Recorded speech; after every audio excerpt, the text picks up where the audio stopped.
Welcome everyone to Nerd of the Rings. We are here again a year later, ready to celebrate the concluding chapter of the Lord of the Rings trilogy on its 20th anniversary.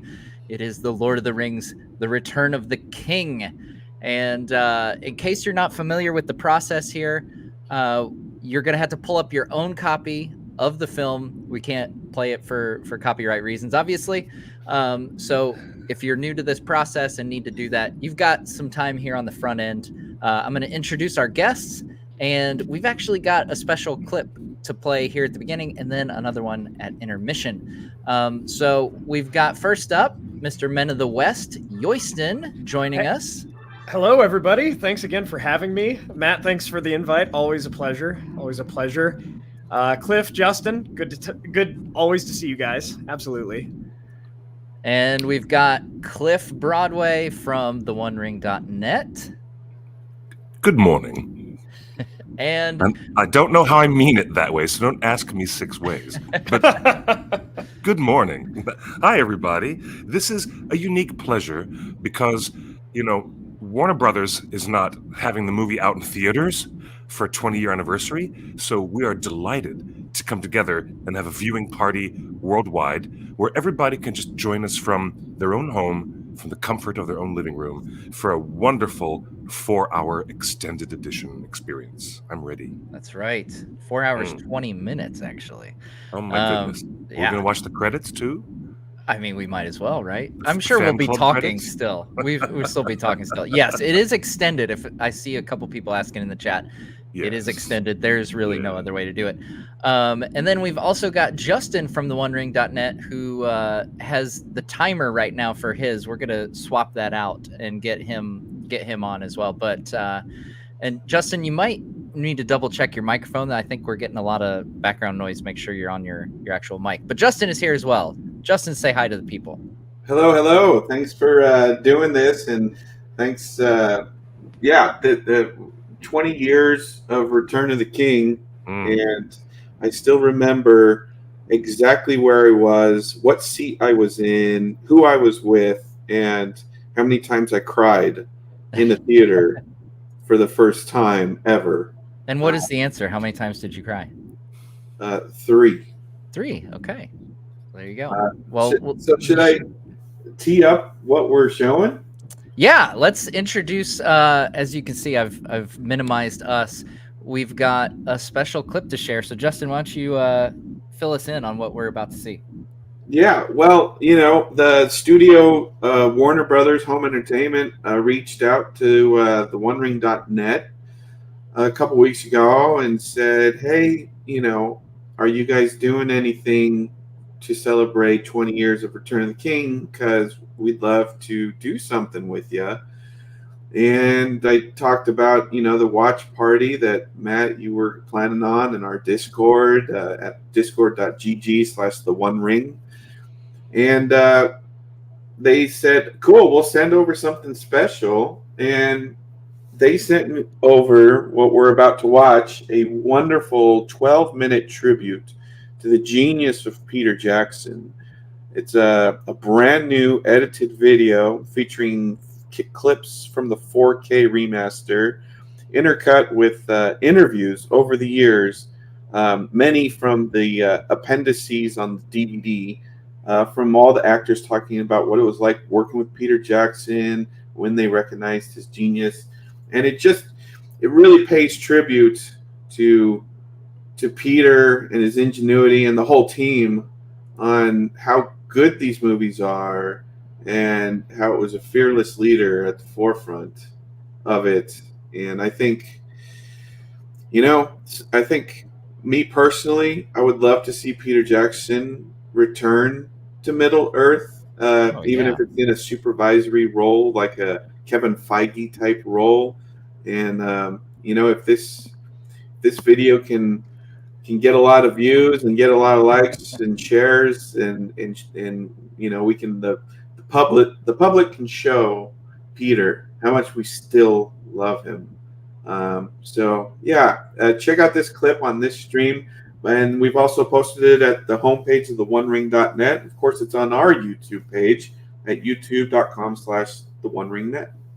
Awesome. Well, yeah, let's take like Justin said, it's got some familiar interviews and stuff in here from the appendices and some of that new 4K footage and stuff. So let's take a walk down memory lane before we dive into the Return of the King. Awesome. This task was appointed to you, Frodo of the Shire. If you do not find a way, no one will. The Lord of the Rings, J.R.R. Tolkien's literary masterpiece, has become the most celebrated motion picture event of our time. It was like this immense jigsaw puzzle that we had to somehow fit the pieces together and end up with something that felt like it was worthy of the title, The Lord of the Rings.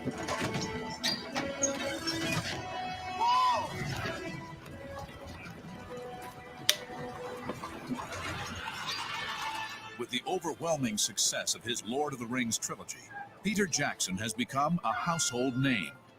So it's hard to remember that when New Line Cinema announced he would take the helm of the biggest production in movie history, most people asked, Peter who?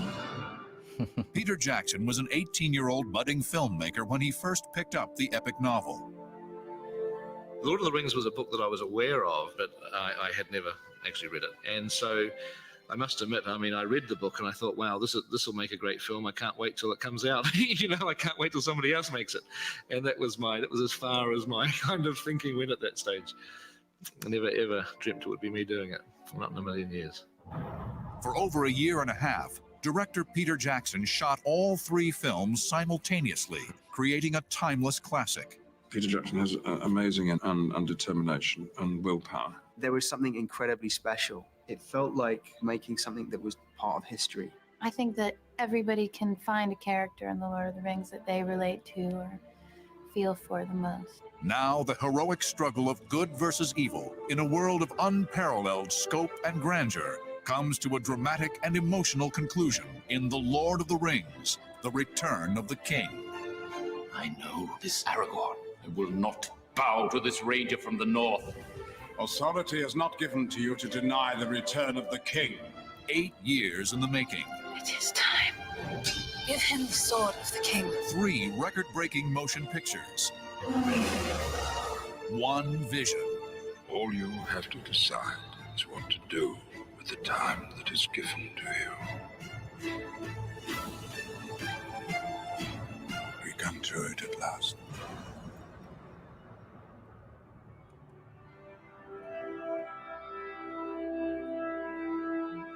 The title, The Return of the King, refers to Aragorn, who has been on a journey through the first 2 movies towards his taking of the throne of Gondor. It's not an easy journey for Aragorn because he essentially doesn't have faith that he is doing the right thing by becoming the rightful king. Put aside the ranger. Become who you are born to be.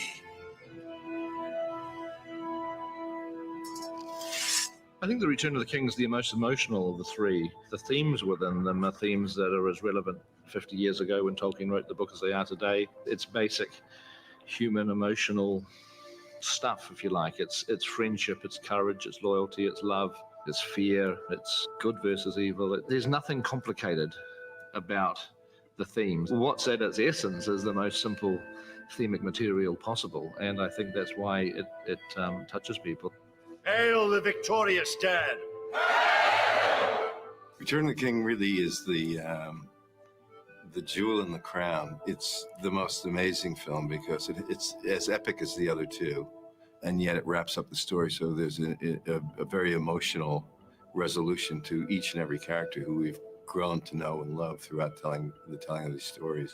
To me, the strength of this project has always been the script and the performance, not the effects, not the locations, no matter how amazing they are, that it's about the characters. And I think on the day to Miranda, those lines, you cannot leave, and then do you not know? It has to be very vulnerable, a very vulnerable, soft line. It's sort of a very honest line.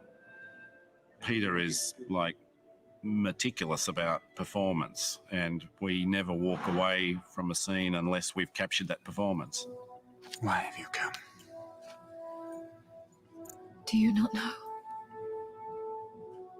Peter Jackson has a sense of humanity that he's bringing to each of these characters that I think is vital to make the story have a meaning to an audience. I think he knows where acting comes from, and he knows how to kind of tap into that. And because he gets to know us, especially in these movies, because he's known us for such a long time, that he knows how to get the best performance out of every actor individually.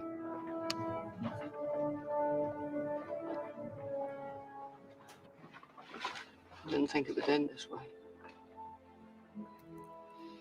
End? No, the journey doesn't end here. Death is just another path. One that we all must take. The grey rain curtain of this world rolls back, and all turns to silver glass. And then you see it. See what? White shores. And beyond. It's highly emotional, very powerful. So much is invested in these characters at this point that it's going to be pretty extraordinary to watch what happens to these characters. I remember we were on the side of a mountain, and he came up to me before we did the first take, and he just said, "I want the look that you have on your face to scare the audience." That horror, that deep sadness, all of the things that are going through Frodo's mind at that moment, that should be encapsulated in this one look.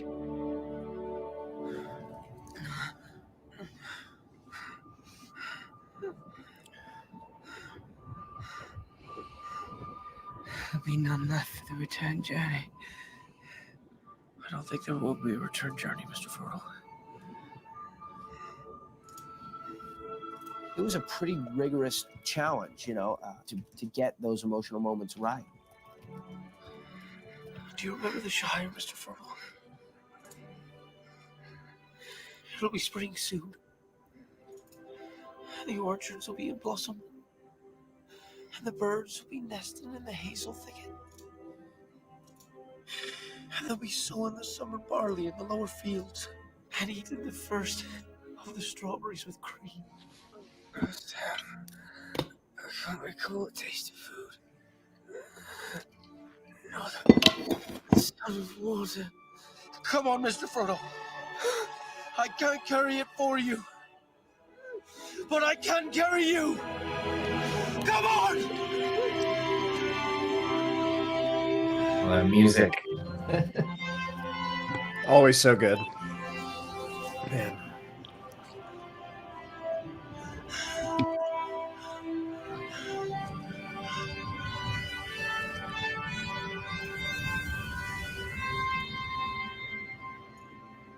You really notice with Peter's work is that it works on the huge scale, but then also have the director who can direct the intimate, the drama. The men have found their captain. You have given us hope. I think it's like any relationship, the relationship that the audience has towards the characters, it only grows. How do you feel about someone in the first year you know them, and then how do you feel knowing them after 3 years? What other duty would you have me do, my lord? Duty? No.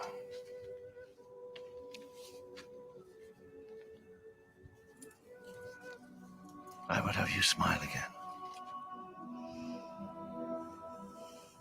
The experience of Lord of the Rings has rather confirmed what I already knew about the business of being an actor. But it's reminded me and confirmed that this actor can't survive without a very good director. One more take, and if you just give us some with a little bit more worry. 50 years from now, there'll be some special effects that may or may not seem dated. It won't really matter because the emotional through line, the truthfulness of the interaction of the characters and the way that Peter has inspired everyone to commit to this is what will last. And that's the thing that will continue to resonate. I see in your eyes the same fear that would take the heart of me. A day may come when the courage of men fails, but it is not this day. This day we fight! I can't wait for fans to be able to go into the theater and actually sit down and not have to deal with to be continued. The third movie combines the strengths of the first two movies in a really good way and takes it another step. And as in any good story, just before it gets better, it gets a lot worse. You know, people who have watched the first two movies have stuck with us, and everybody's waiting now to get to the last one, including us, the filmmakers. And we had the most fun making this film because it's, you know, it's climactic. It's paying everything off. We really didn't have to do a lot of hard slog setting things up because the first two films have done that for us. So we were able just to pay things off. It is the culmination of everything that we've set up. It's all the different storylines lead to this film. The journeys that the characters are taking leads to this film. You know, this is really, in a sense, climactic from the beginning right the way through to the end. What can you see on the horizon? There's a lot of emotion involved. There's a realization amongst the characters that no one really is going to come out of this story unchanged. Everybody that we have met in the first two films is changed by the events in Return of the King. They'll never be the same again.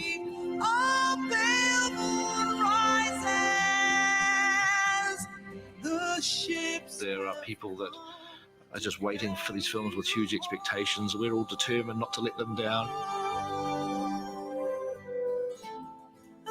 We just want to deliver what is, you know, truly the best of these three films. Glad to be with you, Samwise Gamgee, here at the end of all things.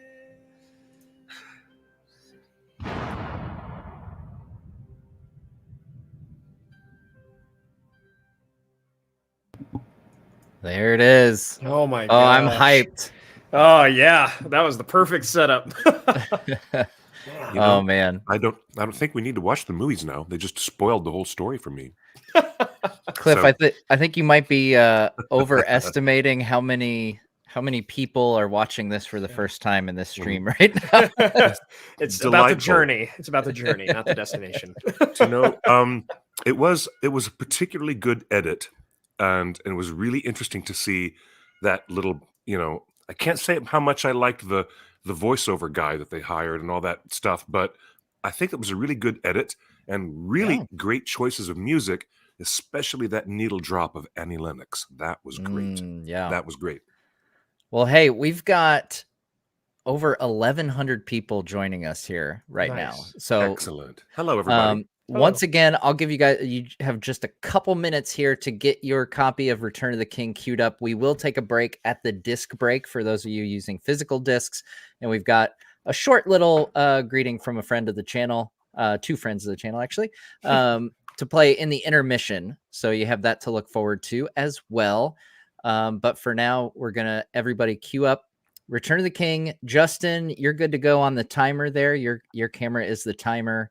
So you'll see it kind of blurred. So if you get lost or anything, the movie will be super blurred for copyright reasons. We cannot show the movie itself once again, but Cliff has once again walked out of the frame. I gotta say though, That's that gonna clip, happen. Sorry. man, that highlight, I'm certainly ready for the band to get back together and Yeah. to make more Middle Earth, whatever Yeah, form wow. that might take, whether that's like Justin said, PJ in an executive producer type role. Like, man, go down to New Zealand, get Weta to do all the stuff, have him do all the stuff. Just, yeah. John Howe, Alan Lee, maybe bring Ted Naismith along this time. That'd be Yeah. a nice touch. As Bilbo, as Bilbo says, I'm quite ready for another adventure. Yes. That would be so cool. I'm a little bit sad seeing our director of photography who has passed, Andrew Lesney. Yeah. Because you really can't bring the band back together entirely. Not fully. Yeah. Boy, I love that sentiment. I do love that sentiment. I Mhm. really do. All right, guys. Well, it is worth noting that I'll give the poll results of my poll of favorite Lord of the Rings film, and then we're going to hit play. Fellowship of the Ring takes the #1 spot at 39%, Return of the King at 36%, and Two that's Towers at 23%. I was kind of hoping it would be 33% all down the line, like oh yeah, like the meme, perfect balance, you know. But that's still pretty close. It's a tough decision. But for now, we're gonna dive into this movie. We have 4 hours of movie to go through here. So without further ado, Justin, if you are ready, I will count us down and we will all hit start at the same time in 5, 4, 3, 2, 1.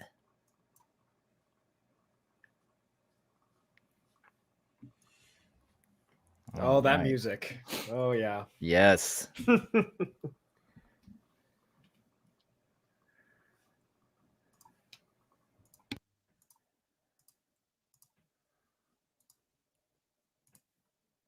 Be sure to hit like too, folks. We've got almost 1,200 people in here. My goodness. Let's get as many people in here as possible.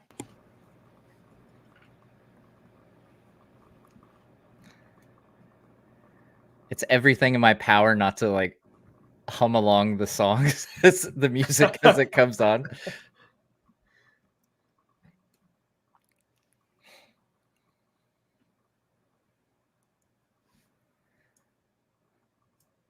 I have to say, seeing Andy Serkis not in CG mode, makes me appreciate. Like, I'm so glad that it seems like the wider world has taken notice of what an incredible actor he is after things like Andor. Because I mean, he's already incredible in this, obviously, but then like the Planet of the Apes movies. Yeah, I absolutely. rewatched one of those the other day, and it's so flipping good. His performance as Caesar is phenomenal. Just phenomenal.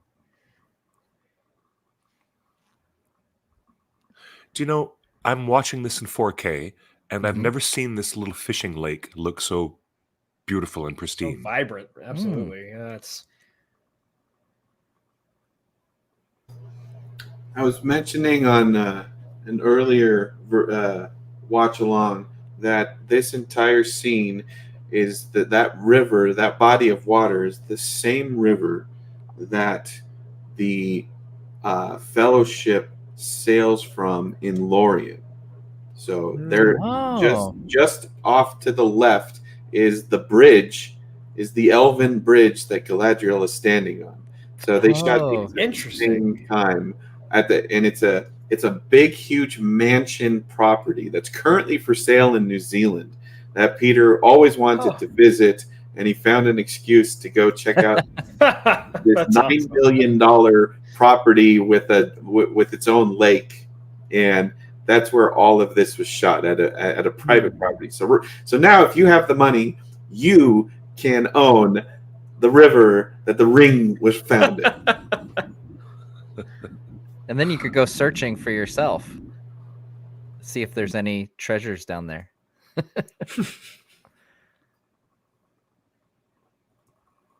I think they did some digital processing in one of the shots that we were just looking at, where some of the outside buildings might have been visible, but they had it all blurred out with white behind the trees. That was right after he climbed out of the river. The background has this white, shining whiteness where it seems as if they've removed some of the things that were in the background, perhaps.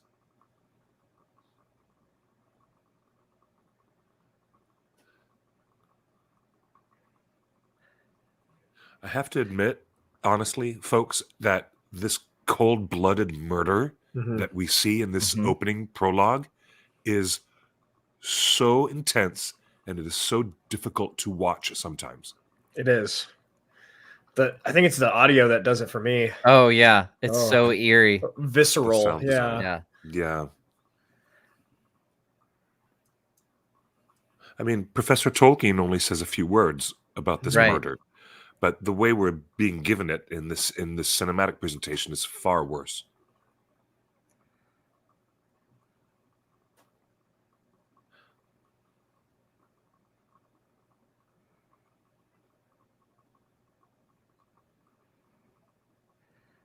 So wild.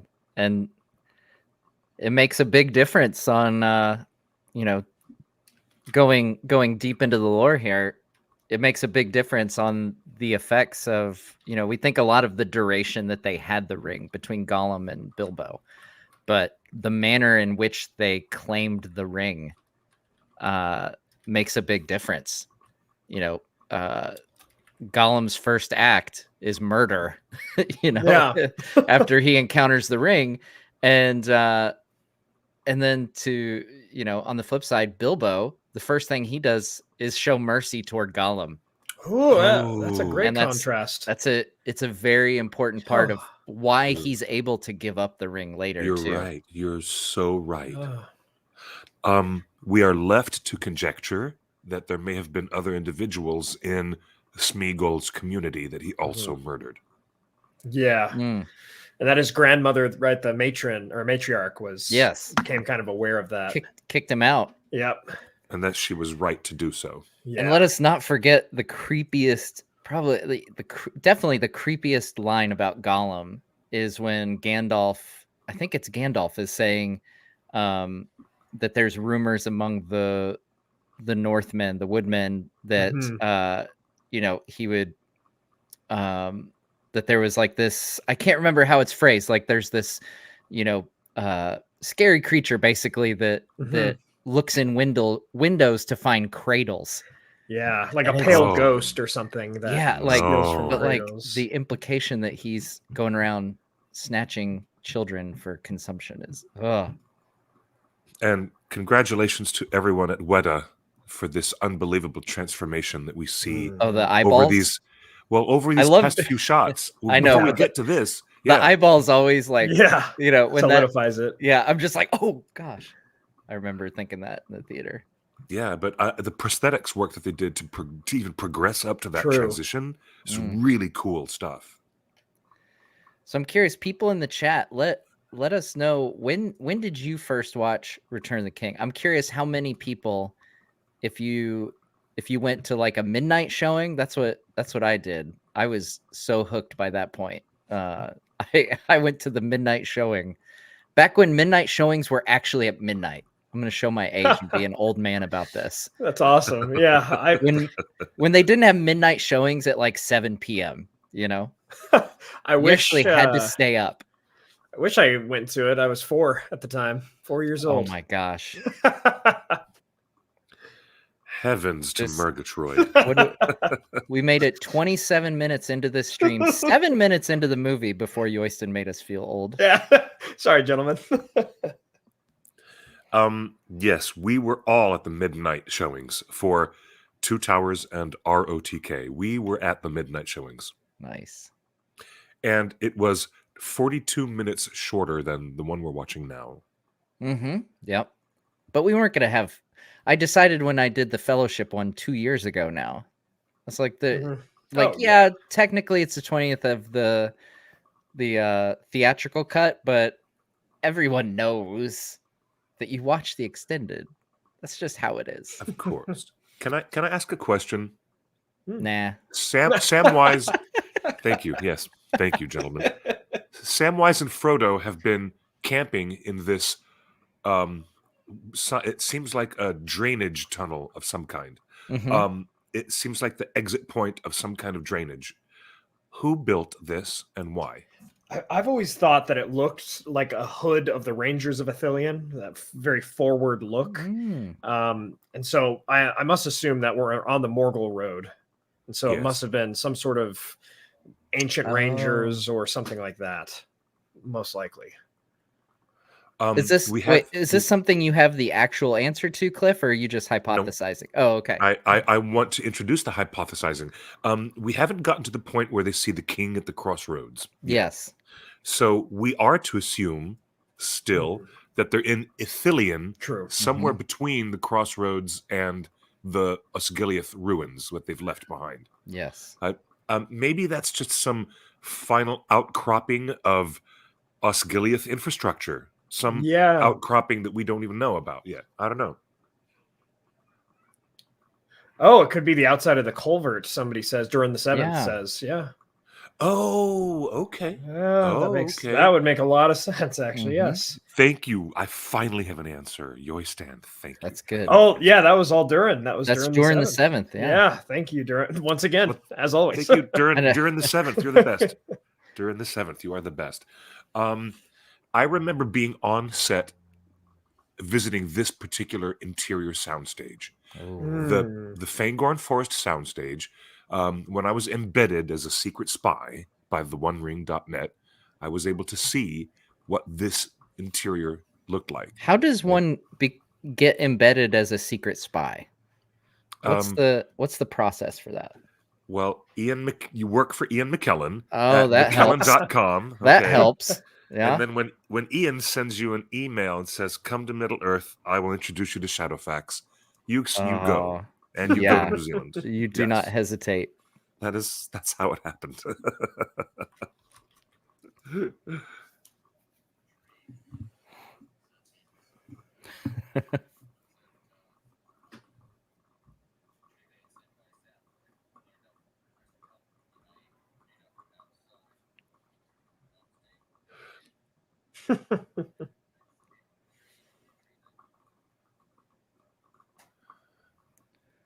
I will say, since these movies have been out as long as like I've got memory, pretty much, the bar has always been set so high for every movie, and every movie since I was born has fallen short of this standard. See, that's what blows my mind about these movies, because I grew up watching the original Star Wars trilogy on VHS, wore those things out because I love those movies. Yeah. And I was the same way for a long time. I was like, oh, there's nothing. Yeah. Nothing hits the same. And then, so when this came out, I was I bet graduating high school, going into college. Yeah. And when I saw these, I was just like, oh my God. So yes, everything since then has been ruined, but yeah, it was kind of like this. I said this the other night when I was talking to Graham McTavish in an interview here on the channel recently. I said it was kind of like lightning struck twice in my life, which is awesome. Absolutely. Yeah, that's a great way of saying it. Indeed. We have now cut from theatrical into the most important piece of the extended film. Yes. And we need to speak for a moment about the narrative gap that is left behind when you watch only theatrical versions of this film. Yeah. And you do not get this 12.5-minute scene with Christopher Lee. So then, yeah, because if you just go by the theatrical, then Saruman is kind of a plot thread left dangling there. An afterthought. And I love an afterthought. He's the most main villain of the previous two films. That's true. He is perhaps the most front-facing. Forward. Yes. Yeah, he's the most front-facing villain. And now to have him removed entirely is just a blink, an afterthought. I can feel the personal sting. Yeah. And that Christopher felt. Yeah. He must have been so upset that the entire resolution, and he put everything into this. Yeah. He was the guy who knew Professor Tolkien when he was alive. And to have it restored is the most important thing that Peter Jackson ever did, was to put this material back in this. I think that was the biggest mistake with the theatrical Return of the King. Yeah. I do love that Christopher Lee does not hold, he doesn't hold back when, you go back and look at those interviews around this time, and he made no two ways about it. He's like, watch the extended edition, which you must watch because it's the only one that I'm in. And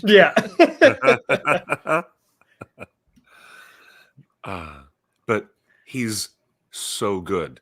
Yes. And oh my gosh. We're getting such contrast between Saruman as he should have been and the way Gandalf describes that. And this contrast between the two white wizards is the purest breakdown of actual J.R.R. Tolkien dialogue, straight from the text of the book. It is the purest portion of dialogue that has not been altered or rephrased. It's almost all straight from the book in this scene.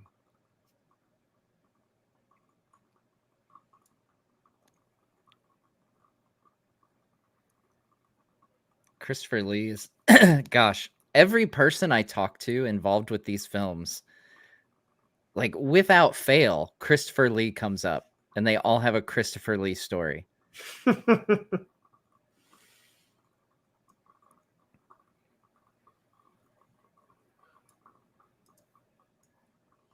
And Ian McKellen plays it beautifully. Yeah. He feels the sting of regret Yeah. for Frodo and Sam just wandering off in the wilderness and not knowing how badly things may have gone for them. Right.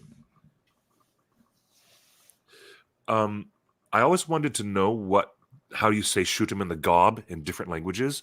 So I constantly replay the different language subtitles here so I can find different ways around the world to say shoot him in the gob. It's great, really. I love this. He just says, your staff is broken. Bam. I noticed too, like just this time, I think, that the echo and the sound design that they put on his voice until he says, save your pity and your mercy, that sound design changes, meaning that the spell is broken. Yeah. Wow. Gasp. I didn't notice that either. Did you just say the word gasp? I did. I did. Extra special credit to Barad-dûr. Oh, yeah. He was so intense. He was so scary and so intense that even in the lunchroom, when they would have cast break for a lunch, many of the cast members wouldn't hang around with him because he was still like really in intense Wormtongue mode. Oh, man. In the craft services table. He maintained this aura of intensity. Well, someone commented, Aruman. It's a Bakshi reference for you there. Yeah, yes. And since there is no scouring of the Shire, we get this moment. Yeah. Here. Which, yeah, he stabs him in the back rather than slits his throat like in the books. Although, you know, that's less that helps keep PG-13 rating, which I think is a good call.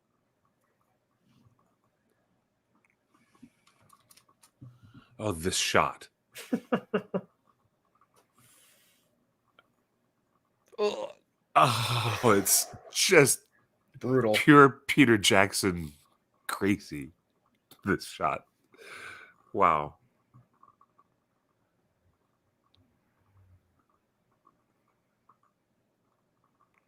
And then, of course, I'm sure the story's been well told. I'm sure pretty much everyone here has already heard about, Christopher Lee correcting the sound that someone makes when they're stabbed in the back. Yes. Yes. And now we cut back to theatrical. Instant back to theatrical dialogue. Yes. So that one throwaway line of dialogue that Treebeard has is meant to explain the past 12 minutes. Right. And the absence of the character.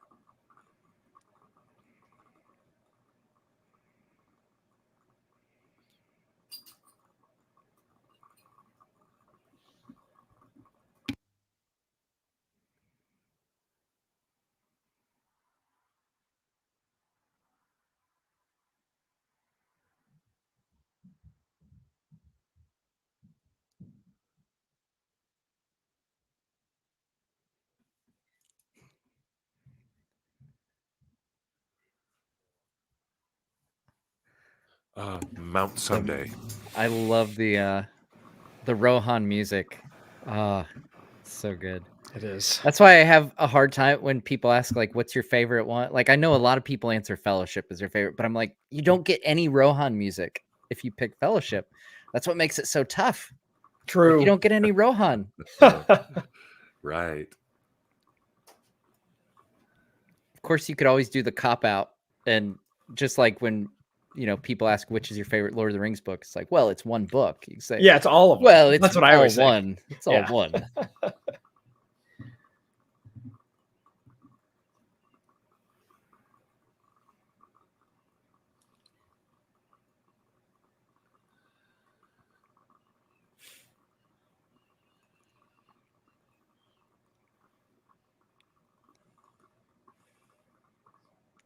No regurgitation.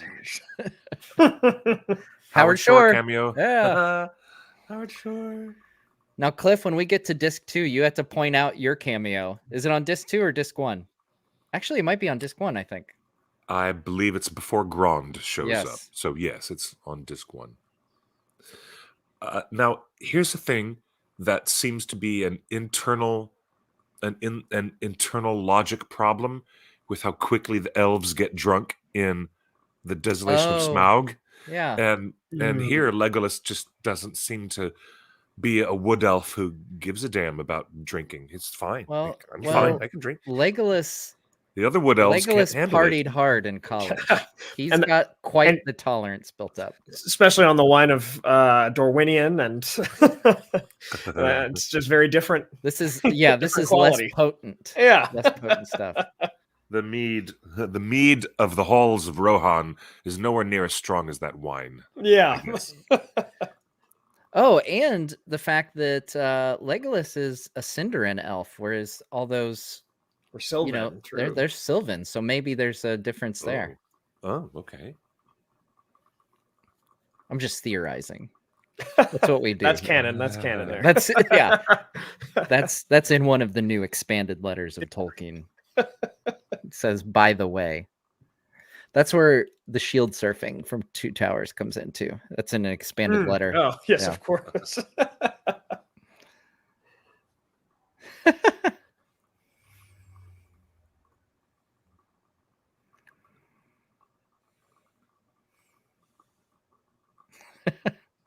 Oh, that line of dialogue is too much.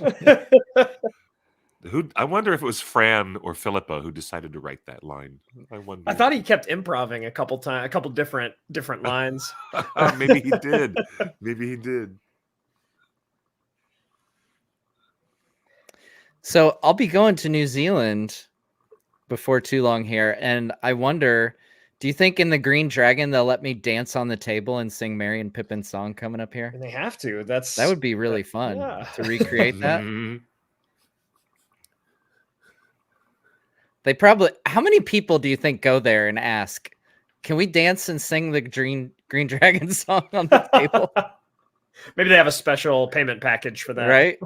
That's a surcharge.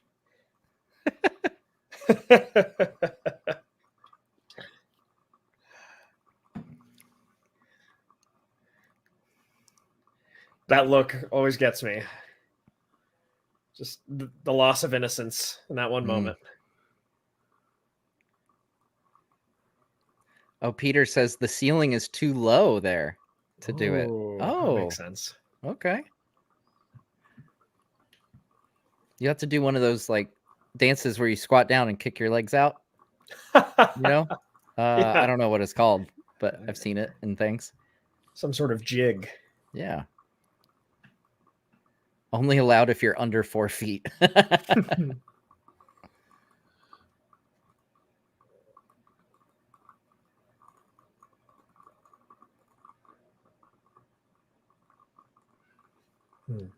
There is a counterbalance to hope and despair in these conversations.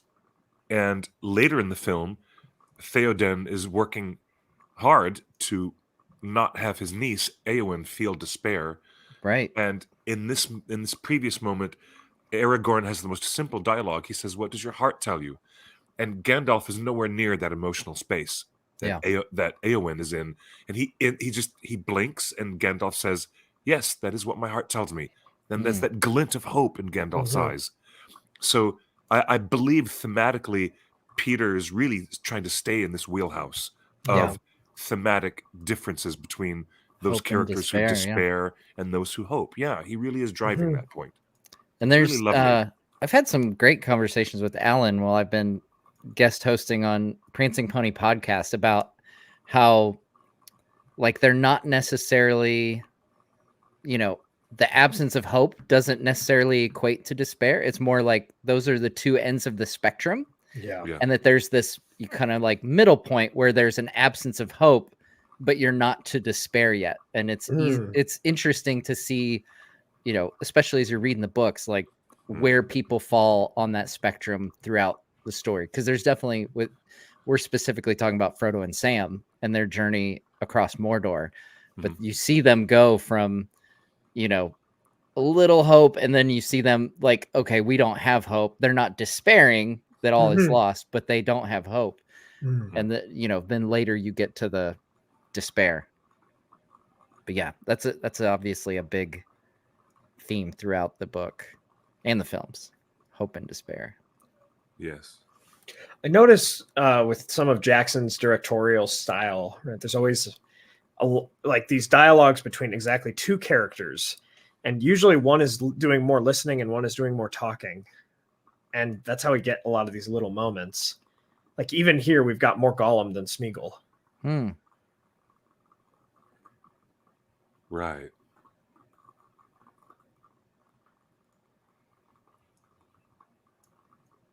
For me. I love that part.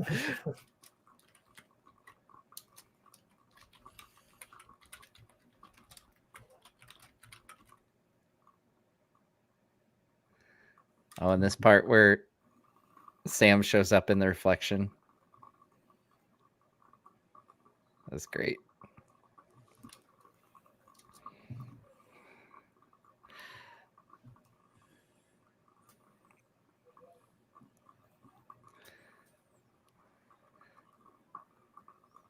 So did Sam hit him with a pan there? Yeah, with a crock. Yes, a small cooking pot. I don't think that would hurt pretty bad, man. I'll stove your head in. I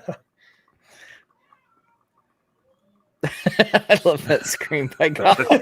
It's so dramatic. Yeah. It's wild.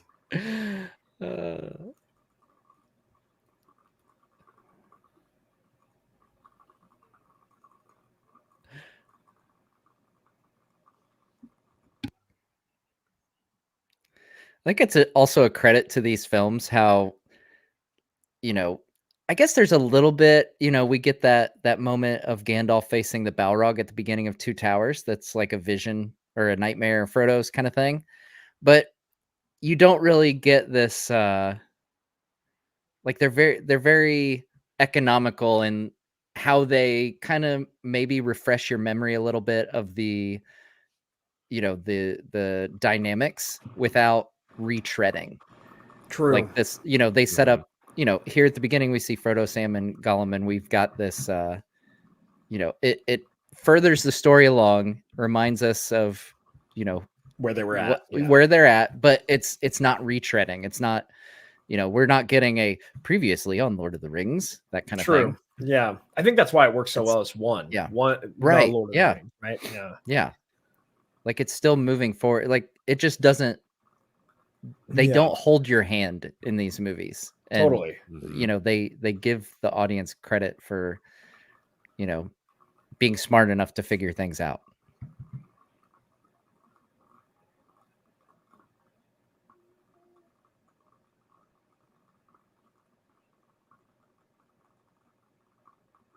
There's a very gentle quality. No wonder she reaches for his hand. He is being so gentle with her and affectionate. He's actually being affectionate and trying to take care of her just by tucking a blanket to her shoulder and her feet. And no wonder she responds this way. I know that everybody who knows the book as deeply as we know it, we're not really behind the quasi triangle of did Aragorn really feel something for Éowyn, but he was constantly thinking about Arwen the whole time. I know the way the movie presents it is different, but for those who are the uninitiated into the books, I mean, cinematically, this does play very well. It really does. Even though it's a departure from what the professor wrote. So this is interesting. Monica points out in the chat that the picture Pippin takes from Gandalf, is the same picture we see when he pours water for Gandalf in Minas Tirith. That's awesome. So we'll have to keep our eyes on that.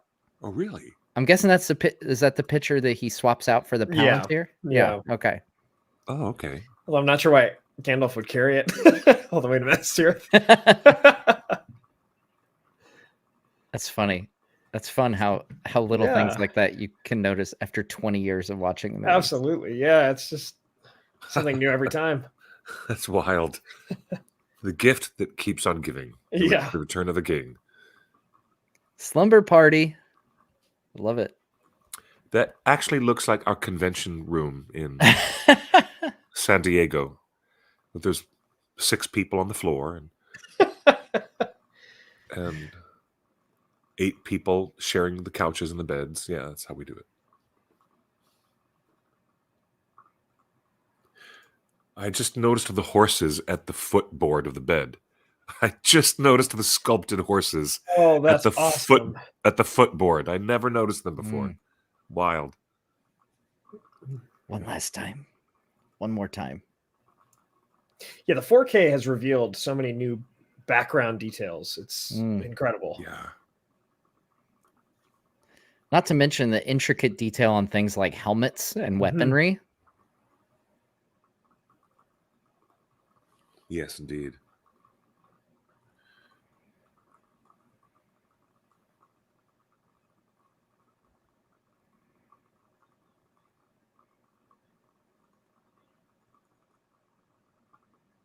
He is here. I've watched the trailers for these movies so many times that whenever I see a moment from the trailers, I'm like, oh, that's a trailer. That's a trailer line. Interesting. When Frodo puts on the ring in the Prancing Pony, and the voice of the ring says, I see you, it's the exact same dialogue that Sauron says right here through the Palantir. I see you.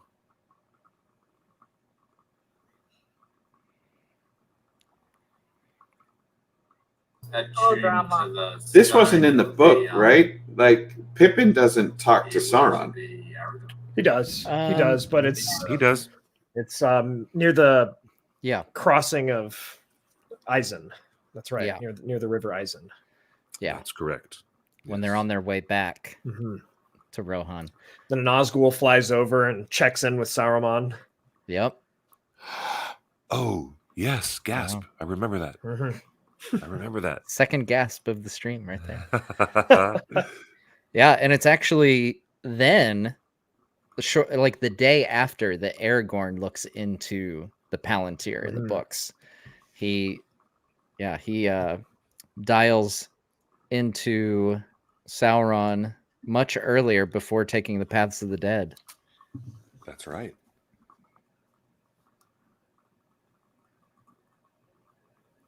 Well, how would Pippin know if it was Minas Tirith that he saw? Well, maybe it had a, welcome to Minas Tirith sign. Maybe he got a glimpse of that too.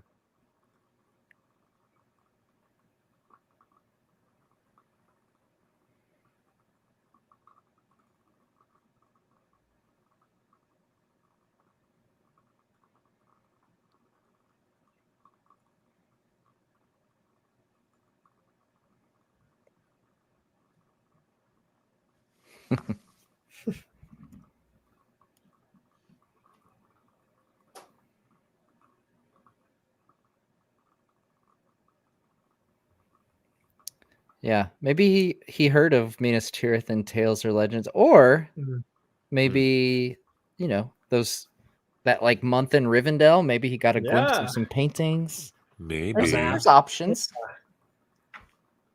I remember Pippin being given some heat by Meriadoc, saying, "Why didn't you spend some time looking at maps while we were in Rivendell?" Right. Right. Well, of course, Boromir probably would have described his home in great detail. That's true. Yes, indeed. Special point of credit to the people who did the captions on the 4K Blu-ray. Every accent on every name is correct. Even the word Palantir has the correct accent over the vowel of the letter I. They've got it quite correct.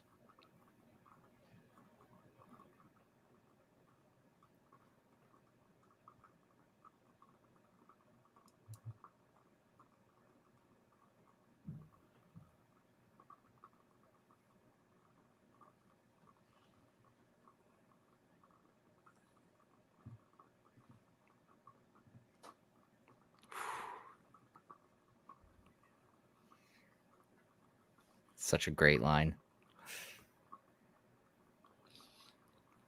I just noticed the dog walking by in the background. Yeah, see? You don't The see a new whole lot of things- dogs in Middle Earth. No, you don't. The new things you notice. But he was also like a hound, which is perfect. Yeah, like yeah. that's yeah. And we've got to note that Tolkien was clearly a dog person. Yeah. Oh yeah. Baruthiel and Tevildo. I mean, cats. He knew what cats are. Yeah. Let's be Versus honest. Huon and. I'm gonna tick off all the cat people in the chat. Meow, meow, I'm kidding. meow, I'm meow. kidding. And Cliff. Meow, Cliff's meow. got a cat. I'm kidding. Named Mithrandir of all things. So this is an interesting change because speaking of the trailer again, the moment coming up here in the trailer, Mary says we will see the Shire again. And True. here he says, I don't know what's going to happen. You know, there's much more uncertainty in the final version of this scene.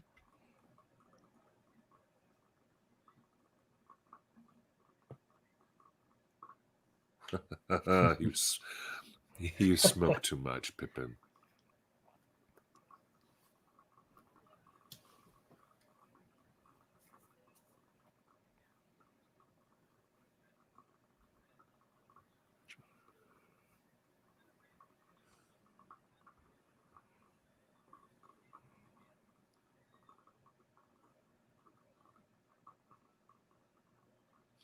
That poor Rohan guy's not Yeah, pleased. he's like, what the heck, guys? Jeez. He gets shoved by two characters. Just trying to get to his post, man. It's like the most eventful part of his work year right there, Yeah. getting shoved by two people.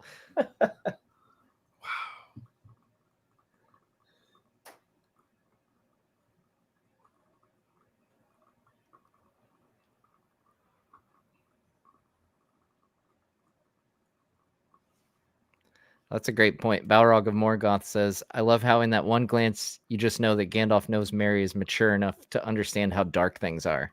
Yeah. Yeah, we definitely get, which we see in the books as well. Merry's definitely the more mature of the two. Oh, Jed Brophy's son's moment is coming up here. This extraordinary scene gets me every time. It is the only callback to the extended scene in Fellowship of the Ring where Sam and Frodo are watching the elves leave through the Shire.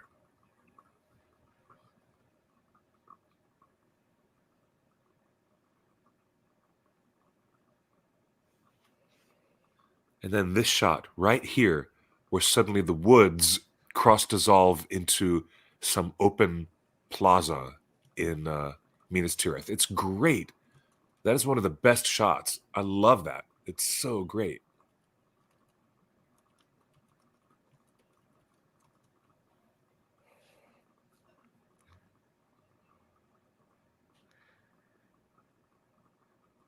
There's Jed Brophy's boy playing Aragorn and Arwen's son.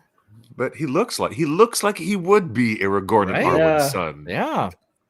He's got those piercing eyes. Like, oh my gosh. When he looks straight into camera. Right here. Oh man. Staring into my soul right now. Give that child actor all the credit in the world for helping really sell this moment. Yeah. Yeah, sell that moment. Wow.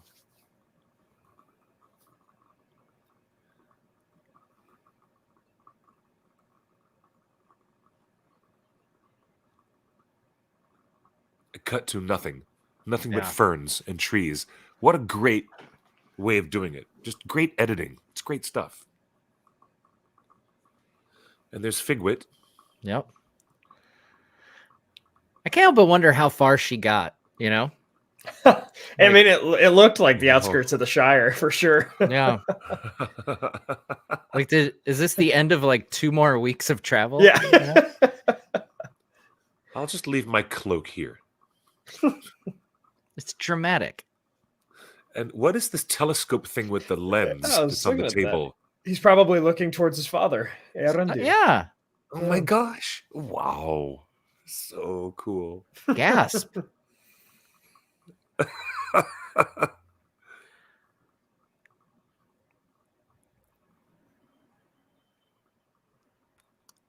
And then once again, I'm going to bring up a trailer moment that's not in the film here.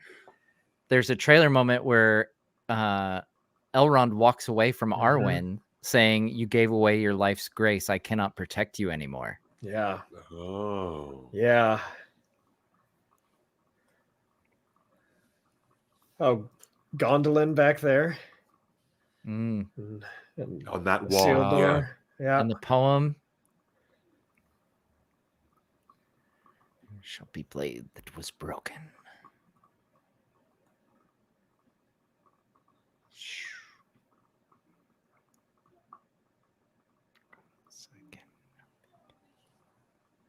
So good.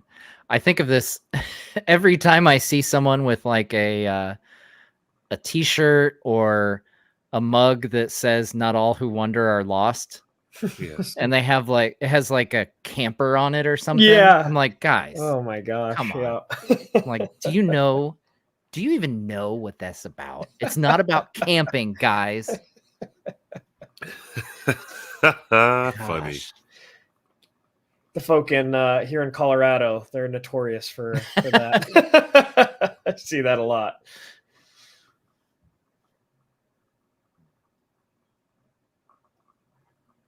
Now we're to understand that time has passed in Rivendell because she's in a different dress, he's in a different outfit, and we're wondering how much further. We don't really know, but the filmmakers are signaling to us cinematically that time has passed. Unless she decided to change because, if she was on the road for 2 weeks in the same outfit, she might be ready for a wardrobe change. So there's that. True.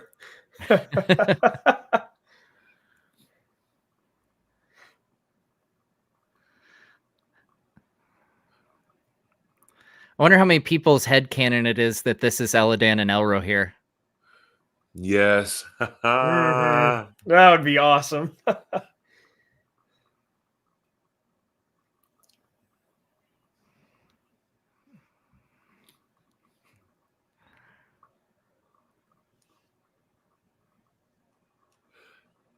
There is a particular way that Tolkien describes this journey. He closes the chapter of Pippin and Gandalf's very arduous journey. And he says that Pippin was... that shot. This shot is amazing. But do you remember, guys, the way that Tolkien described that Pippin was dozing off to sleep? And he felt as if the Shadowfax was holding still and the entire world was rolling wildly beneath their feet in the dark. Remember that? Yep. Yeah. And the beacons reveal themselves coming up north. And yeah, it's great. Professor Tolkien has such a way with describing things. Oh, and the music here building as they come up each layer of the city. There's yet hope. It's wonderful. He's not interested in giving the civilians a chance to get out of the way. Too fast. I love on the 4K too. You can see like in those wide shots, people jumping out of the way. The 4K that's interesting. wide shots. It is amazing to see how many people dodging. Yeah, there was the banner of gold and white that they just showed. It still had the crown on it.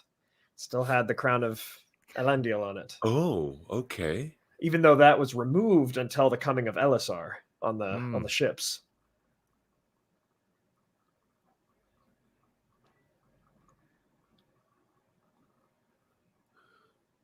Do you believe the size of this external set? Do you guys believe the size of it? It's wild. I love the, especially in the books, the chess match between Gandalf and Denethor. Yeah.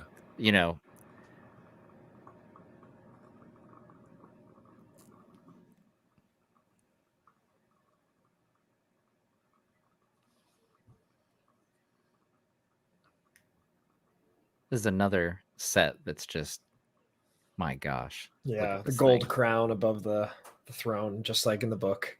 Wow. Yeah, there it is.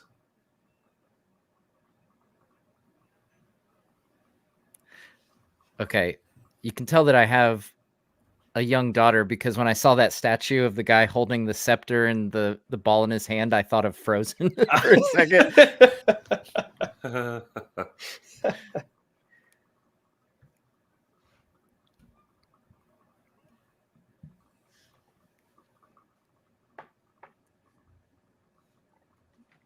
Yeah, I'm sure we'll some folks in the chat are asking about book Denethor versus movie Denethor, and I'm sure we'll be commenting on that throughout.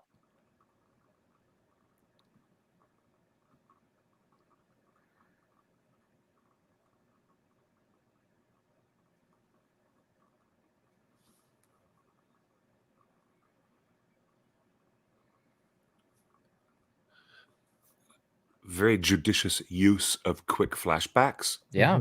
The way in the Arwen scene, there was a quick flashback I was to the just thinking sword. that. Yep.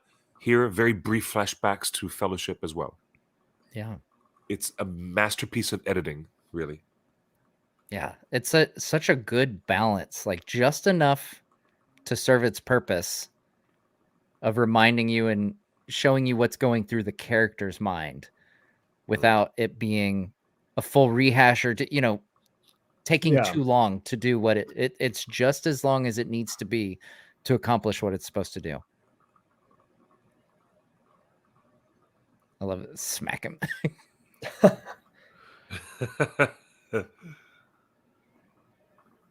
This was the first time I noticed Gandalf's shoes. Really? Yeah, this scene. Get like the full view of it.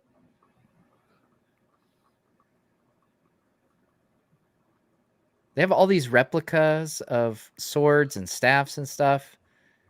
Why no shoes? Buy some Gandalf shoes.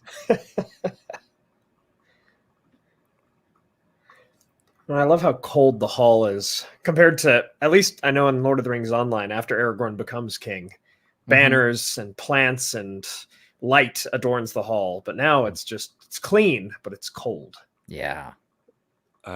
It's austere. Mm-hmm. There's certain shots that are framed with Denethor's lower throne at the bottom of the steps. Yes. Yeah. And you can distinctly see in the framing of the shot the other throne higher up behind his shoulder. And it's not in every single time, but when Pippin was kneeling and explaining Boromir's death, there's some really great framings of showing Denethor's literal station is lesser than the king. In case you missed it there, we got the title of the movie. It's always that's the nice point where we get the title of the movie in the movie, which we get in each one.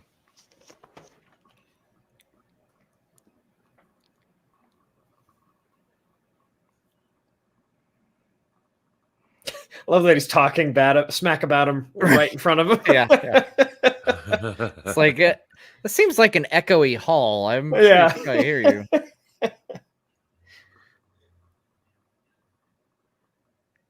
And lots of exposition here. Lots of important exposition.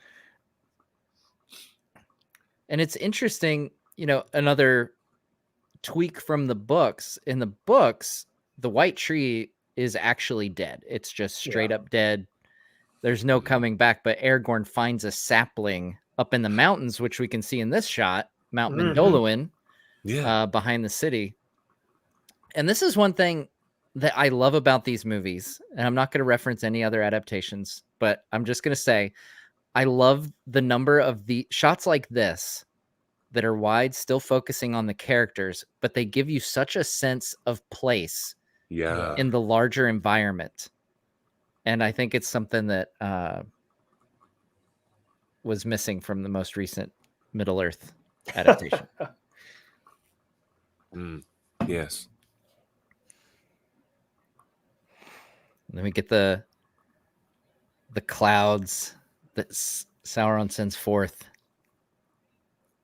A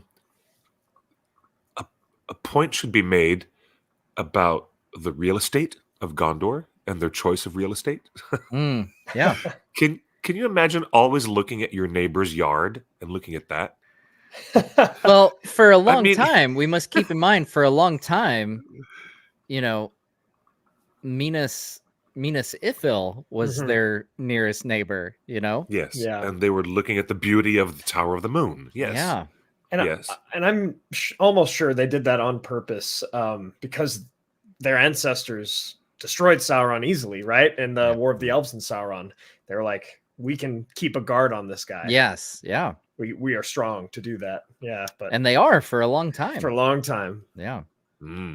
Before it becomes the Tower of Guard.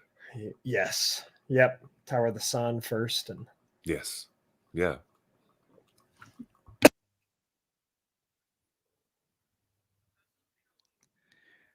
Not in decent places. I love it. He's just ready to state the obvious, but he's actually speaking about himself, I think, in that line of dialogue. That they're not in decent places? Yeah, I think he's really speaking about his own frame of mind. Honestly. And yes, there's that little crock, that little cooking crock that he used to bash Smeagol in the head with. It's right there on his shoulder. Stove his head in, which is another great phrase. It is. Stove your head in. Shoot him in the gob. Oh, here we go. Oh, here we are. The journey to the crossroads. You know, there's no reason this needed to be in this adaptation at all. Yeah. And the fact that Peter had his team build the statue and the orcs replacing this ugly thing, it's awesome. It's so awesome. It doesn't need to be in here, but it's so cool. Yeah. Oh, and when the sun comes out here, yeah. oh, it's so great. It's really lovely. Lovely. Here we go. And not to overdo it with the Lord of the Rings online references, but so much of that game is about restoration. And there's a quest line where you restore the statue. You put the head back atop and clean, fun. and you clean the whole thing. I love that. There we go. We were just talking about not being in decent places, and Frodo talking about, doesn't think he's gonna go back. It's this hope despair thing that you were talking about earlier, Cliff. Mm-hmm. And then even then, when the sun goes away, like, it's this constant struggle between hope and despair. Let's watch for the picture. Okay, this is so cool. This is so lovely.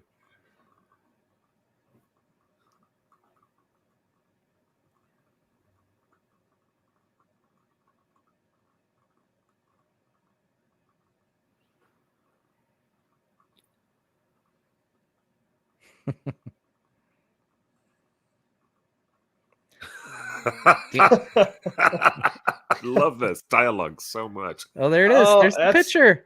Yeah. That is the picture. No. Yeah. No way. No way.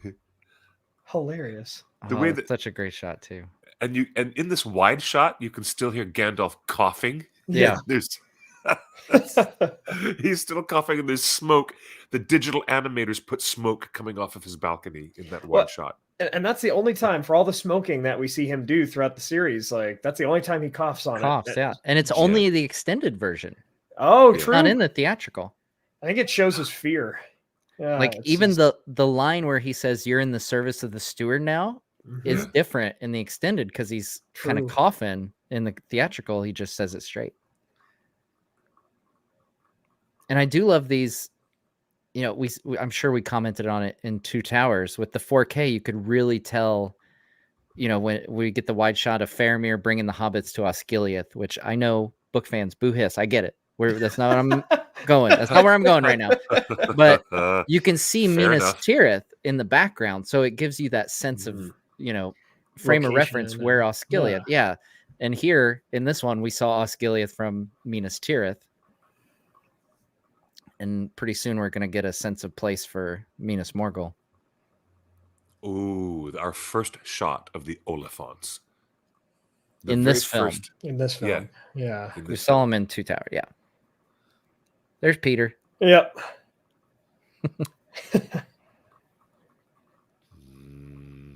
Director's cameo everywhere. We'll get to see Gino as well. Oh, when that scene comes. very helpful to do that wide shot of Osgiliath in the distance while Gandalf is talking about it. It's giving. We don't have a map in this movie like we did in the Two Towers. True. So they're still trying to give the audience a sense of geography, real geography of the land. Scene. I love that shot of him extending his fingers. It's so cool. It's wild. Okay, so for as iconic as Sauron's helmet is, I honestly I lean toward the Witch King helmet. It is freaking cool. Yeah. Now, have you seen the original design for the Witch King helmet? It's actually very similar to Sauron's kind of, but they were worried that people would confuse it for Sauron because it was very much the high spikes and everything. Oh, I see it. Yes. Yeah. Helmet And of they've the Witch even King I think Weta has actually released one of their quarter scale that's where helmets. Yeah. They released a concept art version. You can see John Howe, I know, has done art of the Witch King with that style of helmet. That's awesome. Yeah, that's almost how I imagine Morgoth's helmet. Yeah. Iron Crown.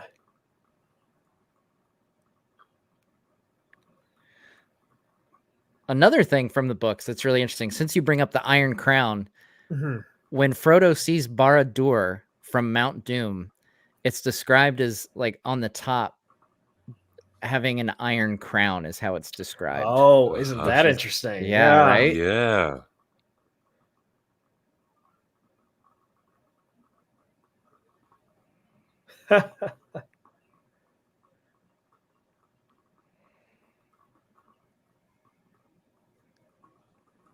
It is in the book that Tolkien describes the sickly color coming from Minas Morgul.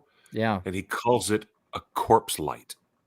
And the art, the production, the production design and the art directors really had to take those descriptions to heart. Yeah. And make it work. And it's amazing.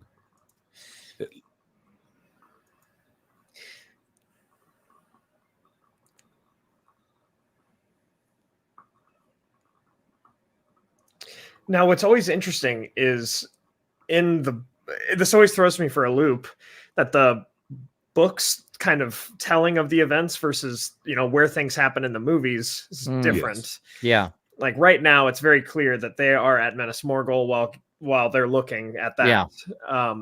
But at this point in the book, right, it's a bit of a different, we're timing is telling, different. Yeah. Yes. Though this does really help connect the stories, I feel like, having it. Yeah. Yeah. It makes it for sure, since we're going back and forth with the dual narratives. Well, really 3, because we also have trio Aragorn, Yeah. Because this moment's actually in the Two Towers book, but Return of the King movie. Yes. Yeah, because for those not familiar, so Two Towers for Frodo and Sam basically ends when Sam realizes that Frodo's not dead and Frodo gets taken to the Tower of Cirith Ungol. So there's quite a bit of Two Towers in our Return of the King film here. That's very true. Can you imagine if they would have left it at that and ended the Two Towers on the cliffhanger of Frodo being taken? Oh, yeah. Oh, man. Fans would have been upset. They want the next part right there.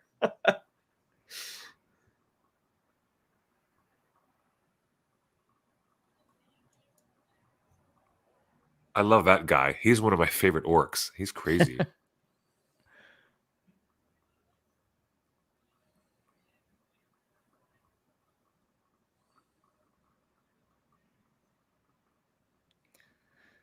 Now, of course, in the books, the Witch King is on a horse for this. Yes. And he pauses for a moment, if I recall, and he senses a power in his valley, which is the ring. And that's when Frodo finds the Phial of Galadriel instead, when like he has no control over it. It says, he reaches for the ring, but instead finds the Phial of Galadriel and That's awesome. It's so great because he says, like, for a moment, all thought of the ring was was forgotten. Which at this point in the journey, like, the ring is taking pretty strong hold on Frodo. True. Yes. That's definitely noteworthy. Also, a moment where Gandalf says the board is set and the pieces are moving. It is proof that the game of chess exists in Middle Earth. Very true. In case you didn't know. Yes. Well, couldn't Now that you be know. checkers? Couldn't that be checkers instead? No. Or what is it? Backgammon? Couldn't be not backgammon.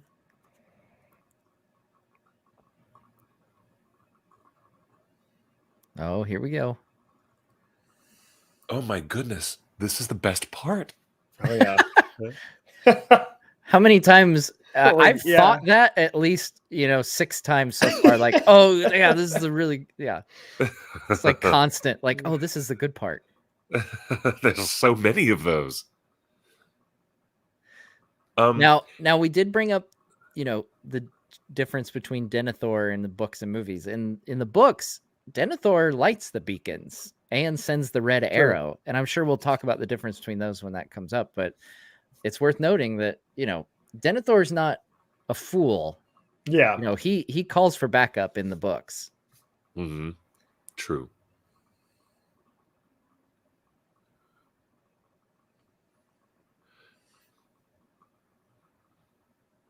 Now, this actor who's with David Wenham, his character's name is Madril, or Madril, and no one ever talks about him, but he is like one of the cooler rangers from Ithilien, who's one of the support guys for Faramir's team, and I think he's kind of like the equivalent of Gamling. In Rohan, they had to have an extra guy to really work with and be in those scenes with Bernard Hill. So they had this guy, Madril, be one of those really cool right-hand man Ithilien rangers to be bouncing information and talking exposition with Faramir. So he even he's gets also his own death scene. He gets his own death right. scene. Yes. Right. Yeah, he's in Two Towers. He's the guy going over the map with Faramir, kind of set it, which helps set the stage for us as well. And this is how small side characters like Gamling and Madril suddenly become. How bad is key that guy's armor, though? Exposition. Like, oh, what? Just shot him right through the armor, man. Like, yeah, make it thicker. You need to make that stuff thicker. Do you think a Morgul arrow could go through plate mail that easy? No. I don't know. They're using really heavy bows too, though, to be fair. And that was a thick arrow.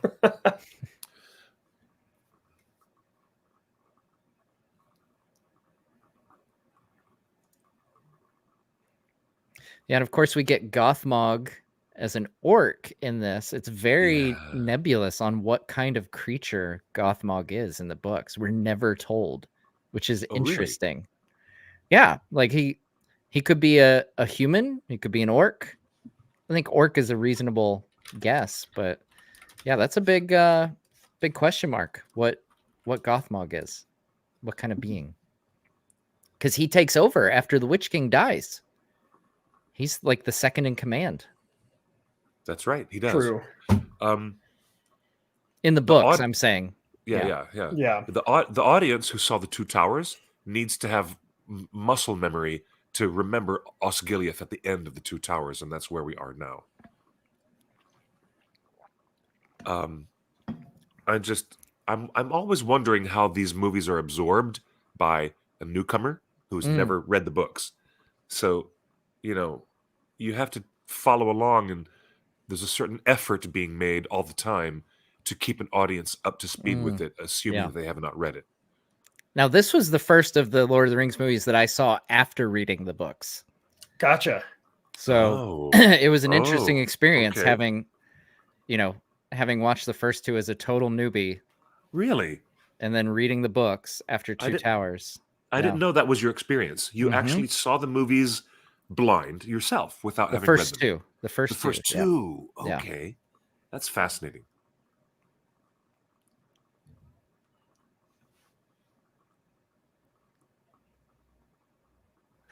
and how these swooping camera moves are always giving you a sense of space. Yeah. Minas Tirith. It's Mhm. amazing. Yeah. One thing I'm reminded of too is so I'm pretty sure, Middle Earth as we know it is in the northern hemisphere, so it's March, right? So it's early spring, and the movies do well of showing that. It feels like early spring. Oh wait. This young man who's about to stand up, the Gondorian guard, it's the guy who directed Mortal Engines. This It's guy? it's not him. Him. That's him. That's Ethan Van Der Really? I think. Yeah. Interesting. That's one of the guys who was in Weta and worked with Peter and Fran and Tanya and Richard Taylor. And he ended up being the director of Mortal Engines. That's him. Interesting. Yeah. Did you know that? Yeah. So so as mentioned earlier, Denethor in the books, he actually lights the beacons, and the beacons actually don't go all the way to Edoras in the books either. It's more so a warning system for the people within the realm of Gondor itself. True. It reaches, if I recall, into the Eastfold as far as it goes into Rohan. Yeah, it's like right basically yeah. at the border where Rohan right. ends. Yeah. Yeah. But they kind of condense this to wrap it in with the red arrow. True. Which is what Gondor sends to Rohan if they're calling for aid. And Gandalf and Pippin actually cross paths with those people carrying the red arrow when they're heading to Minas Tirith. I need to make a quick correction. That was Christian Rivers who we were pointing out. Oh, okay. It was Christian Rivers, not Ethan Van Der Ven. My mistake. Well, huge credit to Howard Shore and the filmmakers who put this together. Absolutely. Oh my gosh. Yeah. Well, it's interesting too how we get these different times of days. It almost looks like it took a few days to light everything because it's stars and then morning and then dawn, dusk. Yeah. Mm-hmm. It gives me the feeling of overnight. Yeah, that's what I was thinking. Was went overnight.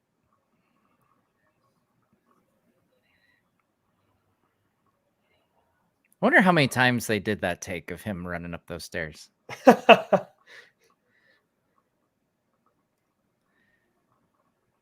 you imagine him just making Vigo do that like 10 times? Then Peter's just one more for luck. Yeah.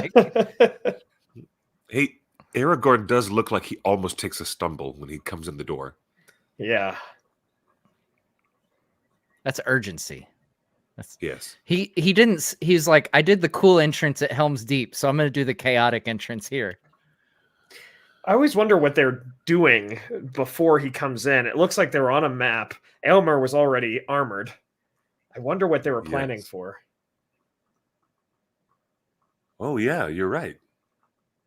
I do love that, while Theoden kind of talked like he was holding a grudge against Gondor earlier, why should we go to the aid of those who didn't come to ours?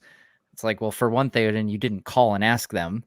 Everyone said you should. But then when it comes down to it, like when the actual call comes, he doesn't hesitate. No, he's like, all right, let's do this.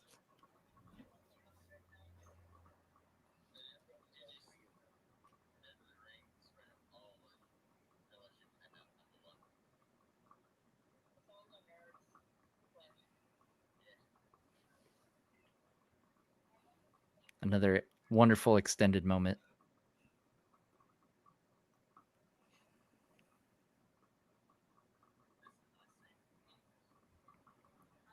I always loved that in the Return of the King video game, you could unlock Merry and Pippin, and they were in their Rohan and Gondor armor. Yeah. That was the best. Oh, yeah. Faramir was awesome in that game, man. Yeah.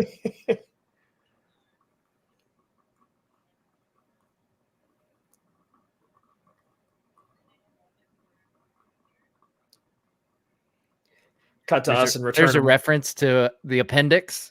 Oh yeah, us and Return to Moria fighting outside of Erebor before doing that. Our characters.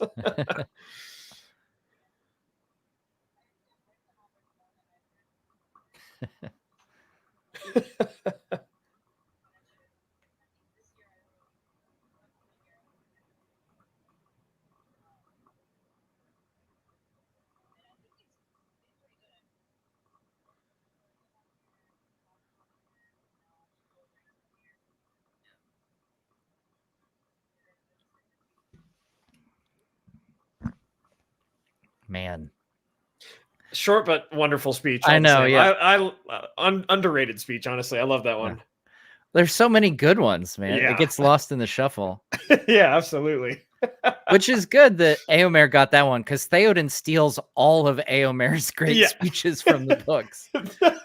Every time, you think of these iconic speeches, I'm like, oh yeah, that was Éomer's. That was.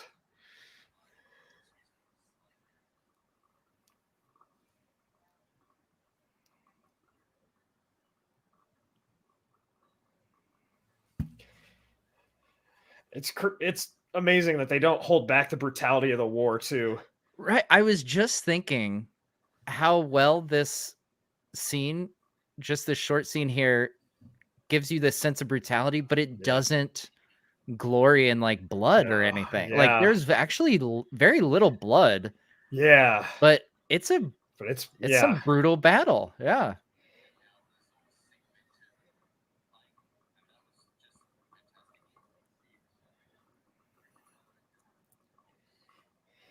Like, I imagine of all the battles to be caught in, this has got to be probably one of the worst ones in the War of the Ring. Not a great one. Yeah. Oh, here we go.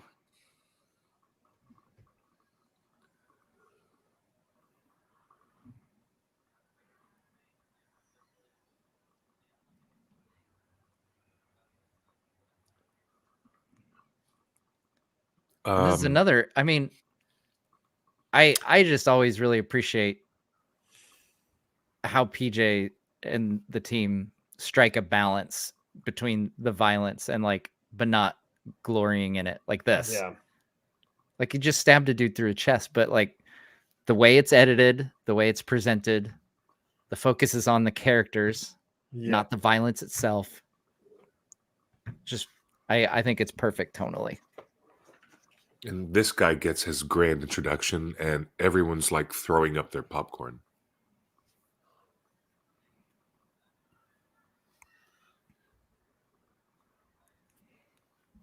All right, magic flashlight time. I always find it interesting that he brought Pippin for right. Yeah, I'll take one of these. Yeah, these hobbits are good luck. I'll take one with me. Maybe it was to show him the brutality of it, to say, let's see what's really going on. It's just awful. Or I don't trust you to let you out of my sight for 5 Maybe you'll minutes. pledge your service to somebody else. Yeah. Another person.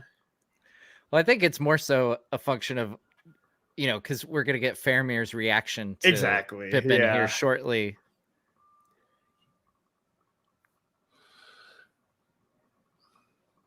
But yeah, that is an interesting point. I would think Pippin would be like, "I'm sorry, what? Yeah, I'm you want me to right go out here. Why?" It's an awesome statue too. I was there when the painting department was putting finishing touches on that statue. Really? That That's day. amazing. Yeah. Wow. They They dressed me in the same Soldier of Gondor outfit that you see all these soldiers milling about in the background. There was black hair extensions in the back of the helmet to make it look like I had longer hair coming out back behind my helmet.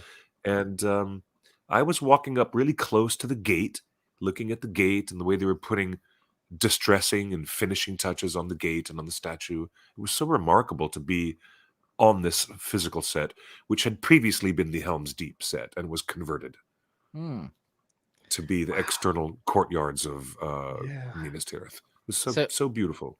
We got a comment in the chat from Gano4 says PJ originally intended this to happen. This is the Nazgul attack. Right as Gandalf and Pippin were arriving at Minas Tirith, that's why Pippin is with him. I had never heard that. That is Really? Interesting. Meaning that was originally that the Witch King was going to arrive at this point in the story? No, well, that Gandalf that Gandalf would be arriving at Minas Tirith when Faramir arrived. Oh, Yeah. I understand at this exact moment. That's interesting. That's quite a tweak. Okay. Wow.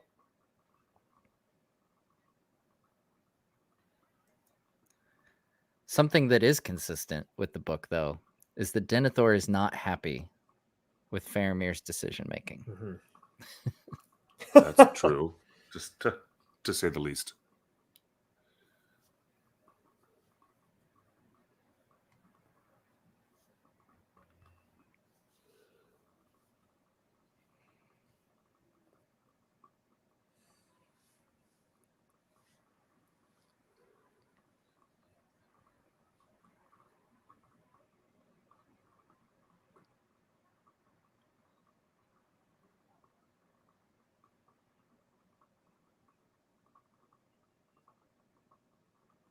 I like how we get sucked into like the really dramatic moments. Stop And, yeah. talking.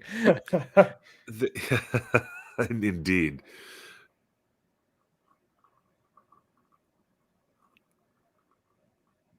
I'm amazed that Faramir is being so brave to actually speak against his father. Yeah. Like this. Yeah. The lessons that Sam and Frodo taught him. Mm. Yes. Get another Boromir glimpse here. Yeah, that way he's in all three movies, right? Yep. I'm going to speak about this moment because here it comes, and there's a moment, and there he is. Now, because of this moment right here, Mm-hmm. Sean Bean was granted the chance to have his name on the list of all the actors who shared in the Best Ensemble SAG Award. Wow. Christopher Lee had his name taken off because he wasn't in the theatrical Wow. release. So believe it or not, even though Boromir is not in this film, except for the few seconds you just saw him, it was Wow. because of that shot Yeah. that Sean Bean literally qualified by the Actors Union and had his name included and won for Lord of the Rings Best Ensemble, which, as you know, is the equivalent of Best Picture for the Screen Actors Guild Awards. It's the top award. Yeah. I am forever confused that Sean Bean gets to have that award and Christopher Lee did not. Huh. I mean, I get forever it from a upset. sense like he gets cut out, so he's not actually in the theatrical. Yeah. You know, But Sean Bean had no dialogue in this Return of the King. So I know. Well, that's what I'm saying. Neither did Christopher Lee in the theatrical. But Yeah. one gets to share the award for history and one does not. Yeah. And so I just feel bad for Christopher Lee in general. But the real ones know, Cliff. The real Yes, we ones do. know. Yes, we do. We do. Gollum's craziness about to, I think that there's a little Denethor Gollum connection that Denethor just spent a few minutes talking about his temptation to use the ring. Mm. And it's always been like 100 miles away from him. And he's Yeah. still tempted by it, even though it's way off the map. Imagine how much worse it is when it's right in front of your face. Yeah. Yeah. See what I mean?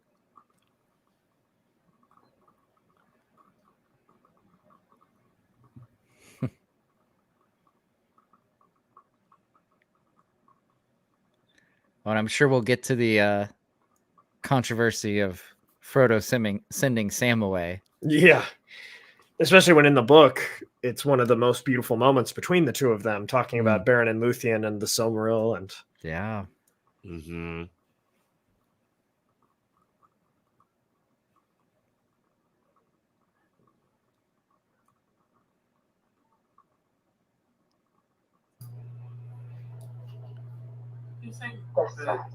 Cliff, can you talk about the fan reaction in the PJ version? to this? Or is he just manipulating on the Fan reaction to Okay. Justin sounds like he's in the car or something. Yes. At a party. The fan reaction to Wait, this. are you coming up here, or is it at the battle? No, I mean we're not there yet. Okay. When Faramir I don't want to miss your cameo, We're Cliff. not gonna. I'm not gonna let you miss it. Okay, that's true. When Faramir and his men are leaving the city once more to go back out and face the minions in Osgiliath, that's when you'll see me on the wall. Okay. But at this point, I'm not sure what Justin is asking me to comment on. I think like the book, like how did book fans take Return of the King? Maybe.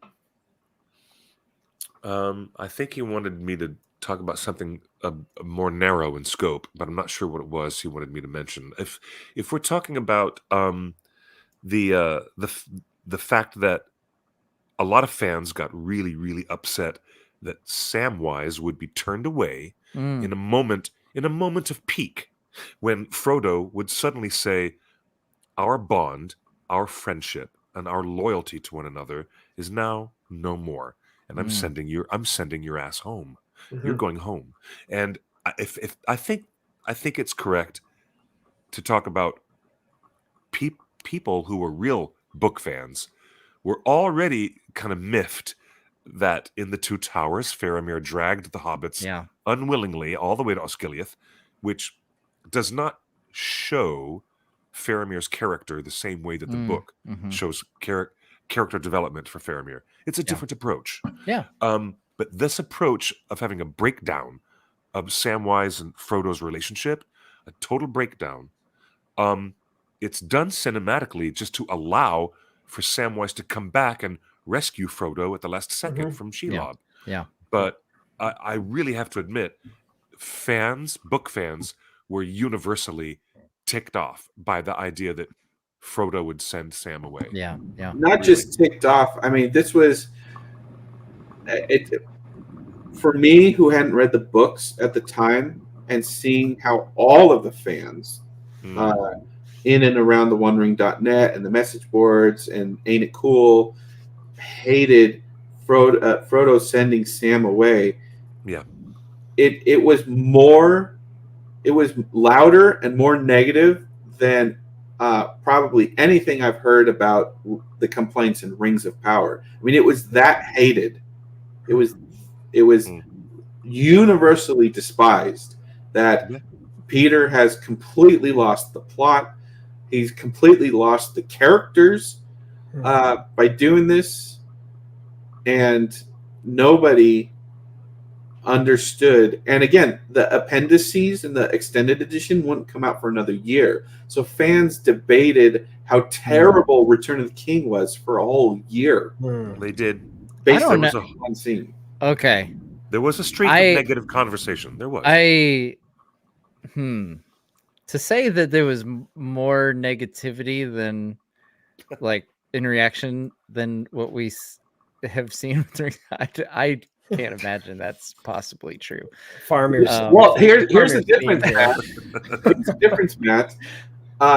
There are good things to talk about in Return of the King that fans did embrace. Okay. But the bad thing. You're talking about that one specific issue, not like the movie as a whole, is what you're saying. Right. Yes, that issue. I'll agree with that. Within the narrow like, scope of that, obviously, we live in a different time of online conversation than we did back then. You know, the good with the bad that comes with that. I can tell you that everyone talks about old forums because of the recent video meme of that dude with the ponytail arguing with a TikToker. Okay. I would argue that the forums of Something Awful and the weightlifting forums and the Ain't It Cool talkbacks and the OneRing.net message boards and IRC channel are as toxic, if not as toxic as anything on social media now. It's just that more people are exposed, general audiences are exposed to these debates before they were just in past times around 2003 when Return of the King came out. You had to go seek it out. You had to go seek it out, but it was so loathed, and like Peter Jackson lost a lot of people with the Frodo sending away Sam. When you say a lot of people, though, I mean a lot. Like, I'm not exaggerating. It was disastrous for fans. More so than like the Mithril subplot in Rings of Power. I'm telling you, this was hugely controversial. Because how dare Peter Jackson get so far into the Lord of the Rings and get to the third movie and then totally rewrite all of the character development that Tolkien wrote between the two main characters. Well, in light of what you're contextualizing here, Justin, I remember conversations myself saying, wow, the Return of the King is really, really awesome, but it's got a couple of scenes that I have issues with. Yeah, I believe there was a that caveat. more. It was like, I I really enjoyed this movie, but some of it was wonky. I've heard that conversation before. And I think that's so the big difference is the bad was really bad. It was debated on the forums endlessly, but there are great things in this movie that surpass it. And I think the difference with Rings of Power is there just isn't anything good that surpasses the bad. Haladriel fans would say otherwise. They got what they wanted. Okay, we are not diving into Haladriel while we're celebrating Return of the King's 20th here. Let's get back on topic, folks. Thank you very much. I will put you in timeout, Justin. Yeah, I just like disassociated and muted myself. I was like, I'm watching the movie. Okay. Now, in defense, Philippa Boyens has spoken very clearly on camera in defense of this triangulation of Sam, Frodo, and Gollum and their relationship. And she's spoken very clearly about why they felt it was necessary to make that choice in the narrative that Frodo would be so far gone that he would lose sight of the truth and he would lose sight of who Samwise truly was. And she said, we wanted to resolve this, situation between these three characters, and we thought that that was the way to do it, that the audiences would feel that Samwise would never, ever, ever abandon Frodo, even if Frodo was gone beyond a point of all reason because of the way the ring had pushed him that far. And, I understand, but here it is. The fact of the matter that she had to, as an Oscar-winning screenwriter, she had to come on camera and speak in defense of that part of the script that changed. So, it's in the history of the film, it's there, but at least the writers acknowledged it and addressed it. They really did. Absolutely. It's you. Oh, it just makes my blood run cold where Frodo says, it's you. Oh, man. Because Samwise, Sean Astin, they're interchangeable forever to me. Yeah. Sean Astin really got cheated out of a Best Supporting Actor nomination for this performance, this film. Yeah. He really got cheated. I remember thinking back at the time that he should have got nominated at least. Yep. Oh yeah, for everything, even for the apocryphal bit of the story that we're watching right now. Doesn't change the fact that the performances are great. And, absolutely. The dialogue is solid, and Well, and this was Frodo becoming Gollum in this moment, right? Like he was turning towards that side of his psychology. I wonder about that, the Mithril edition, as Matt says, right? Yeah, the scenes Mithril that we haven't edition. seen, Frodo becoming Gollum. Like I wonder if they were vision. If they were going to put that up here, because he was turning away from Sam and from being a hobbit until Gollum's next betrayal, and then the return of Sam, which saved him in many ways, more than just physically. Indeed. This is such a Beautiful scene. Oh my gosh. This is the scene that I'm in. This chapter is called "The Sacrifice of Faramir." If you're paying attention to your Blu-ray.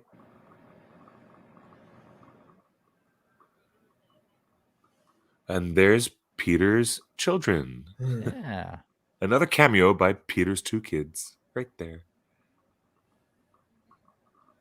They were little hobbit kids being told a wonderful story by Bilbo in the party. Yeah. And then they were scared kids in Helm's Deep. Yes, in the that's Two right. Towers. Yes, there they are.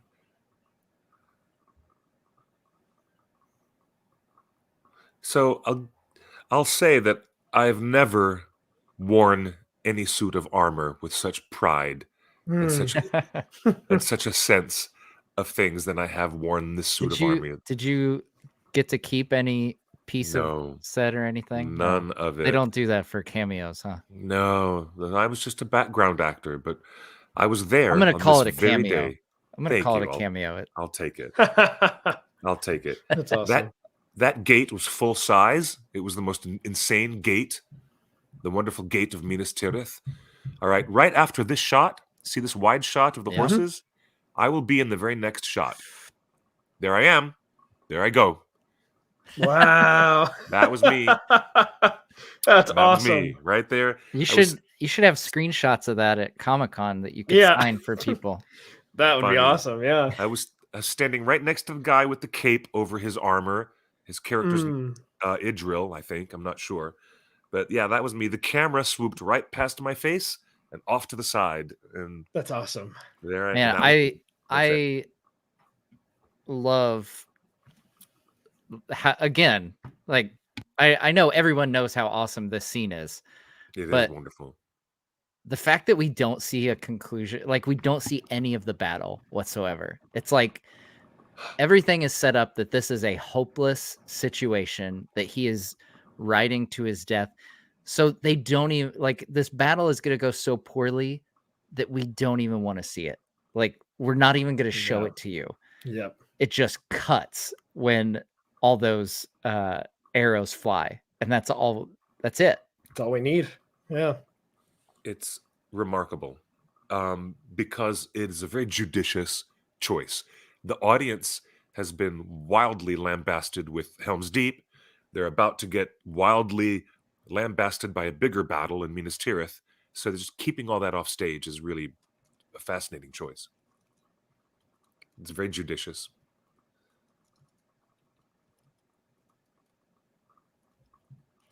I still don't understand. Oh, question from the chat. Question from the chat, Cliff. How old was Cliff when he shot that scene?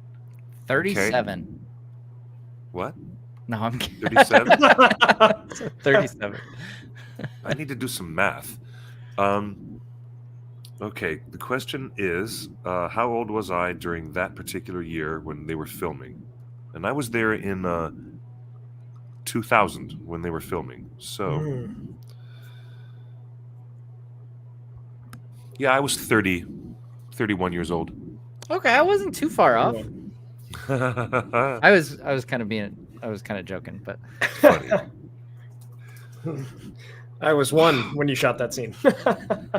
And the red tomato sauce. Yeah, like the red right after tomato? the arrows. Like, I know people joke about the tomato eating thing, but I love that cut. Like, it is such a good cut to go from that to like the red tomato juice and the symbolism there.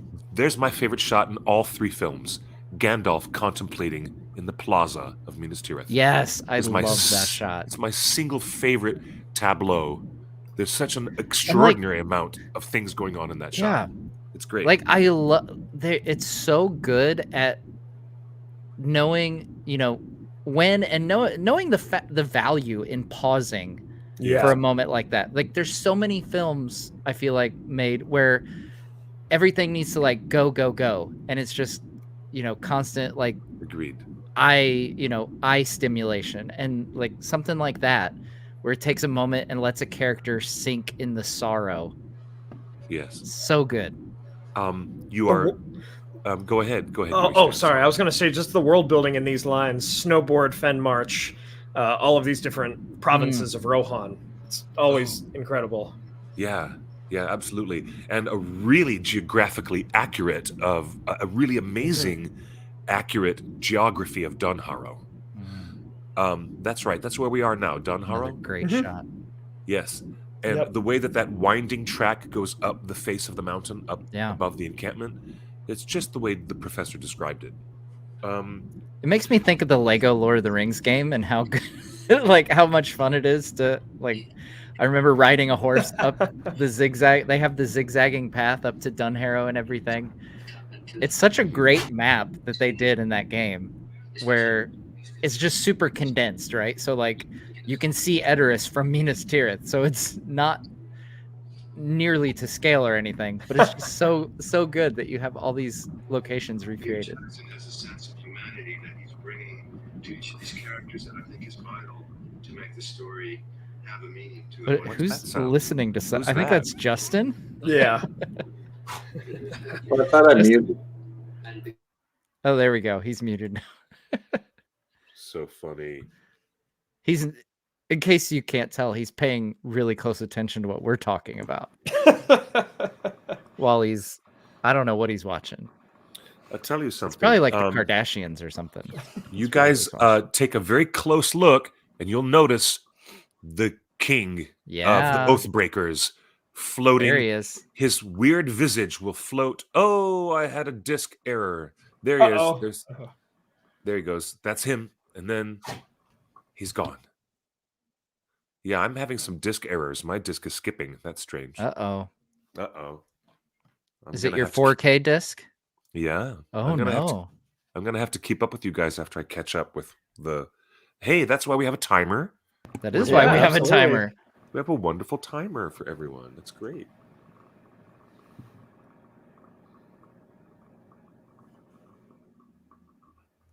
I just remember the excitement that I had every year when the movies would come out on DVD originally, and then, you know, the next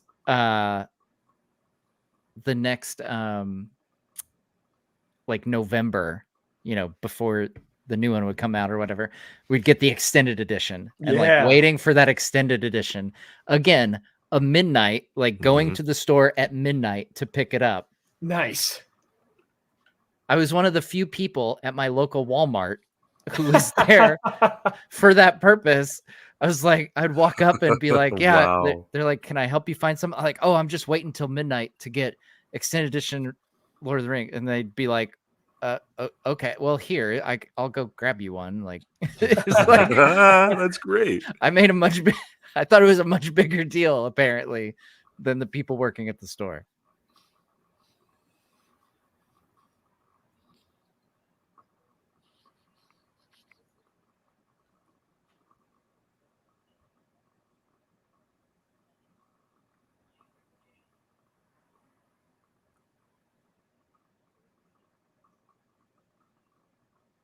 Can I just say I love the fact that, you know, the conflict between like Éowyn going to war or not, like it's not based on a, like, you know, even Éomer says it's the province of men, but it's not like a, you can't do this. Like, you know, it's like, I'm doubting your abilities or anything. Like there's so much more that around this that's about how much they care for each other as siblings. And like, you know, Éomer wants to protect Éowyn. Éowyn wants to go to war to protect and fight with the ones she loves. It's not like a, you know, oh, I'm out to prove myself kind of thing, you know? Yeah, no, it's such a pure motivation behind this conflict. Totally.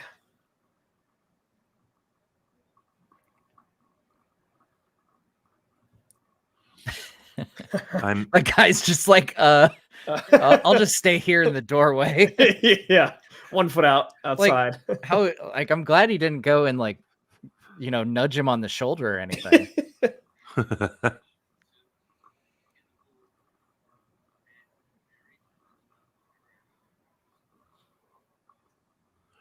I'm inspecting the surface of my 4K Blu-ray disc to make sure I've got no smudges or scratches on my disc. All these different banners of Rohan, just amazing. Yeah. They take the time to decorate. Yeah.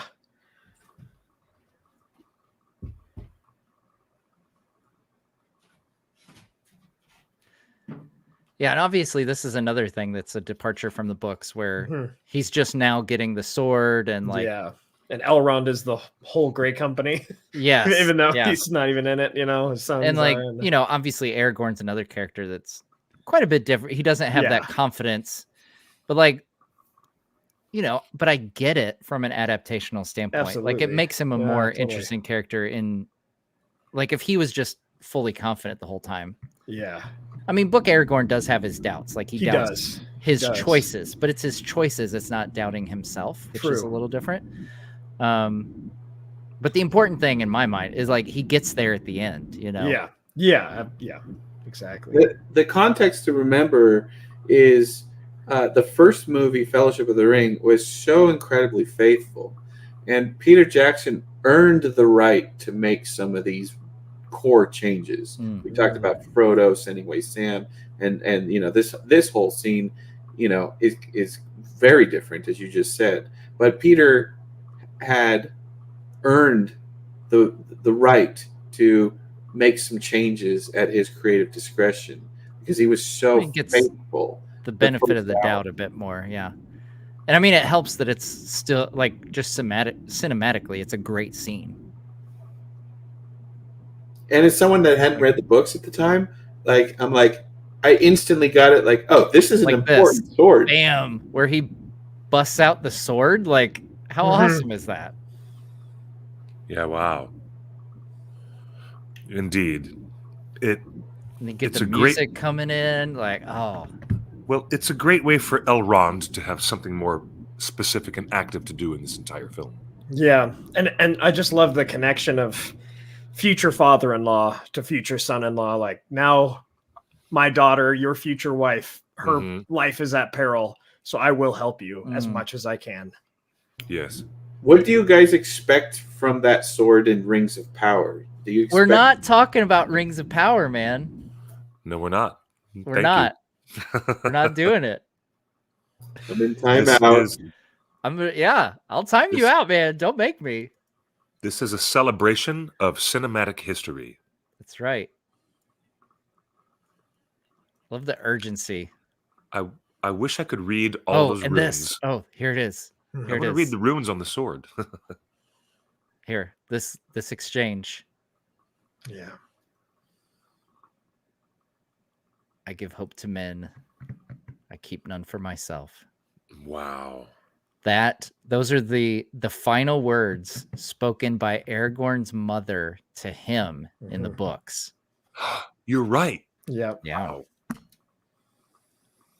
And even earlier in the movie, Arwen quoted some of her lines to Aragorn in his death pages within the book.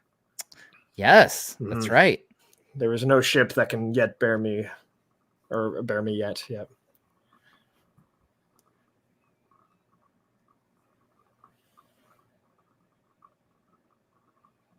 I love it. It's funny since we watched that video at the very beginning of the stream where Peter Jackson was talking to Miranda Otto about the vulnerability in that line. Now, like seeing it in action, I'm like, I don't know. It adds even more depth to it, you know, pointing out that vulnerability. This is the best breaking up scene I've ever seen on film. They were never a couple. They're not breaking up. Not in her mind. She was chasing him for 2 movies.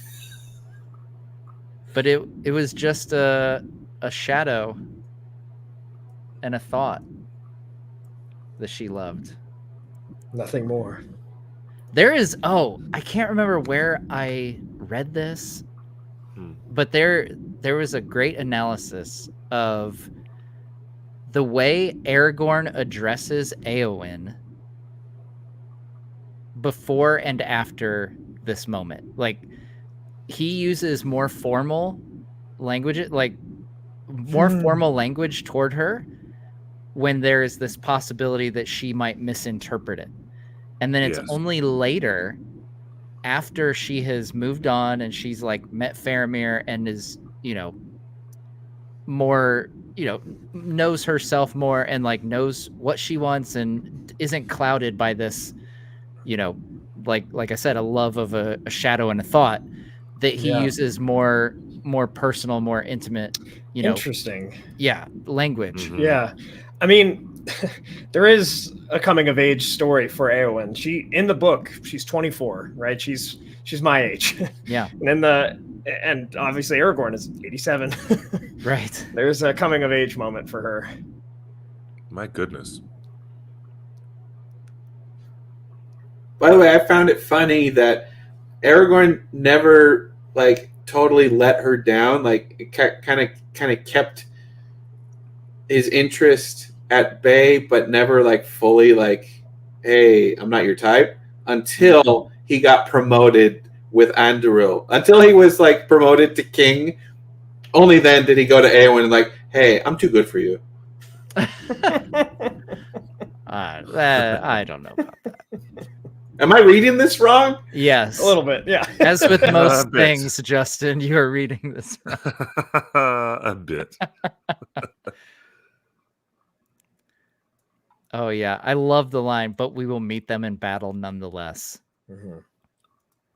It's like, man, that Anglo-Saxon just shines through. Yeah. In some of these moments with Rohirrim, man. We are, again, back to the thematic construct of how these characters deal with hopelessness and despair versus other characters who don't, who really manage to maintain. And I have to be honest, I know a lot of people are like snoring at this scene, but between these two characters, Theoden and Eowyn, it is one of my very favorite extrapolations of the literal theme of all the Lord of the Rings. It's one of my very favorite extrapolations of that idea. And is crystallized in this moment between these two characters. It's so great. Yeah. No more despair. It's as if Professor Tolkien himself is just there telling the audience no more despair. One thing the audience in the chat is telling me how wrong I am. So yes. One thing I love about this scene is that Legolas quotes the prophet Malbeth from Arnor. Yeah. Who spoke about Aragorn centuries before he was born, over 1,000 years before he was born. Really? Mm-hmm. Wow. Yeah. Another extended scene. Yep. Malbeth the Seer.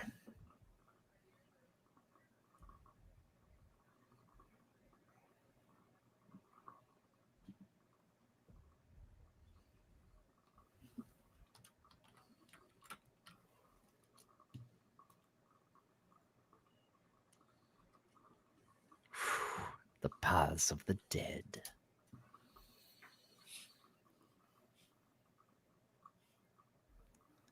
And here we'll get a reminder that there's only one Shadowfax because these horses are going to bolt. I love the design of this gateway. Here's a question from Jason that's applicable here. I read the books, but still kind of confused. Do the paths of the dead turn into a valley up to the Stone of Eric and then to the river? Aragorn also never talks to the ghosts directly, right? So, yeah, the paths of the dead lead them through the mountain. Yes. And then the Stone of Eric is on the other side of the White Mountains. And it was a monument upon which Isildur made the curse against the Oathbreakers at the time. Mm-hmm. Well, that's where they swore the oath to him. Oh, that's right. That's Yeah. right. That's right. That's where they swore the oath to him. Yeah. Originally. Which the Stone of Eric is, it's crazy because it's this apparently pretty massive stone that they brought from Numenor. And it's it dented like the earth, I believe. Yeah, and it's like what of all the things, like I get it. They bring the 7 seeing stones. That makes sense. But then you've got this massive rock. It's like, How this is did just a really cool rock, guys. If we don't save it, then it's going to How be did lost you? in the Yeah, sea. but how did you bring it on a ship? I know, while right? Numenor was being destroyed, Yeah. you had the time to load that thing on the ship. I mean, they were preloaded before Numenor of sank, course. so Of you know, course. but still.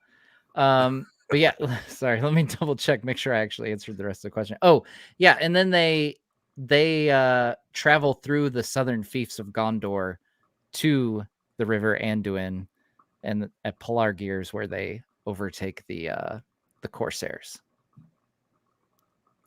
And that's also where he sets the dead men free, because they are not at the Battle of Pelennor in the books. That's right. I do think it was probably a wise choice to let Merry in on the secret of Eowyn's identity in the movie here. Yeah. Yes. Because in the books he has no idea. Yeah, Which and I think we probably would have stretch, known. Yeah, which in would the have stretched movie. the believability a little bit, probably. Yeah. We'd be sitting there thinking, like, how does he not notice that that's her? Yeah, and who is this writer? Like, Yeah. we've met three Rohirrim, like three Right? main Rohirrim. Like, we are 2 hours from finishing a 12-hour saga. Who is this new person? Yeah. Exactly. There's, but there is a slight I would say maybe not so slight, but there's an inspiration from the ancient Chinese folklore of Mulan, that a female would want to defend the honor of her family and dress as a male warrior to go into battle when they're not supposed to. And it's beautifully carried out in this movie without the Durnhelm character having to be introduced at all in that sense, Mm. And we don't have to keep Meriadoc confused, like, oh, this is a person named Durnhelm, Cody asks, why didn't Elrond tell Aragorn about the Oathbreaker sooner? Were they only good for one battle, or could they not have helped more? I think Aragorn would already have been aware of them. Yeah. But I think he just needs that reminder. That's what he gets in the books from the Grey Company, like Yoyston said. It's more of a, hey, don't forget about that prophecy that says, yep, that an heir of Isildur is gonna, call on them. And so it's more of an encouragement, the dead like, hey, awakened. Yeah. Yeah.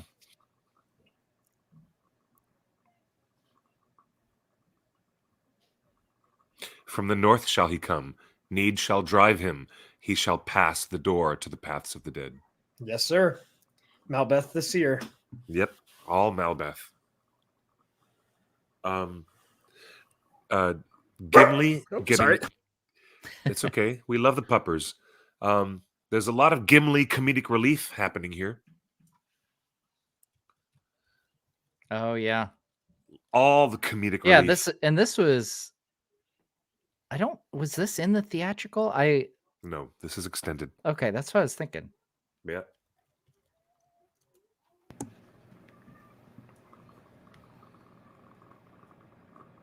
Stepping on people's skulls? How gross. That is pretty gross. John Rhys Davies is going all the way with this. There we go. Yeah, this is where it cuts back to theatrical here. Now it comes back to theatrical, yes. I immediately, my mind went to the Return of the King video game. Yeah. Like, how it transitions yeah, super well. yeah, It's awesome. it transitions right there. Yeah. Oh, I love this. So good. This is what you'd call a necropolis, a city of the dead.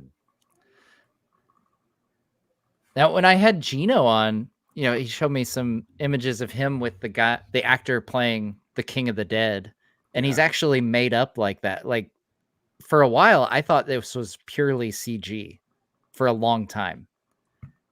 And it was only then that I realized that, no, that was an actual actor. And then they put some CG effects over him, obviously. But yeah, he's made up. All like that. It's an incredible look. The makeup is insane. Wow. That's awesome. There was a huge controversy that we uncovered. many people feel that he says the blade was broken, while some people say the line was broken. Mm, I don't know if that's a controversy, but in the captions based on the country. So different versions of this movie has different captions for that line. Well, let's all listen in and see. We'll get the guesses. Maybe do a poll. Yeah. I have my captions on while I'm watching it silently in the background. Okay, here it comes.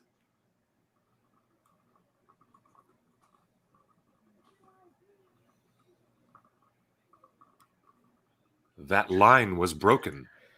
Yeah, that's what the subtitle said, but he made a B sound. Yeah, it does sound like yeah. Yeah. I mean, blade makes more sense. Okay, chat. Yeah. Blade or line? What'd you guys hear? That line was broken. That blade was broken.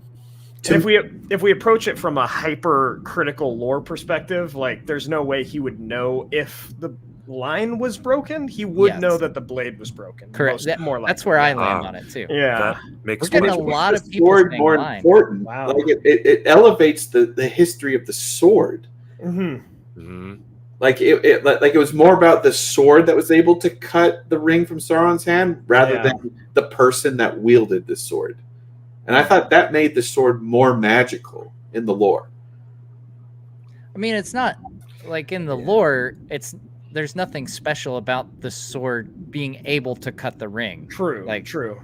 Like you could have just like Sauron had a physical body. Like they could have just cut the ring. Yeah. I don't mean, it's a believe great you. sword. It's a great sword. Don't It get was me wrong. only that sword and only that sword. Well, and even putting the sword The aside, magical power by the elves. even putting the sword aside, it's only the line of the heirs of Isildur that could even command the oath that they broke. Yes. Nothing to do with the blade. But I do think here he is remarking on the blade. Yes. I think. Sorry, Chad. I think I have to disagree. know. Because there's no way he would know if it was broken. So I'm not fully arguing like that's what I heard. Like I'm not 100% convinced that he says blade, but I do think blade makes a lot more sense. If my statement there makes sense. Agreed. So I'm going with blade because I think it makes more sense. Yeah. Does it say line in the script? All right. In the script, it says line. I'm going to look that up. All right. I'm going to mute myself while I do all the research. That's a lot of skulls. If I ever get Peter, Fran, or Philippa on the channel, that'll be my first question. Usually I'm like, how are you introduced to Tolkien? I'm going to be like, nope, we're settling this right now. Okay. Is the blade broken or the line broken? Here's a bit of geography that is screwed up. You see where they're standing and looking at the ships right now? Mm-hmm. When they actually came out of the other end of the Paths of the Dead on the south side of the White Mountains of Gondor, they were so far away, like maybe 85 or 90 miles away. It's from like 3 or 4 days journey. Yeah. Okay, maybe they were more than 90 miles away, but it was really the only time where the geography was screwy, where suddenly they're looking at the River Anduin and they're at the river's edge, right? As they come out of this path. And as you can see, there is no stone of Erech anywhere. It's like, all right, you made it past our skull trap, so we'll fight for you. Oh, here we go. Wow, siege towers. Something that Saruman didn't bother with. Siege towers. might have helped. I think. Oh no, poor Faramir. Can I just say that I would really enjoy it if David Wenham also comes back for War of the Rohirrim and like they have I've said this before, but how great would it be if they had a live action intro to that movie where Éowyn sits her kids down to tell the tale of the War of the Rohirrim, and we get, a bit older David and Miranda together with their kids. That'd be great. That would be super cool. So Get off of me! Don't help me! I don't need your help. Even the scripts that I'm finding, I'm going to a bunch of different sources and checking. The scripts are even contradicting each other. I found one that says the line was broken, and then I saw one that said the blade was broken. So, wow. Yep. I just wanted to say that I love the comedy of Gothmog getting really pissed off that someone's trying to help him off of his warg. Oh, yeah. He's like, do not help me get off of my warg. Just get your hands off me. And it's just pure comedy. I just don't know why they're doing it, but it's great. I mean, I don't know if I'd say it's pure comedy. I think it shows the pride of him, you know, like he doesn't want help because he's obviously like he is kind of hobbled and everything. And you know, too proud to receive. Exactly. And all those awful decapitated heads on the wall. In the books, branded with the eye. Each and every one. That's right. But this catapult thing is where PJ couldn't outdo the book for shock. The book gets pretty gnarly. Yeah. The book of Gothmog was controversial from the get-go. A lot of fans, again, a lot of discussions hating on this. Like, this is Peter Jackson getting a little too creative with such an important character. I don't know if I would say Gothmog is that important, though. Like, he doesn't have any lines in the book or anything. He has his own card in Magic the Gathering. I mean, but what does... I mean, he fulfills the role in the movie that he does in the book. Yeah, so, like, I don't know. I like the choice. I think you're using the term controversial pretty lightly here, Justin. I was in these debates at the time. They were just as heated. I'm not over... I believe you, Grandpa. Gosh, I know. It was snowing outside, and we had to go out in our socks. You had to go uphill both ways to get to the internet machine, fire it up. Oh, gosh. It wouldn't connect for 3 attempts. I had to listen to the modem go pee, pee, pee, for 10 minutes just to have these online arguments. Can we... I love Gandalf's line of send these foul creatures into the abyss. Into the abyss. So great.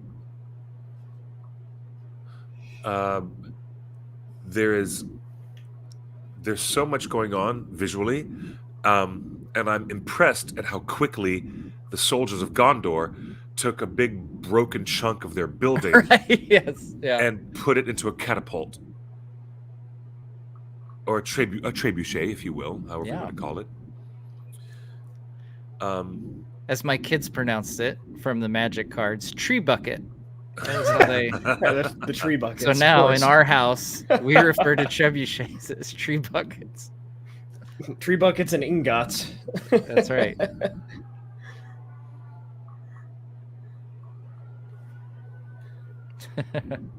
Oh, this shot. Oh, so and the music, great. the vocals. Yeah. Oh, it's amazing. We could spend like the whole movie just being like, "Oh, and this shot, and this is so good." Yeah. Oh, what about this part? It's so good. You can see the port in one of those shots next to the River Anduin. You can see where Aragorn comes up on the ships. Yeah.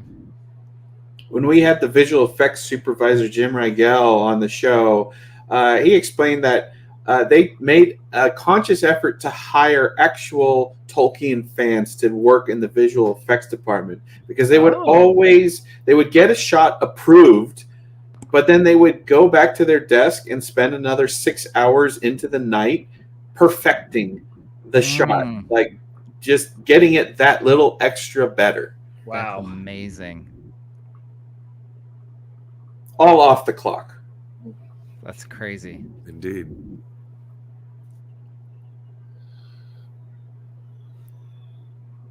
And there's the great sound design of Fran Walsh shrieking.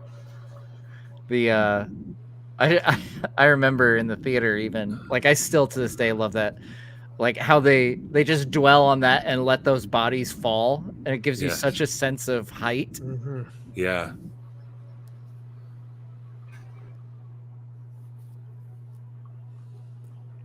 And these trolls do not turn to stone in sunlight. They're Olog-hai. Yep. They're Olog-hai. Yes, Well, they are. and there are, there's the cloud. Yeah. That Sauron sends forth. So there's that, I guess. Yes. Yeah. Well, And I mean, this is a great transition shot there too. It's where incredible. the orcs fall down. Oh yeah, and then you see the battering ram. I mean, this was, in my mind, like in cinema, it had to have changed a couple things too, because I'm sure there were battles like this in daylight before, but I think like Game of Thrones, so many other franchises since, they try to keep them in the dark so they can hide CGI, but this, you can see everything, and it's amazing. Mm-hmm. Yeah. I I love shell-shocked Pippin. Yes. Here. Yeah. Like, does not know how to process what is happening right now. I was going to say it's surprisingly well lit for all the gloom and the fume of Mordor that's overhead.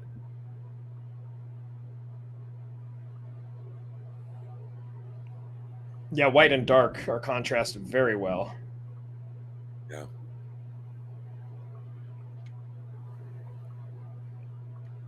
So many orcs. Like, all those people in makeup. Yeah. Yeah.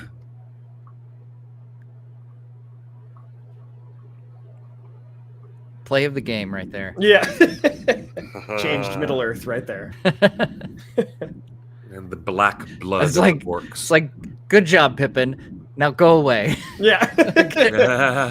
Good job. Get out of here. And the orcs have blood which is black as tar instead of being red. We're coming up on the break point for those watching on discs. There's Sala Baker. That's another introduction of Sala Baker speaking to Gothmog. Oh yeah. That's him. That's Sala. We're gonna be seen in the new Michael Fassbender movie. That's right. The what's it called? The Killer? The Killer. And these Man, beasts they had pus coming out of his eye, and you could just see it in the 4K. It's yellow and it's awful. Yeah. Oh wow! I love that shot. That camera moving right in on Gandalf's face. Yeah. It's so intense. Another transition moment for the Return of the King video game. It was like, oh crap. That Gandalf level's so difficult. It is. All right, and there is the beauty. There we of go. Elrond. That is the breakpoint, disc 1. It says end of disc 1 right there. Bye. End of disc 1. Okay. Well, folks, I'm gonna pull up now that I'm gonna have to Grab a snack real quick. Grab a beverage. Switch discs. We will have a little intermission, but first, I want to pull up a video. I reached out to a couple folks on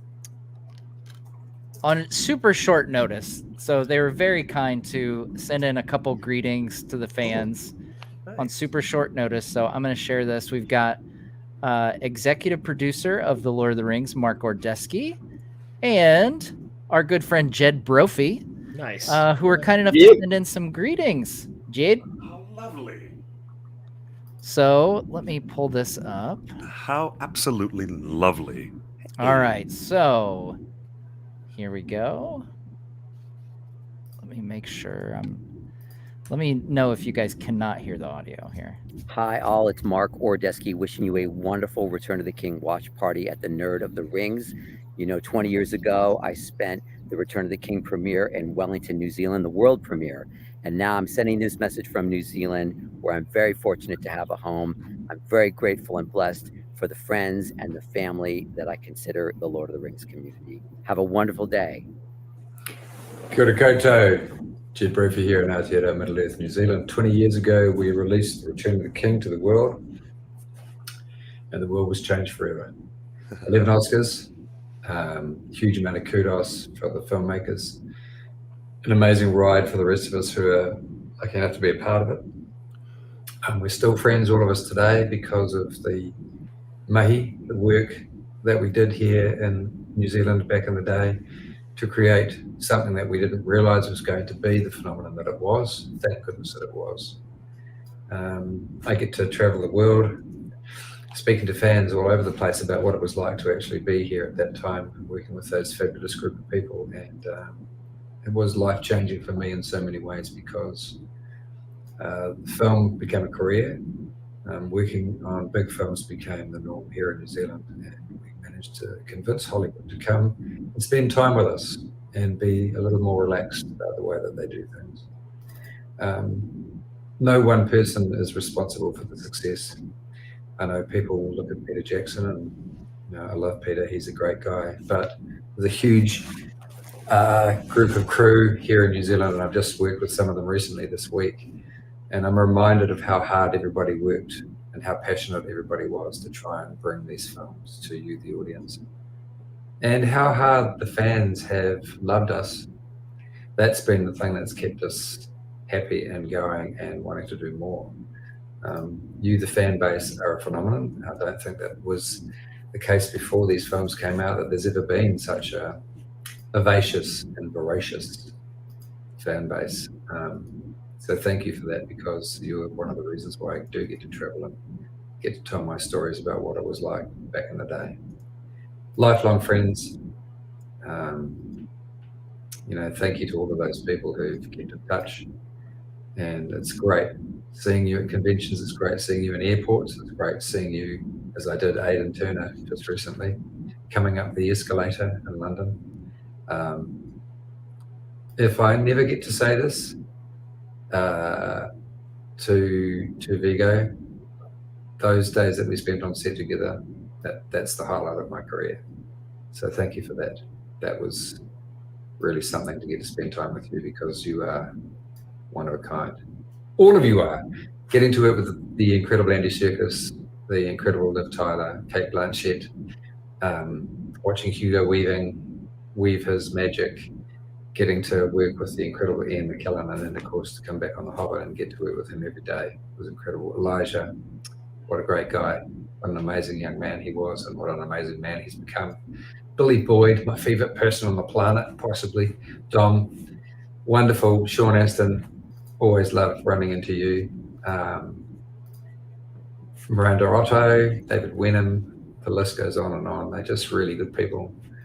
I think one of the successes of these films is that Philippa and Fran and Peter and Liz Mullane, Miranda, and all the other people who were working on this film as casting people, cast incredibly good people who just happen to be incredibly good actors. My first day on set was with the sadly missing but incredibly giant of a man, Sir Christopher Lee, and never imagined that I'd ever get to be on set with someone quite as fabulous as him. The prosthetic teeth I was wearing actually came out of my mouth and flew through the air and hit him in the forehead. And without missing a beat, he turned to Peter and said, "Is he finished? It's my turn to talk." Never gave me a hard time about it. Just we carried on, consummate professional. Little anecdote there for you all. Matt, 1 million views so far, 1 million supporters or subscribers so far on YouTube. You must be thrilled, and I'm thrilled for you. And your podcast is one of my favorites. And to you, the fans, come and see Aotearoa Middle-earth. Come here and visit, come and see where the magic happened. And to Warners, I know, 3 films coming up. You need to come and shoot it here where the IP is.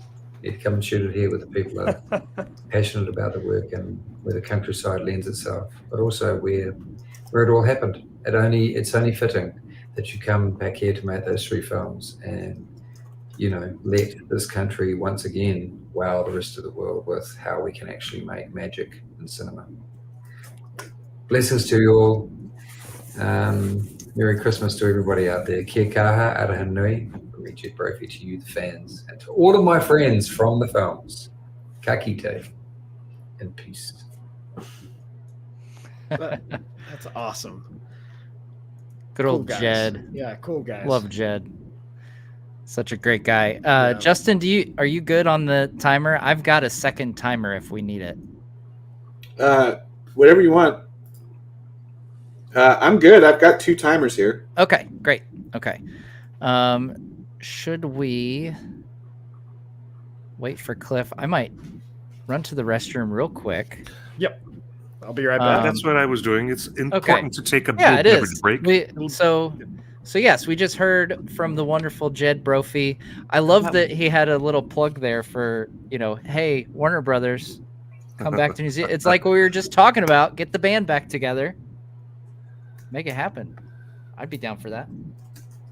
That was really wonderful. His message was so wonderful. Really fantastic. It was so heartfelt, and he spoke of so many great people, and he spoke towards the collaborative, and he really did. It was great. Yeah. All right. I am pulling up. So, folks, if you've got a 2-disc set, get your second. I'm sure you guys are already on it. That's what I'm doing now. Pulling up my file 2 here on my computer. So we can do part 2.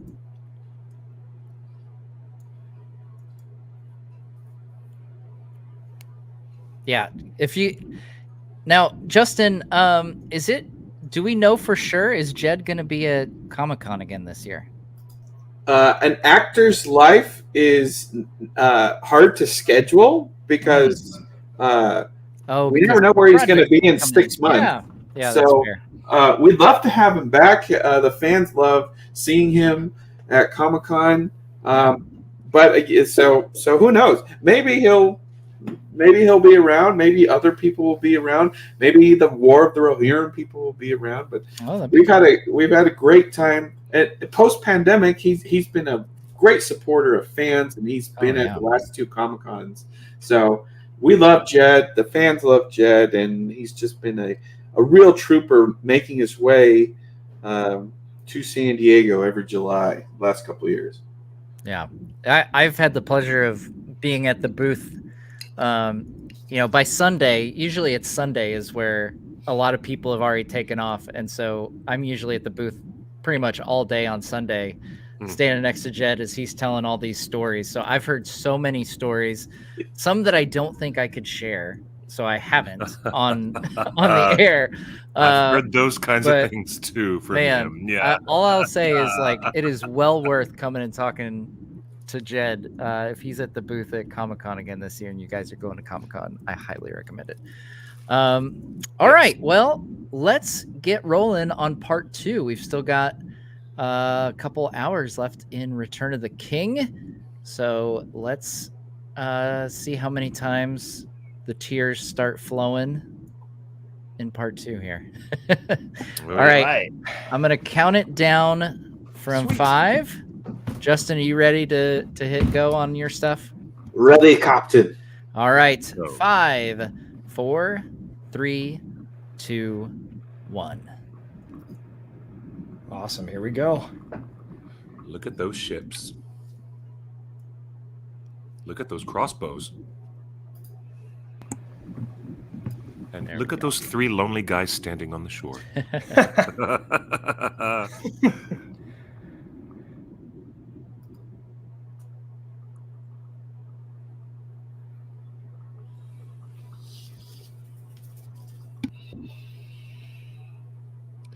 Another big director's cameo about to happen. Peter. Poor Peter. Aww. He just died. Wouldn't that be a great trio? Like if you and 2 people got together and did a Comic-Con cosplay as Peter's that's awesome. That would be 3 sweet. cameos. Peter's cameos. That would be hilarious cosplay. I love that idea. I'd love to be just the guy walking around eating a big carrot. Just have a bag full of carrots just walking around. There's a podcast guy, YouTube guy that is very funny, and he plays George Lucas. He sounds like George Lucas. Okay. I think some people here have seen that YouTube channel and some of those podcasts, but I have yet to see anyone be able to speak like Peter, and I feel like if no one has attempted to do what that guy does for George Lucas, to be like, the funny YouTuber Peter Jackson version. That'd be awesome.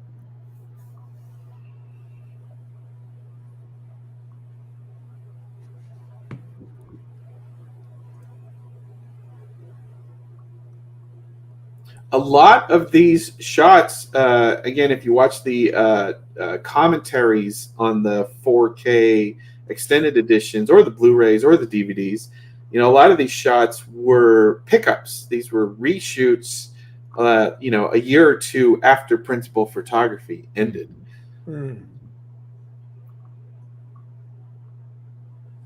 Especially in the cave.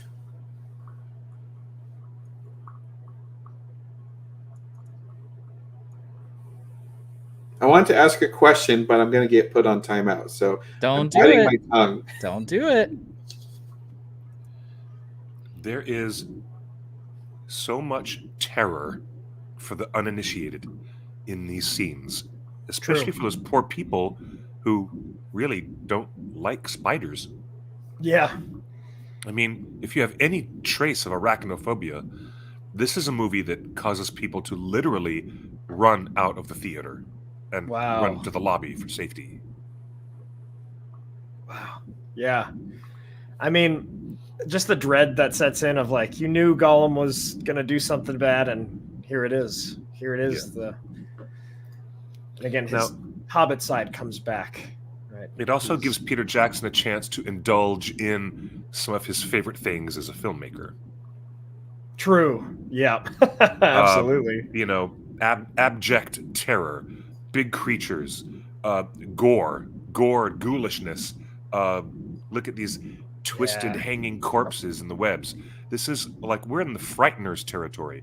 We're in Peter Jackson's zombie film territory right now. True. And so it was one of those few times when Peter was like, let me crank up the horror element. Mm-hmm. Yeah, whenever he gets a chance to do that in The Lord of the Rings, there's definitely this, you can tell that other sense of passion for those filmmaking elements comes back. He's not shy. He's not. About his affection for horror. Yeah. So, well, Cliff, what makes a horror director such a good choice to tackle Middle-earth? Is there something about Tolkien's writings that he leans darker than people think? Yes, but it wasn't really to Peter Jackson's credit that his curriculum vitae, his resume, was splatter films and horror films. Yeah. When people heard about Peter Jackson being attached in 1999 to the big J.R.R. Tolkien mega story of Lord of the Rings, people were highly questioning the wisdom of New Line cinema at that time. Oh, interesting. Would you like to see other horror directors jump into the new Lord of the Rings movies, like Scott Derrickson, Sam Raimi, or any of the other? Ari Aster? I would not like to see certain directors like Ari Aster go into that direction, because Hereditary and Midsommar is not at all the type of energy or feeling that you get out of Tolkien. I mean, it all depends on what they bring. I mean, it's like, yeah. I mean, like, yes, that's what Peter had done, but clearly he has a multifaceted, right? Yeah, like that's not all he is, I mean, he's clearly a master storyteller. Someone like Sam Raimi, like he's actually, it's a good comparison too, because he's also he's got his own directorial style and his cinematography. He would be interesting. I will say, my kids put on Spider-Man 3 last night, so I might not be in the best mental state. Fair. To put on answer Spider-Man that 2. question. Put on Spider-Man 2. I'll put on Spider-Man 2 and then we'll revisit. Yeah, there we go. Fun fact, I'm in Spider-Man 1 and 2, just like Cliff is in Return of the King. You're in Spider-Man? He is. Yeah, I get chased by Green Goblin. What? Oh, that's awesome. Okay, you guys send me a screenshot of that. Yeah, that's hilarious. Later. That's great. All right. How many weird dead bodies are hanging in Shelob's cave? Yeah. Do you want to stop and think about her victims? What kind of animals or creatures are Orcs. wandering around up there? And that one looked like a little dog or something. It did look like a little dog. Most are orcs. Some are certainly men of Gondor, because she dwelt in Mordor longer than Sauron had. Yeah. As she fled from, Matt, remind me, north of Doriath, the place where Nan Ungoliant. Dungortheb. Yes, thank you. Yep. Valley Fled of from there. Dreadful Death. Yes. One of the best translations of a name. Like, tells you all you need to know about the place. Oh, there's a bat. I also saw a bat there. Cliff, talk about the debates the internet was having about this scene and whether Shelob would Justin talk. just wants to bring up all the debates. All the and stuff. controversies, all the debates. Well, it got heated. I mean, people were debating will the Balrog have wings in the movie? With Shelob, it's like, will we see her talk or not? And it was questioning all the way up to release whether Shelob would talk. No, Shelob doesn't talk, though. Shelob doesn't talk. I don't remember any controversy about whether Shelob would talk or not. There was discussion about whether the Hobbit movies would have talking spiders. There was a lot of that speculation. Yeah, because they do talk in those. I don't remember Shelob being a particular point of controversy as much as what was controversial was that Shelob did not appear in the Two Towers. Two Towers came and went, and we were all left scratching our heads.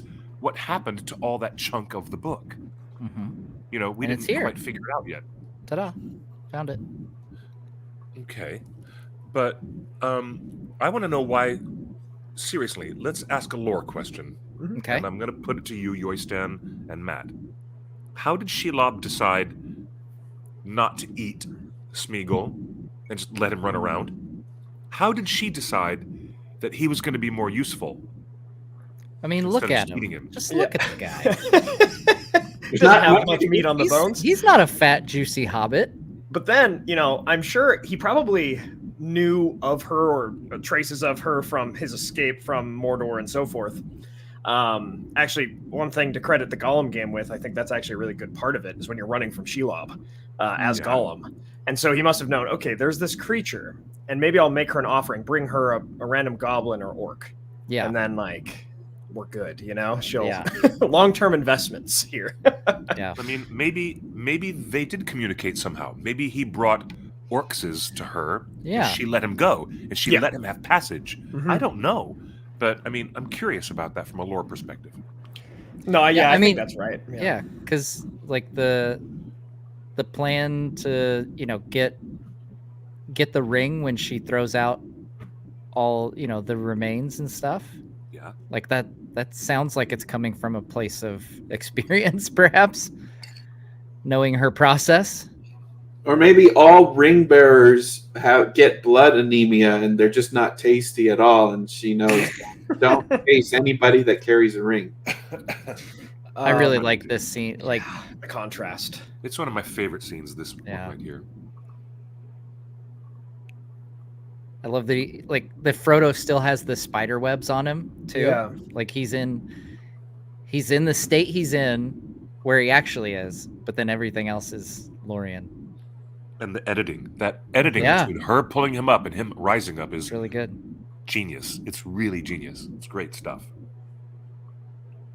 Oh, this explains why the Comic-Con exclusive Weta toy was spiderweb Frodo with file.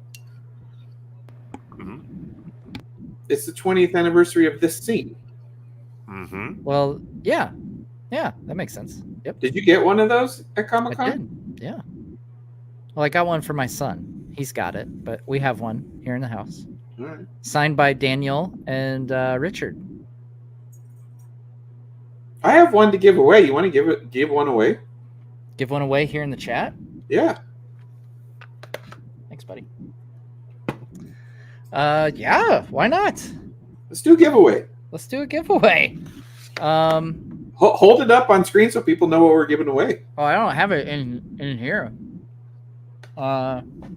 Also, can we discuss why Éowyn is exposed now and everybody can see that she's really Éowyn? Would that not give away the secret? That word would pass among the other soldiers? Yeah, but then your actor, it's the same reason that Spider-Man always takes his mask off by the end of the movie. True. Okay. You got to see, you let the actors act and emote that they can't do behind like a big old helmet, I guess. And I think you could only tell it was her if you were looking at her from like that person sitting behind Mary. If he just looked over, he would be able to tell. I mean, it's a long blonde-haired person. Exactly. You know? The beard is the only missing. It describes everyone in this camp. I mean, look, her brother Eomer is nearby. Her uncle is nearby. But all these people How that nearby? she knows are nearby. There's 6,000 of them there. So Okay, Matt, maybe not. speaking of giveaways, and I haven't tried this function yet. I think it came out after our latest live stream, but giving away memberships, is that something we can do? We can try. How do I do curious that? to see how that works. Let me see here.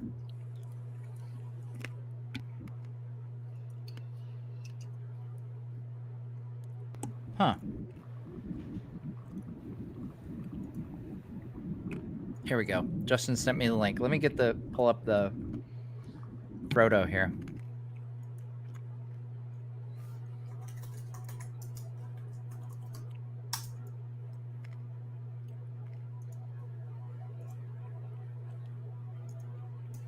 There it is. There's Frodo. That's a one that we had at Comic-Con. So we'll give one of those away here. So stay tuned. We'll come up with a way to do that. Limited edition, 3,000 of them made. All right. We get that reference of Anarion, right, with the House of Yeah, Anarion. the Love House that. of Anarion. Okay. Never mind. Don't want to be on time. Love everybody spamming Grand. Grand. Chat.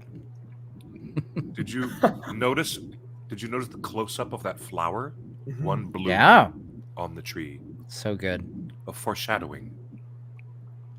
You know, as someone that hadn't read the books, there were 2 full movies of guys hyping up this like cool white tree in this tree, and then we get to this movie, and I'm like, "That's it? It's a bristlecone pine. It's dead." Until you see it in full bloom at the end. Yeah.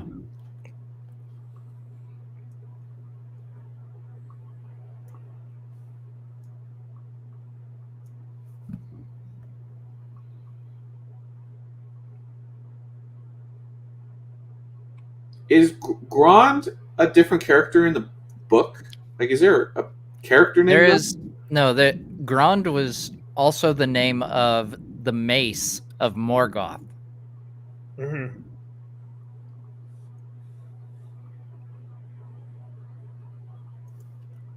Boy, wouldn't that be something if... never mind. If we got the Silmarillion adapted one day. Yeah. Wouldn't that be something? If someone in a future season of a TV show finds the mace. Oh, goodness. Man, he's really Goodness just wanting the gracious. controversy. Right? He just wants to see how long he can push it. Yeah. So Now, in of the course, book- this would be where the Witch King comes in. Yes, sir. Thank you for mentioning it. And I always mention this as like my biggest thing that I wished we would have got the book version is Gandalf versus the Witch King. I wish it was just like the book.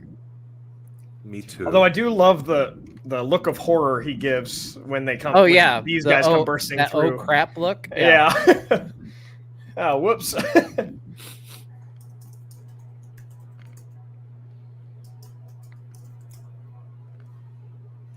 The compositing is a bit off on the trolls walking in those environments. Those scenes do feel rushed, like they were done last. It's perfect, Justin. I don't know what you're talking about. Literally, there is not one wrong thing here. Yeah. Gosh. Just trying to push all the buttons today. Just calling it like I see it.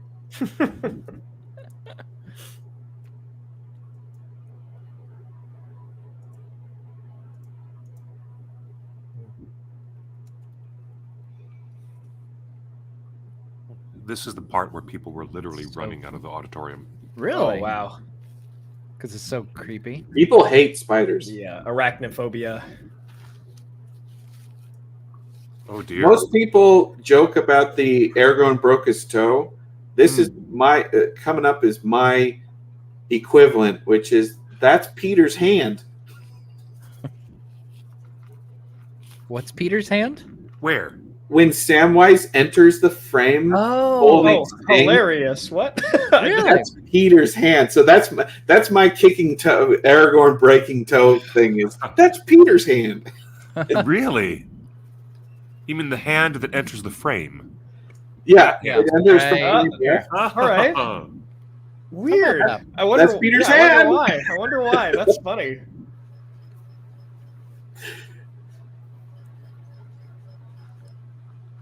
Oh man, this is such a great scene. Mm-hmm. Is Jed one of those orcs that come down? I don't know. I don't think so. Thought he was.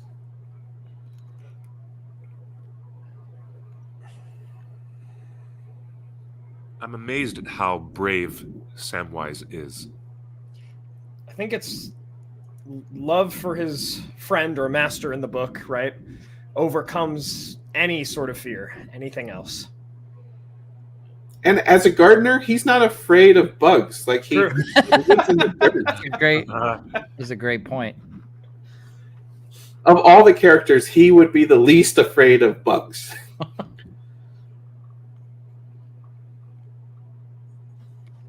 I mean, it's something I love in the book, too, of how he describes, right? Gollum's jumping him while Shelob's jumping Frodo. And something in him just breaks, and he just, like, snaps his walking stick on Gollum's back and goes right for Shelob. I like to think that Baron fought Shelob in the First Age. Oh. And Shelob got away. I like to... That's my headcanon. Nice. That's a fun one. Yeah.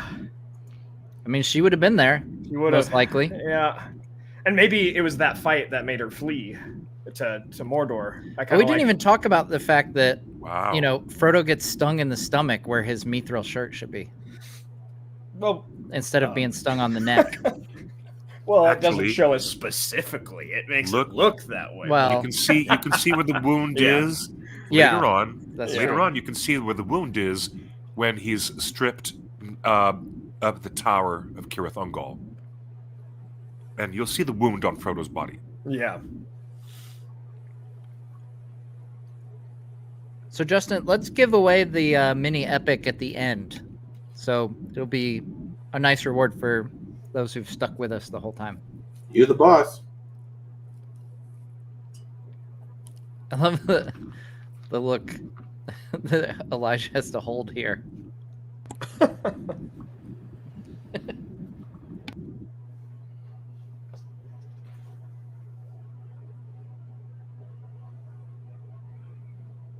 How does he do it? It's as an actor, how does he do that? It's remarkable. Now, I hesitate to mention this, but it is worth mentioning at this point in the book. It's one of the darker moments. Like Tolkien alludes to some very dark tones, dark themes, right? Mhm. When Sam thinks Frodo's gone, he thinks about ending it himself, like ending himself. Yeah. And he contemplates it, and then chooses to push forward. Yeah.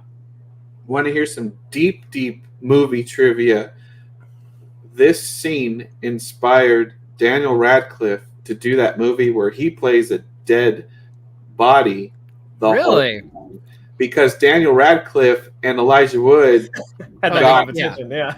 got mistaken for each other A lot, yeah. for like 10 years. Right. And so he's like, well, I can play dead on camera better than him.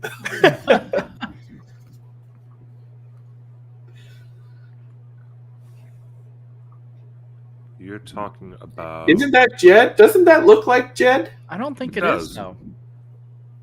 No, you're talking about Swiss Army Man. This fellow ain't dead.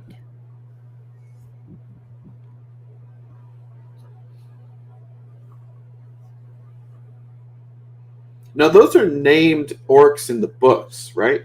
Yeah, we got Shagrat and Gorbag. Yeah. Shagrat and Gorbag, yes. Yes. And all the best orcs speak with the most thick Cockney accent. All the best orcs talk like this. Oh, yeah. There You know, you go. Great. All the best orcs will always be like, She strings him up like a goldfish. you know. And I I'm always like, love- Are you here to clean my chimney? Are you here to sweep my chimney? Or are you here to talk like an orc? Because that lower south side of London thing that you're doing is just great. I always love mentioning this. A few years ago, one of my friends hadn't seen all the way through all of the Lord of the Rings movies. So I was like, all right, come over. Like, we're going to watch through all 3. And she thought that... In one sitting? Close. It was like 2 days, 2 or 3 okay. days or something. Wow. And she thought something was going to happen to Frodo. And I just like, maybe. And then Frodo gets stabbed, and I let her think he had died for dead? like, for like good 5-10 minutes.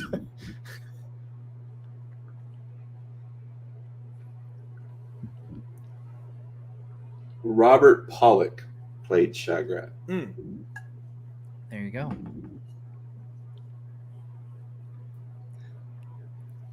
Poor Baragond doesn't get in the movie. Poor Glorfindel. I lament. I don't know. I get Glorfindel. A lot of people tout Glorfindel as a big omission, but I think Baragond is more. Yeah. Yes. As someone that hadn't read the books, the fact that these movies had killed Gandalf and then killed that elf guy in Two Towers, I was fully prepared to have Frodo be dead at this point. So I was fully on board with the drama of like, what happens now? Did we just lose? Right. Or is Samwise going to finish all this at the end? Maybe.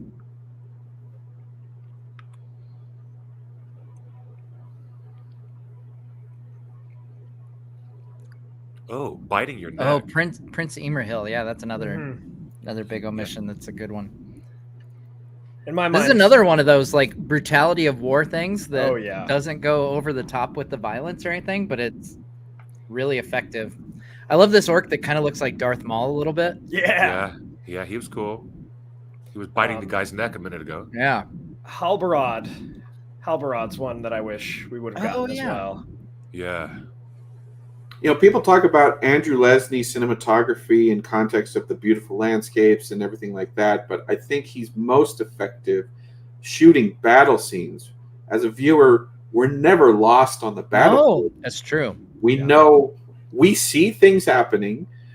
There's no trickeries of the camera. Yeah. The shots are long enough to register what's going on. And this scene was not in the theatrical, if I'm correct. Correct. Yeah. This is the moment where we're like, wait a second.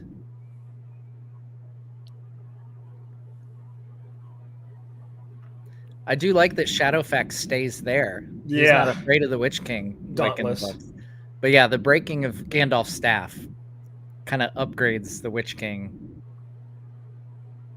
And again, it's like one of those things, I understand why they did it, like why the logic. Like, it puts you in this most hopeless situation right before the catastrophe of Rohan showing up. Yes. Like if Gandalf could be beat, like, holy crap, what hope do we have, But then, the book nerd also says, like, hey, wait a second. The Witch King didn't break Gandalf's staff. So that's an interesting thing. Yeah, like, it's not a book nerd scene, but it wasn't included in the theatrical. So who is that scene actually for? I mean, you still get the Gandalf versus Witch King moment, and it does, like I said, it drives home the despair a little bit more.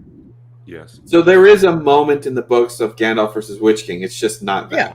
No, it's it's most spectacularly. It's so spectacular in the books because when Grond breaks through the gates, it's not a bunch of trolls. It's actually the Witch King who dares to enter the city, and Gandalf meets him at the gate to deny him entry. And all fled before his face, all save one. Yeah. Yeah. That line is so good, and it's Gandalf on Shadowfax there. With this moment, especially in the books, I love the allusions towards the Valar, right? Rides like Arome. I'm fairly certain that the winds of Manwë pushed all of the darkness of Mordor and pushed the sails of Aragorn north. Mm-hmm. And so the Valar were here in this battle. Their effect is felt, Exactly. Yeah.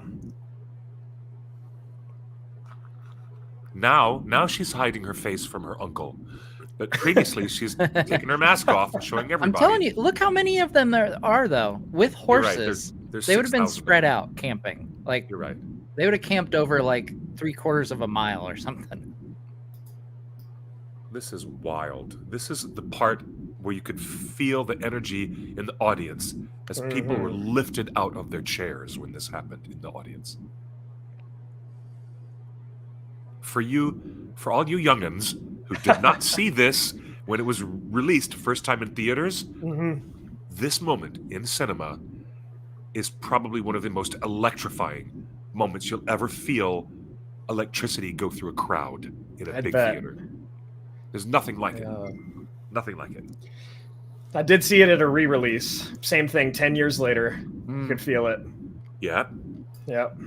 Yeah. Well, we had been waiting for 3 entire years, film after film, for this. Yep. And it just, it lit up the audience like wildfire in a dry prairie. It was amazing how much people responded to this in theaters.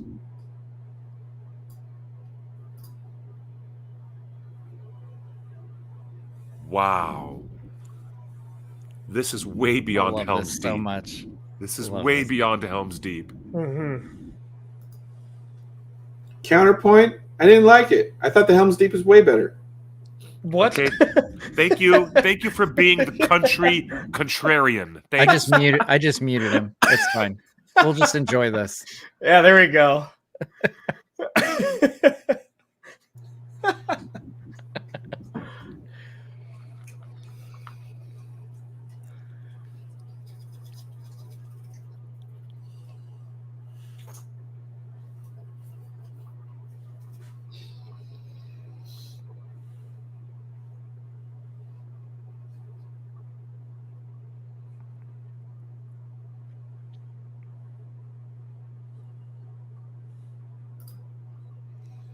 Sala looking so terrified. Yeah.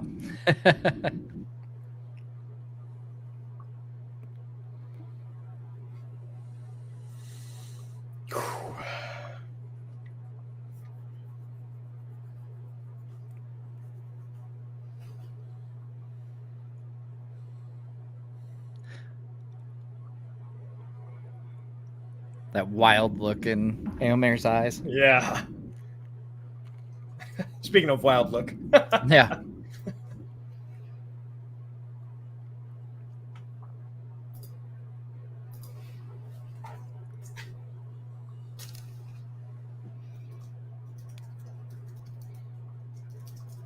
And I love the parallel when death is no longer a factor, what the Rohirrim do versus what Denethor does. Yeah.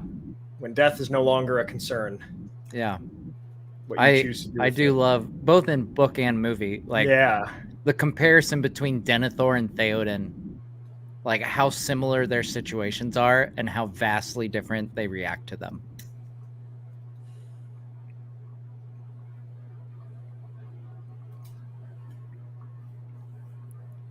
There can be no victory.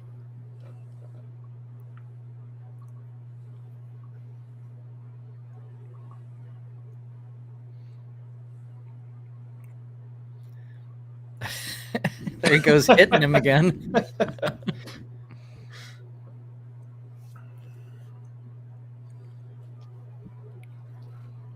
For continuity's sake, Gandalf has no staff, so he grabs a pike from the nearby wall.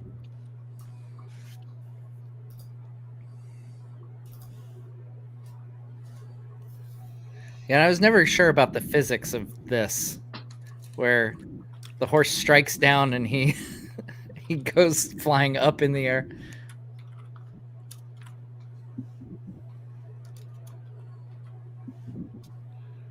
I was permitted the chance to sneak around inside this particular tomb. Ooh, in Rath Dinen, huh? Yes, I was able to wander around the Rath Dinen, and they had statues in every side alcove. And it had the accurate name and the accurate dates of birth and death of all these old kings. Oh, that's amazing. Wow. There was dozens of them in that set, and all of them were never to be seen on camera, but they had the actual names from the appendices of the dead kings of Gondor and their dates on all the tombs. It was great. Wow. Crazy. Like, yep. The amount of effort and detail that you don't even see, but is put into things like, like I know we've talked about it before. I think Yoyston, we've talked about it on the stream, even about how there's stuff inscribed on the inside of Theoden's armor that like is only there for Bernard Hill to see, really. Wow. But it makes it authentic. But he said, you know, like I think his quote was something like, and I might be misquoting here, but it was something to the effect of, you know, he's not an actor putting on a costume. He was a king putting on his armor. Yeah. Yes.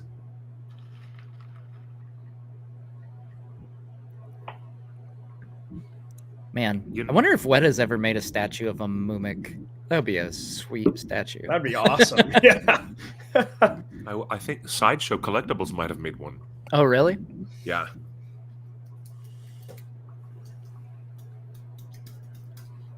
Do you know how many orcs they're stepping on as these Oliphants make their charge? As we know from the books, Sauron does not care about the orcs. They are fodder. Yeah. This shot, oh my gosh. And the sound design here, just that music going right off. Yeah. There's a special kind of chaos here in these scenes, and I don't know how they managed to put it together.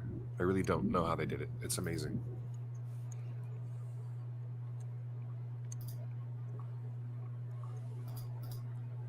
Oh yeah, the dead Mumik that we'll see on the field later is like an actual. They built. Oh, that's that. awesome. Yeah. Somebody at Weta told me that dead Muma kill was the largest movie prop ever made at the time. Wow. That's incredible. I mean, like someone messaged you just now, or someone told you that before and you're remembering it? No, they told me that 20 odd years ago. Oh, okay. They were so proud of it. I mean, I thought someone was like texting you. I was like, it was the tell him to come in here. I know, really. I wish that were the case, but that poor horse got squished. No horses were harmed in the squishing of horses. There's Gamling getting another great scene. I love that Éomer's Here we just like, here we go. Éomer's spear.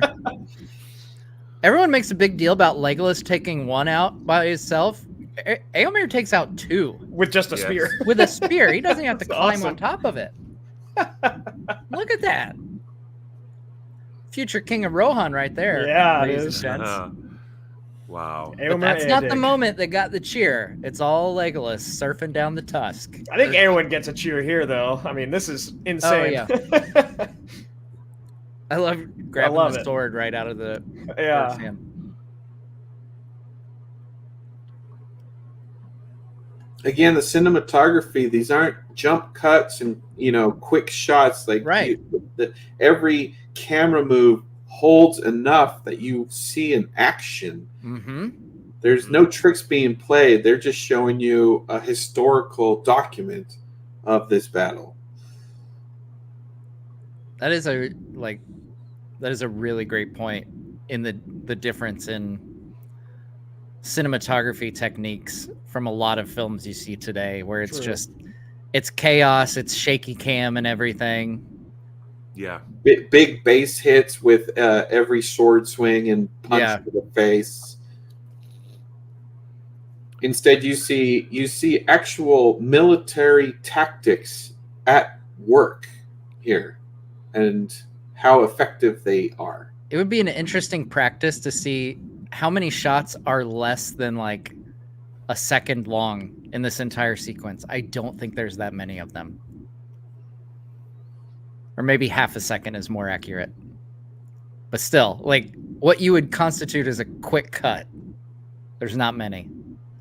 And another thing about the whole battle is there's not a lot of slow-mo. Again, the filmmakers are not playing tricks, with like going to slow-mo, showing a cool sword swing or something like that. Right. Everything is just played at normal speed in real time. I love it. Yeah, and it honestly, there are moments in these films where you get slow-mo. It's done, but so it makes tastefully, yeah. it makes like they're done with purpose, and it's not, you know, like you said, to be like, oh, look how cool this sword swing is. It's like Haldir, you know, in his final moments of life, like Yeah, that's seeing right. death and chaos, and like, you know, like there's a very deliberate use for it. Totally. When it shows up in these films.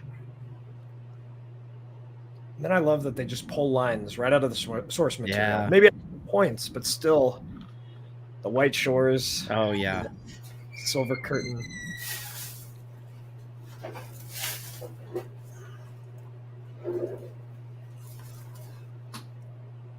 And you get that little hint of the music here. Yeah. Of Into the West. Yeah.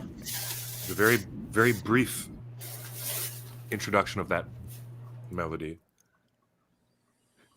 Do you know, in the editing and structure of the Battle of Helm's Deep, Peter was intercutting between the Entmoot and the Battle of Helm's Deep. Yeah. And he does not use the same methodology in the Battle of Minas Tirith here. Right. He doesn't have an Entmoot, a quiet, contemplative space where he keeps cutting back and forth. They fairly keep the engine running. Yeah. In this whole battle. It's insane. Yeah. Except for that Different moment where we editors. pause. We pause with Pippin and Gandalf for a moment of reflection. And then back to great tragedy and epicness on the battlefield again.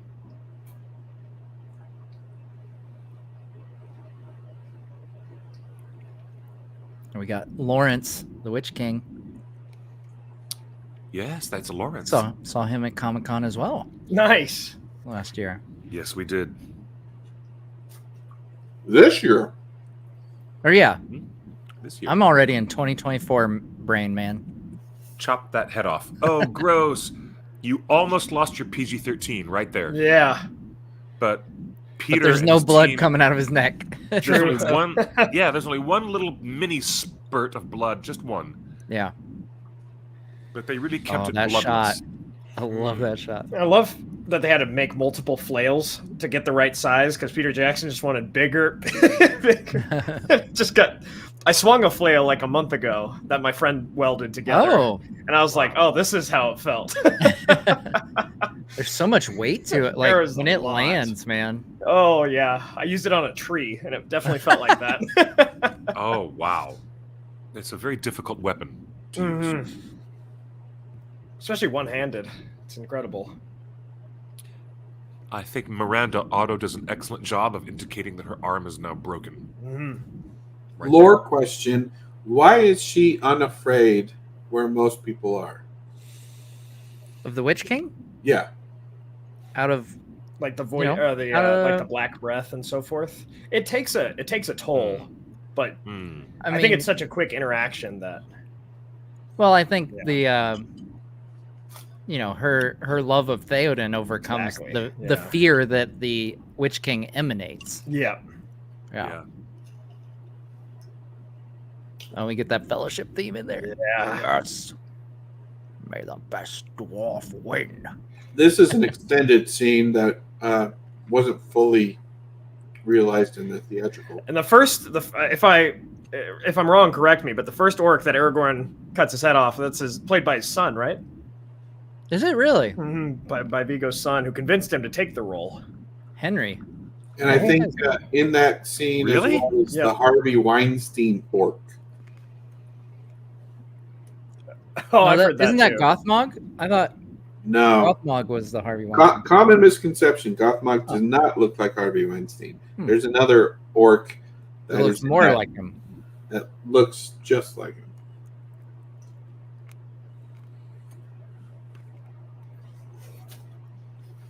I also really like how they did the Witch King like collapsing in on himself kind of thing. Yeah, that's wild. I wonder if that was decided before or after they were doing the collapse of Barad-dûr. You guys, we just missed a famous shot of Legolas pulling nothing out of his quiver. Oh. We just missed it. There was a shot where he pulls nothing out of his quiver and shoots nothing. out of his bow because they did not digitally put an arrow in that one shot. It's You know just what? That- too fast for our technology to capture, Cliff. That's all it is. Indeed, it's too It's fast for elven us to see. speed. All the stuff here is extended, with Gothmog continuing to terrorize Éowyn and go after her Yeah. on the battlefield. Yeah, we do get a nice conclusion to his story in the extended. Because in the theatrical, Wow. there it is. Gimli and Aragorn team up to just I love it.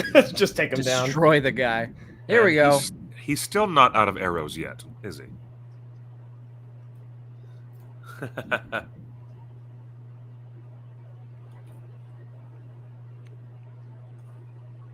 Wow. Here we go. This is another fun thing that they replicated in the Lego game. You have to climb up the mummic. The effects are so well done. The compositing between Yeah. the live action actors and the CGI elements, like seamless. Like, it's amazing how well these movies hold up after 20 years. Totally. Like, these movies look better than so many movies that are released today. Today, absolutely. Yeah.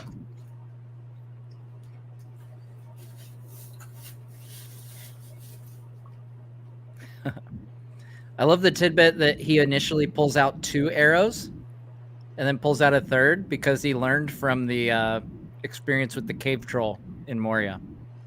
Hilarious.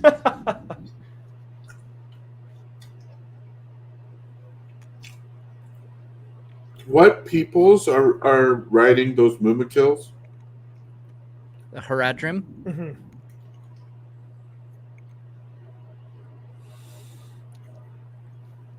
Well, and so something I would always notice about Aragorn fighting in that scene, it's since he's wielding now a greatsword instead of a long sword, you can see it's a little different how he fights compared to before. It's like a little bit heavier Yeah. swings. Yeah. That's a good point. And then, of course, this is in the books. Theoden dies not knowing that Éowyn is saved him. feet away from him.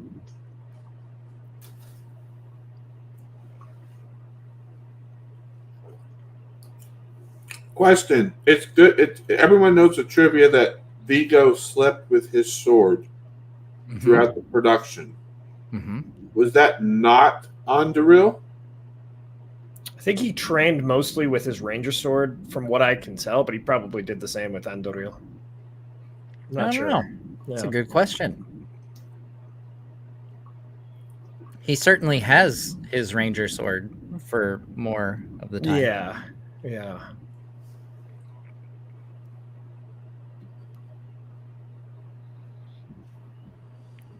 I don't really at that point in time I don't remember crying in a movie as hard as I cried at this part. Mm.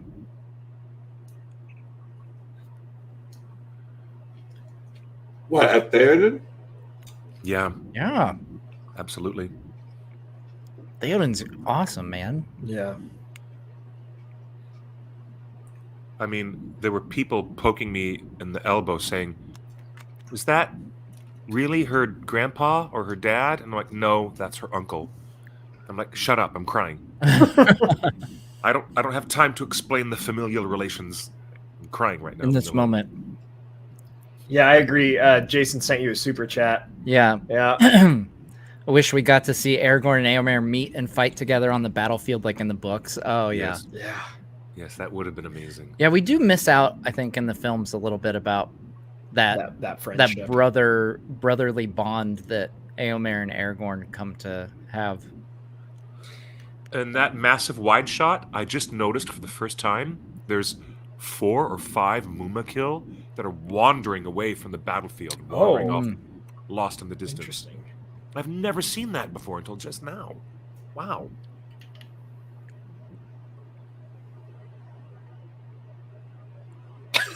Frickin' Gimli. Gimli's a master strategist. Yeah, he though. is. Gotta love him. But yeah, about that. Could you guys just waltz over to Mordor real quick? yeah, it's just why right there. does he consider their oath fulfilled right now? Honestly, like, why? Because they came and fought for him. Mm-hmm. Yeah, but the job isn't done. It's just for the so sake here's the of it, thing. right? At this point, Aragorn doesn't know that they're gonna march on True. Mordor. That's true. They haven't made that plan. Like it's all like up to this point, it's all about saving Minas Tirith, and Minas Tirith is saved. And it wouldn't be. So here's the thing that kind of gets lost is this sense of, you know, the path of honor and what is just and everything. So if he were to say, "Come help me save Minas Tirith," and then it's like, "Oh, but yeah, Also, why don't you yeah. stick around a little bit longer?" Like that wouldn't be the honorable thing to do. Eomer's scream here. Oh my gosh, the most yes. visceral. So the oath isn't about defeating the forces of evil and Sauron. It's about saving men. Well, no, it's just their original oath was just to protect Gondor in its time fight. of need. Yeah, come fight with Gondor. Basically, it's during the Gondor last alliance. specific. Yeah. Yes. Mm-hmm. Excellent new added scenes of the Houses of Healing. Mm-hmm. With Arwen, Liv Tyler singing. Yeah. You're right. That is her singing. You're right. I do. Part of me kind of wishes he had his hood up. Like he's got his cloak, but that his hood was up for this scene. Yeah. Since he comes in secret. Yes. Yeah, Exactly. and he does not want people. He didn't even want to enter the city That's proper right. as the new king. So Peter skips all of that, exposition and just takes us straight to this. Yeah, we were talking about Carl Urban's just insane scream there at finding Éowyn. That, of course, is what leads him to the famous death chant. Yeah. In the books, mm-hmm. And that's when that's before Aragorn shows up. So, like, as far as Éomer knows, like his uncle's dead, his sister's dead, and they're about to die. So it's just like, well, let's go out in glory. Well, and he saw the black sails coming. Yeah, up, and the he black was like, sails. "We're So done." yeah, right. Yeah, like Indeed. Oh, I think And we Faramir's flirting with you. by looking at her. you could tell Is the that whole the thing in moves? that look. Is that yeah. the moves that the kids are That's doing the now? moves. They call that. Guess what? Yeah. That's funny. You guys are funny. But there it is, the largest stationary prop in motion picture history. That's it. There you go. They said they described it in a certain way. It was the largest standalone, what do they call it? Stationary prop ever made. The dead Mumakil.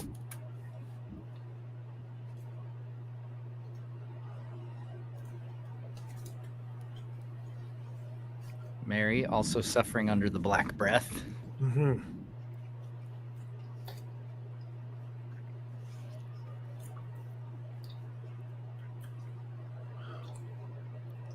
Nowadays, they would just put the actors in a little green room and make a Mumakil digitally behind them. They would have done that at the time. It was a big debate internally on the budget because Return of the King went way over budget. But it was worth every penny. Over budget at $94 million. They made this at only that much money. $94 million. That's it. Incredible. Wild. Nowadays, this would be like $3 billion, 10 years to make. I don't know about 3 billion. Yeah, no, I'm exaggerating. I was gonna say. Okay. Yeah. Now, look, there's no spider sting through that mithril shirt. Okay? Mhm. So, to find out where the wound poisoned Frodo, you have to take a look at where the spider got him, and it's somewhere. There it is. See? Yeah. Well, the shoulder is the Witch King. That's right. On his left shoulder. It's the other puncture Yeah, right there. right there. Yeah. Yeah, that's the other puncture. It seems to be right over his rib cage. It also seems to have healed quite fast. Yeah. For having just been punctured by a spider so viciously.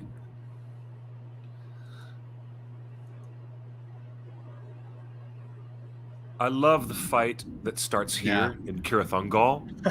I love And this, that's this in the drop extended kick right scene. coming up. This dude right here, bam! Drop kick right out the window. This orc fight was not in the theatrical. No, it was not. No. Smack.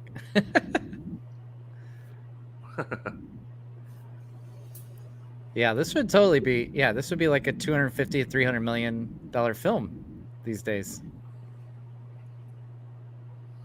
Yeah, absolutely. Whoa! That brutal squish of his skull with that rock. Yeah, it's insane. That is really pushing PG-13. Yeah, that's really pushing it. This is extended though. The extended is not rated. So why are they fighting? Are orcs just naturally, or are there different races of orcs? It's the two factions. There's the Minas Morgul orcs, and there's the Mordor or the Barad-dûr orcs. So it's Sauron's orcs and the Witch King's orcs. Huh. Allegedly, they filmed scenes where Samwise used the file of Galadriel against the Watchers at the gate. Oh, and really? Here in the extended Mithril edition. Come yeah, on. there must be a unicorn mithril edition somewhere. But they brought, there's the sculptures. You actually saw the sculptures of the Watchers at the gate. And evidently Samwise was held back by the psychic barrier, the magical psychic barrier. And they filmed all that and cut it. Oh, did we ever find out where that cut scene where of the nightmare where Frodo becomes more like Gollum? I think it's actually in Two Towers. Oh, I think it's something that Faramir. It's a Faramir nightmare. Yeah, and that's why he releases him. Yeah. I don't know where that would have been. Yeah, I think it's in when he's got him captured, like at Henneth Anun or something. Yeah, it was originally intended to be the driving force of Faramir releasing the hobbits at the end. I don't know how that guy survived getting knocked down there in that skirmish. Yeah. Also, a point of correction. Forgive me, Matt, because I never ever mean to correct you. But all of the extended editions were reviewed by the certification. Were they MPAA, really? and they were recertified and given new ratings. And I did not know that. Return of the King is still PG-13 for intense, epic battle sequences and frightening images. In the case of The Hobbit, when The Hobbit Battle of the Five Armies was re-edited, that's right. Yeah, it was also submitted, and after it was submitted, it was recertified as an R-rated film. That's right. So yeah, that happens every time. Yeah. How about that? I wonder if Peter would have liked to have pushed this version of Return of the King to an R, but you know what? I don't think New Line would have permitted him to do that. And to be honest, I don't think it was quite necessary, right? Yeah, Like I don't we've think. talked- Yeah. Yeah, Right. this time it's just You're right. yeah. Well, the same can be said for Battle of the Five Armies, because Yeah. the Yeah. extended Battle of the Five Armies is just bloody. Yeah. And limbs are being chopped off, and there's much Yeah. more black Yeah. blood everywhere. And he just said, "Go for it, guys. Go for it. Go for it." Yeah. And they did. Yeah, that one So- had dwarves versus elves, like actually fighting and killing each other, and Yeah. Yep. nope. Yeah, I'm not a big fan of that. No, I think still- I think tonally, like I said earlier, I think this Yeah. trilogy tonally nailed it. It's Yeah. right. I'm still not sure how Shelob got through the mithril to get Frodo in the upper right quadrant of his chest right there. Still haven't figured that out. I can't remember what the Plot line hole, is. I believe is the. It might be a plot hole, but That's there's a plot hole in his mithril. yeah, yeah. There you The thing go. is, you know that the production talked about it, and the makeup team said we need to add an additional wound aside from the Morgul blade wound, and Yeah. they thought about it, and they did add the extra wound, so See, it's there. You know, Frodo was he was being too cocky. He had it unbuttoned. He was doing the Hasselhoff thing. showing some of his chest, and that's where she got him. That's what happens. Oh my goodness. I think the Return of the King is improved by having all these extra scenes of Frodo and Sam wandering around in goblin gear. Yeah. They're struggling with goblin gear, walking around, and it's really stuff that should have been in the theatrical, really. If a movie of Return of the King was 1-for-1, totally 100% book accurate, would it be rated R? Interesting I question. mean, that's where the whole issue lies. It's you can't adapt. Yeah. You know, you have to make choices when you adapt. Like, No, you don't. Yes, you do. I'm asking if you did just shoot the book. Is Tolkien's book rated R? I don't think so. The only I thing, mean- like Matt mentioned earlier, I think Sauron getting his throat slit would probably have done it. And there again, though. So here's the thing: a visual medium versus a book.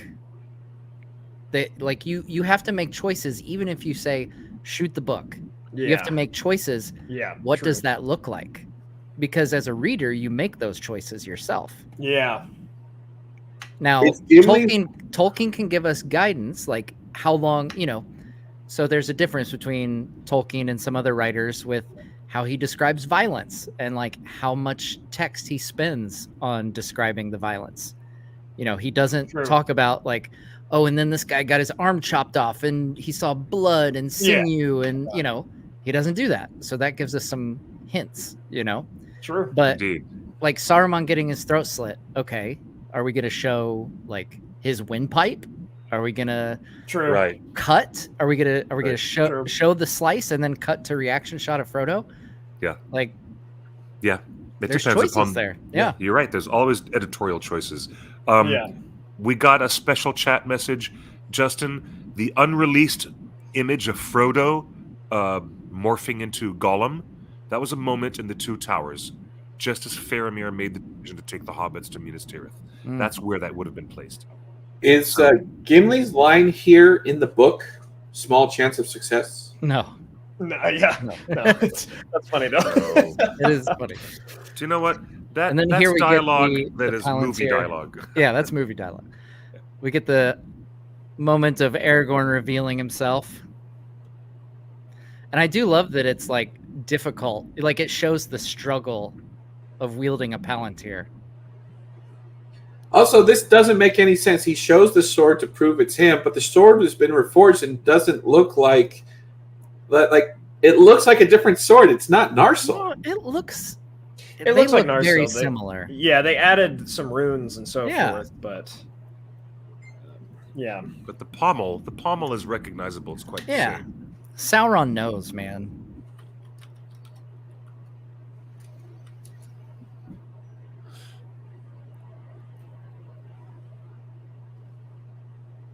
And then this instant cut to armies leaving a very bedraggled and half-burnt Minas Tirith.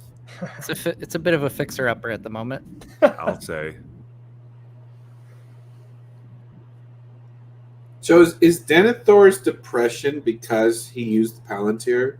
Like he knew Mostly, yeah. Yeah. Yes. Yeah. Yes. Well, depression, he actually goes mostly bonkers Yeah. because of the influence of Sauron on him. Yeah. Um, But if I recall, he had been talking to him for decades. Yes. And kept the Yes. mental held fight his own. strong. Yeah, Yeah. for a long time. That's right. Sauron Yeah. had been creeping into his dreams like a bad guy for decades. Yes, it's true. Yeah. And yeah, like it's worth noting because Saruman, a higher being than True. Denethor, falls much quicker to Sauron's influence over the Palantir. When did Gandalf learn to say? I love that we got this scene, by the way, in the They're scene dangerous. of Faramir and Yes. Eowyn. And they're standing there watching them leave, and there's an accurate representation in the far, far background of Gandalf and Aragorn and their army moving Yeah. out down the Now- the lane. You guys have seen I think it was on Instagram that Miranda Otto years ago posted And it looked like perhaps people have speculated it's Faramir and Éowyn supposed to be like them in their wedding attire. Yeah, they shot the whole wedding scene. Yeah. Oh, interesting. That's another one that I I've seen that. desperately want to see. Me too. Mithril edition, please. Mithril edition. That's all I'm yes. asking. Just a whole nother edition of the films. That's all. Yeah, that's not a big ask. Right? Surely Peter and crew can whip that up for us, right? For 25th. Come on, you slugs. Get This up. does feel rushed. It feels like they go across Mordor like pretty quickly when No, it doesn't feel rushed. It takes a very, very long time. We have all these scenes before they escape. They're not from there yet, Justin. the orc encampment, and then they've got more scenes where they struggle across the plateau of Gorgoroth. Where there's a whip, there's a way. The theatrical edition does it pretty quick. Amazing song right Oh, there. yeah. Thank you for bringing up the Where Rankin and there's a Bass. There's a way. We don't want to go to war today. I love that. I love close-up that of line him. too. Don't you know we're at war? And I'm here to clean your chimney. And I'm here to sweep your chimney with Dick Van Dyke and all my dancing friends. So even though the even star from Aragorn's neck, right, fell and broke supposedly, you do see it in these shots of him. And so I imagine that must just be a vision. Yeah, it's like right at his collar, unless I'm seeing something else. But so Larry, thank you for the super chat. He just says, "Made you look. You did. Good job. Thank you, Larry. Thank you." Yeah. But the sword in the background should light up since you did a $20 super chat. So any minute now. If Aragorn is still wearing the pendant, then that was a hallucination of him actually dropping the Arwen pendant. I think so. It's really hard to tell because like all the shots we get are pretty far away. But yeah. Yeah. I thought that it was the Palantir that would shatter when he dropped it. Oh But it no! didn't. Yeah, that was No, made those by are Feanor. That's like Yeah. the Middle Earth version of a bowling ball. They Yeah. break the floor.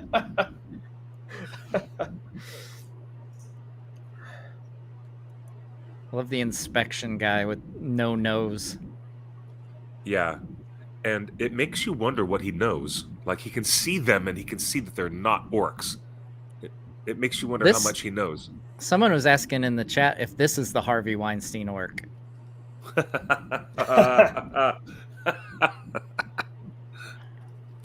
Funny.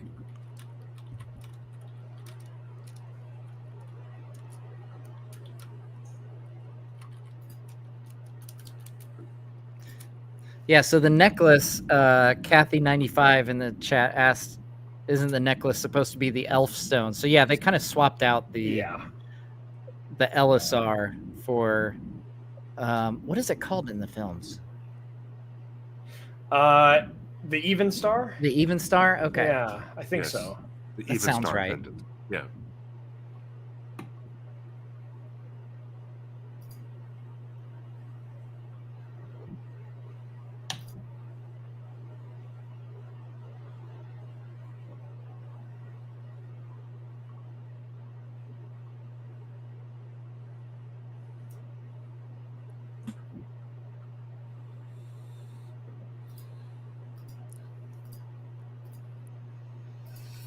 I love it. Sam still has his pots and pans. I was gonna say He I saw a does. meme recently that was like, hikers today, pounds or ounces become pounds. You need to go as light, and then Sam walks all the way across the world with pots and pans, cast iron. Oh, the cast iron, yes.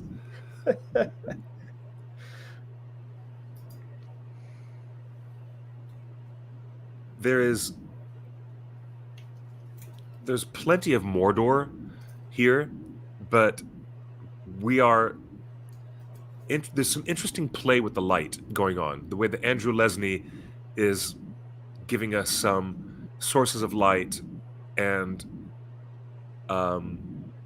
it's almost like the old movies from the 40s when they would shoot day for night. They would fully change the filter of a nighttime scene that they had shot in daylight. Yeah. But I like the. yeah. Sorry, go ahead. No, I'm just saying it's very interesting what work the cinematographer is doing here. Yeah. obviously we get the great moment with the star. But I was thinking, I love the detail that Sam is shivering there. Yeah. You know, Yes. because visually, like, it looks like it would be a really hot place, but you know, as we know in the books, like, it's actually really cold there. Yeah. Well, and that star, again, headcanon moment, I think that's Eärendil looking down. Right, yeah. You know, that's my I mean, And in it's like the one star that we that we know, that yeah. we have this incredible history for. Yeah, well, and in the book, right, if I recall, like when that wind of Manwë comes up, right, Yeah. it reveals the star and that the Witch King has fallen, but Yes. they don't know that yet. Yeah, there's this whole like, you know, he, as Frodo and Sam make their way through Mordor, he kind of like updates us on what the skies look like, and you get this sense that there's this, you know, the skies from the west are battling the darkness from the east and everything. Oh, I love that. Yeah. Yes. The digging, the blood around Frodo's neck, and the digging of the chain. Yeah. That's a great detail.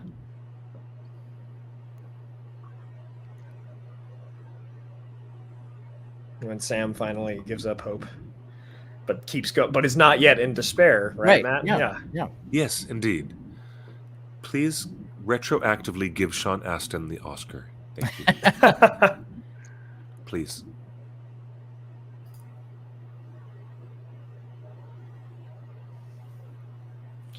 So I think he has the even star on right under his collar there. It's where it kind of clasps. Oh, I need to look for together. it. So Okay. I'll keep trying to see if it's there, but Let's look.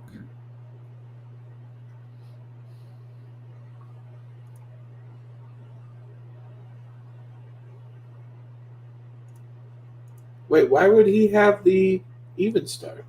That's what we're saying. yeah. And when he's riding out of Minas Tirith, I'm pretty sure I saw it like sticking out above his collar, meaning that when it was broken, it was just a vision. But I don't know. Some shots are deceptive.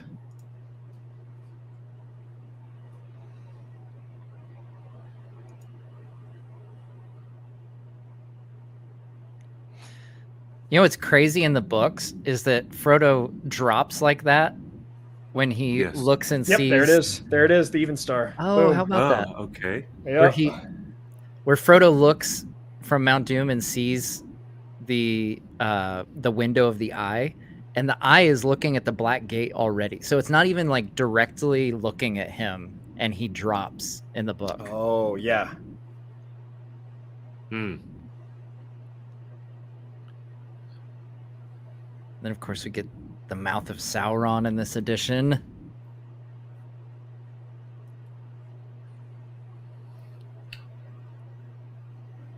Played by Bruce underneath Spence, there. who was in Star Wars Episode 3 as the guy with the tall forehead that welcomes Obi-Wan. Obi-Wan?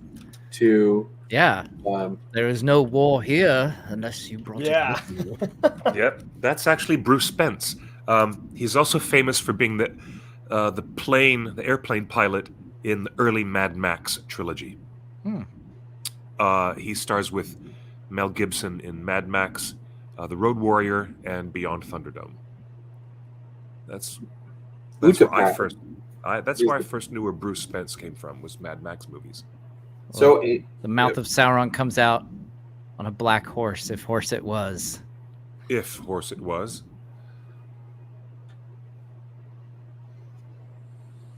Oh, insane. Yeah. Just insane. I agree with Larry in the chat. It's one of my only kind of complaints Oh, about yeah. how they treat Aragorn is under a flag of conversation. Yeah. You don't kill the messenger, but he That's- does. Yeah. That's kind of what I was getting at with the whole Army of the Dead thing. Like Yeah. there's a certain propriety. Yes. Exactly. Yeah. Like it's even a point in the books. It that, is, Like yeah. the Aragorn stares down the mouth of Sauron, and just by staring at him, the mouth of Sauron is so freaked out that he reminds him that as an ambassador, he can't be assailed. Exactly. Yeah. Exactly. Yes.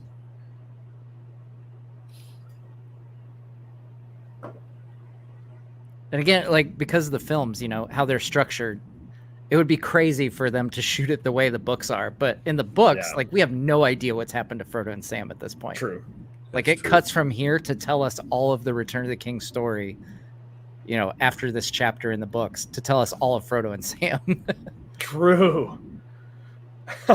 There's a weird fixation that Peter Jackson has with the human mouth in this movie. It starts with Smeagol in the early part of the film biting into a fish, and it's a close-up of fish guts. And then there's Denethor eating the tomato. Right. And then there's Samwise saying, share the load. And the camera moves in on the human mouth. And then it ends up in this scene right here with, Peter's weird infatuation with getting weird, tight close-ups of somebody saying something or doing something weird with their mouth. He does it. Well, the mouth itself is massive. I envision that being a special effects thing where they made the character and then he's like, yeah, bigger. And then they're like, I think he did do that. They almost turned it sideways too, to where it was vertical facing and then a mouth that turn way. It sideways, yeah. But now his body's not there. In that shot of them leaving the gate, his body and the horse is not there because he just chopped his head off. But the body's not there. Back to the theatrical cut. There we go. I do love in the book that Pippin slays a troll here. Yes. Oh yes. Yeah, of course. In the book, Merry is still back in the house he's healing. Healing. Which I kind of like that he's here for this. Yeah, me too. All right, spam Men of the West in the chat. Stand Men of the West.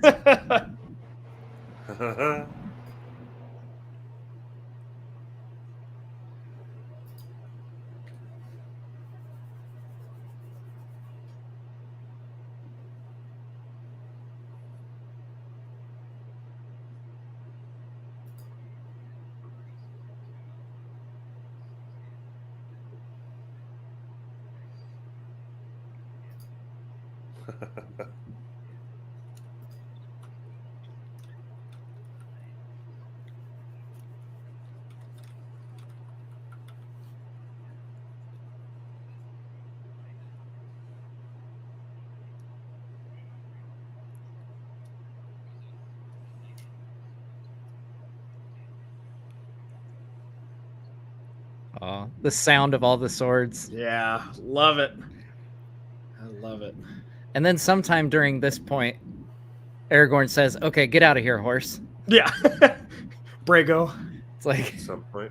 Brago, yeah. No, Brago ran away at the Paths of the Dead, man. I think they brought him. I think the Rohirrim brought him, to be honest. I think that is the same horse. Oh, that's okay. Yeah, okay. Again, maybe more headcanon, but I think that's him.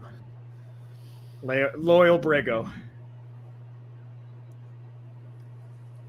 Here's another video game transition.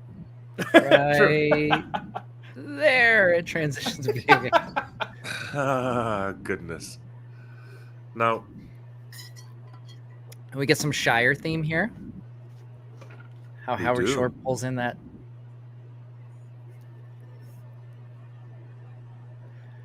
Oh, yeah, there you go. Yeah. Definitely Brago. Had an action figure that named him. That's awesome. There's so many memes that have just started from this point on. You got it will not be this day for Frodo and these climbing up the mountain, and so many memes have been spawned from the end of these movies. Yeah, but none of them are like, I don't know. None of them feel like insults or anything. It's like lovable. It's like it's like all out of love and like how great these moments are.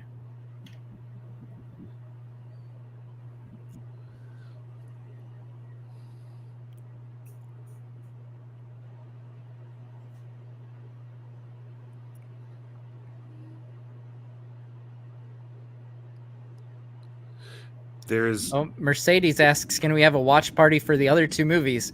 Fun note, we have actually done those already each of the last 2 years. So those are on the channel. You can go back and queue them up. Yes, we have. But yeah, this is our third year. Who knows? Maybe next year we dive into The Hobbit That'd be or fun. the Hobbit movies, or Yeah. we could go the animated route if we want to try Yes. to hit Yes. 15 anniversary or something. I have to look at the dates. Let's do that. This is another moment where Sean Astin proved himself worthy of getting a Best Supporting Oscar. And it was written for him to do that. You can tell that this was written for him as an actor to flourish and have this moment. And that was the intention of the filmmakers. And it just didn't happen. I believe this was shot in the parking lot of and in Wellington. They just like went out to the parking lot, set some foam rocks down because these were all close-up shots, and had some big fans. I've had conversations just like this in parking lots on Black Friday. When I used to do Black Friday in person, it was just like this. I cannot remember the taste of water.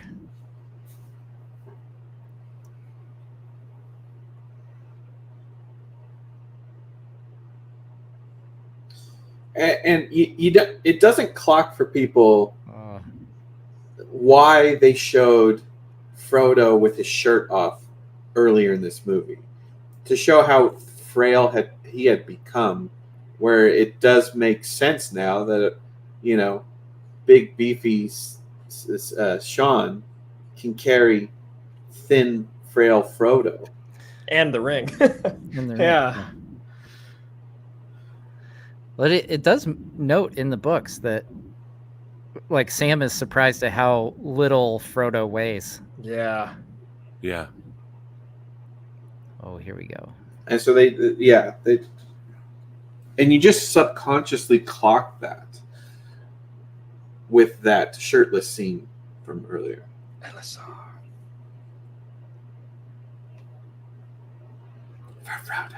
So good.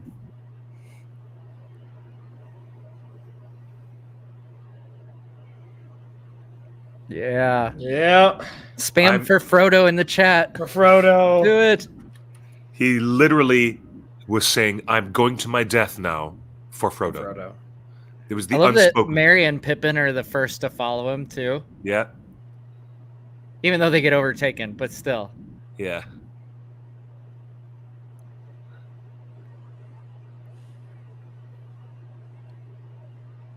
Oh, here we go. Wow. The Samath Naur. Here it is. I love this line.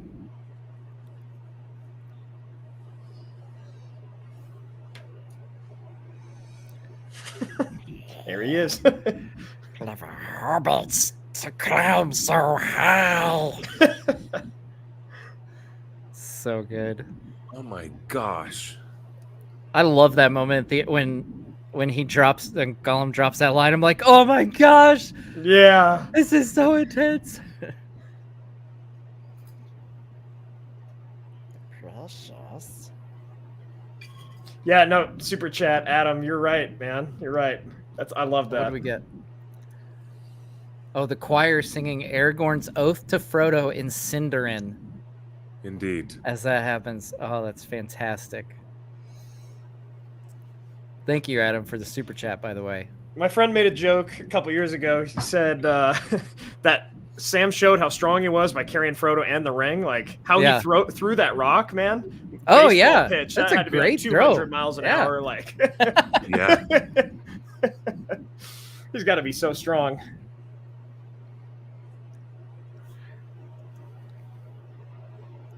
It's such a great hit. Like, it's Yeah. almost funny how it smacks him in the side of the head. By the way, that line of dialogue with Smeagol is not in the theatrical edition. This Oh, is the an Smeagol extended. lied, yeah. Yeah. And it's kind of a bummer that, you know, in the film we don't get Sam actually showing pity and mercy I was toward Gollum. just thinking the same thing. Yeah. Like it, Like he has this just chance kinda- to execute him if he wants, Yeah. but he chooses not to. Like it would have been great to have like just the moment where he rears back to like strike him down and then just pauses and Yeah. runs away. It wouldn't make sense anymore because of the wouldn't make Frodo sense. casting him away. Don't start. Don't start. No, Don't- Matt, I think don't- you're right because in the book it also sets up if you touch Frodo, like I'll cast you into the fire or something Yeah. as well. And there are moments that set up him coming to the fire. Yeah. The way they handled the Eagles was genius to show why they would be scared. Like, there's volcanoes. Like, there's Sauron can see everything. Yeah. They're staying near the gate, not going very far. Well, they have Sometimes bell beasts, man. Yeah. Yeah, indeed. Sometimes we forget how pointed the Hobbit's ears are, but you notice here in this scene. So funny enough, this whole scene in Sammath Naur is like one of my first memories, if not my first memory of anything related to Lord of the Rings. Like I was 5 or Really? 6, and I saw my dad watching Lord of the Rings, who introduced it to me. Oh my And God. it was this scene, and I was like, "Whoa!" I love that you always what's that, number 3 of like how young he is mentions?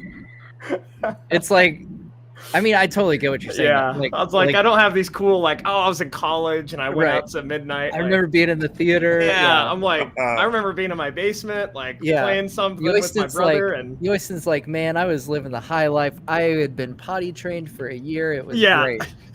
and then I saw it on the screen.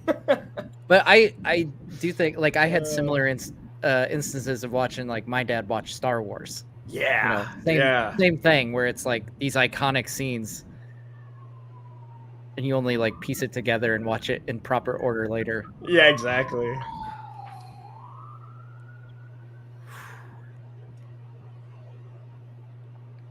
They also filmed the actual dialogue from the book where he says, "I do not choose to do what I have come to do." Ooh, really? They filmed that. Mithril edition. Yeah. I've seen it. I've actually seen that clip. Where? Where'd you see I it? don't remember, but I've seen it. Hmm. It was in some behind the scenes something or other. And now Sauron sends his Nazgul as far back towards Orod's ruin as he can. I do love the reaction of the flaming eye. It's like, Oh, crap. That's right. Eru Iluvatar is about to get his moment, his little push off the edge here. Well, at least maybe in the the book. books, yeah. Yeah, the dance. Adriel says, why can't they make battle scenes this well done anymore? It's not, I don't think all battle scenes are bad now, but I mean, there's a reason that we're still going on about how amazing this is 20 years after the fact, too. Yeah. This was remarkable for the time. It's still remarkable. Indeed. These scenes where Aragorn was fighting this giant, Ologhai, in the original shots, he was fighting Sauron himself. Yeah. Speaking I gotta of say, which, that would have been kind of interesting. it would, yeah. I'd like to see like the alternative version, what we Yeah. could have. I like that that's not what they went with, but yeah. Could you imagine if we saw Sauron come out like, and he only had 9 fingers, and like there was That'd a be sweet. a shot that revealed he was missing a finger as he's holding his mace or something? That would have been awesome. In Sauron Defeated, right? History of Middle Earth. Mm-hmm. They talk all about, or Tolkien talks all about possible ways that he thought about ending, right? This moment. Yeah. Having Sam fight the Lord of the Nazgul, or Frodo proclaim himself the King of the Shire, and things like that, like of that nature. Really interesting stuff. Yeah.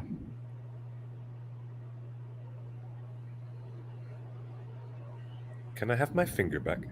Oh, that's true. That's a good point. They said in the movie he lost all his fingers. I forgot. He like lost all his fingers on that hand. Shoot.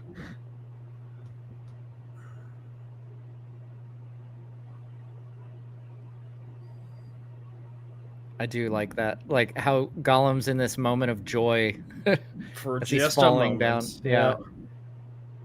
And his eyes are fixed on the ring the entire time. Even like he's burning in lava, doesn't look anywhere else.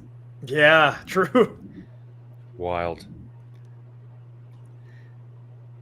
Silly me. I was thinking books there, guys, and said 9 fingers on Sauron's hands. Yes. I forgot they chopped off like all his fingers. Yeah, that's right. I do like the book version too, where Isildur like comes up to him as he's fallen already and then cuts his finger off. It's kind of BA. Yeah.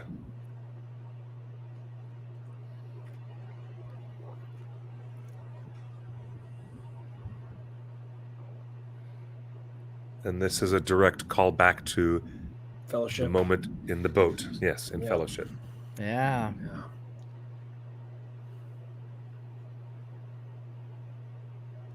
Puts that bloody stump of a finger right on Sam's arm. My dad always jokes, no, other hand. Yeah, right. Ew, gross. Yeah.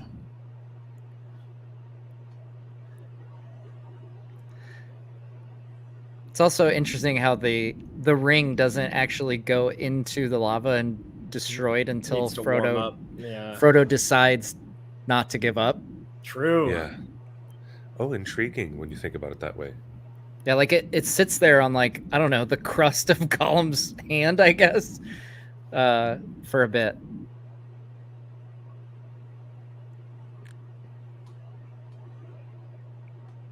I do really like the collapse of Barad-dûr too. Yeah.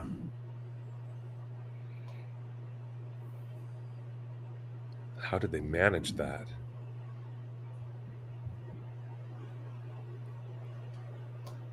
I mean, they didn't collapse one of the bigatures to do this. Wow. That would have been cool if they did, though. Yeah. Well, I mean, remember the flooding of Isengard was done with using very clever use of miniatures, but not this. I believe this is all digital.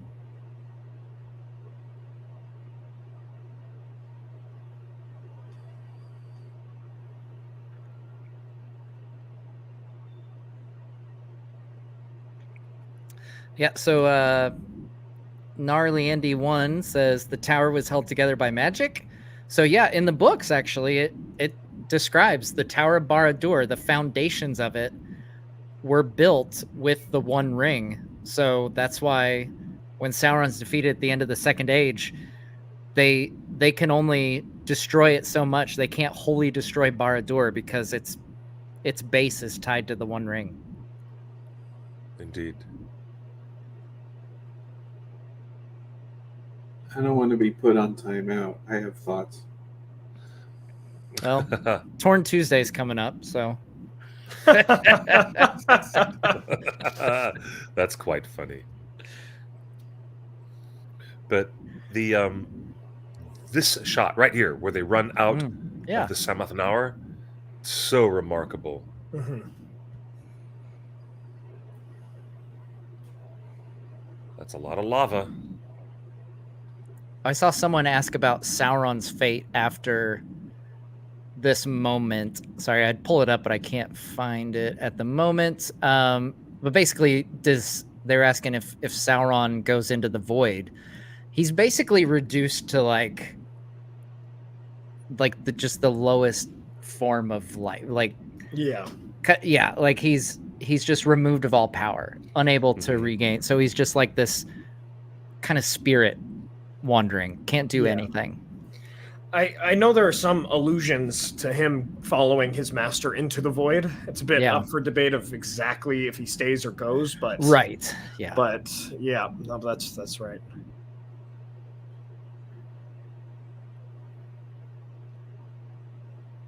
Oh, Adriel has a question for Yoyston. Did you see all the trilogy in theaters eventually? Yeah, so that 10-year re-release that I was mentioning before, I think I saw all three. I believe I remember definitely watching Return of the King, but I believe I saw all three in a re-release in like 2011. Nice. Yeah, that was awesome. So I finally saw, I think it was a couple of years ago, was the first time I had seen Fellowship in a movie theater, because the first time I saw it was on DVD and never got a chance to see it in theaters until a couple of years ago. Oh, okay. I guess it was for the 20th of Fellowship. Yeah, right. 2 years ago. Now who's the youngin? Funny. I'm the middle one here. I think.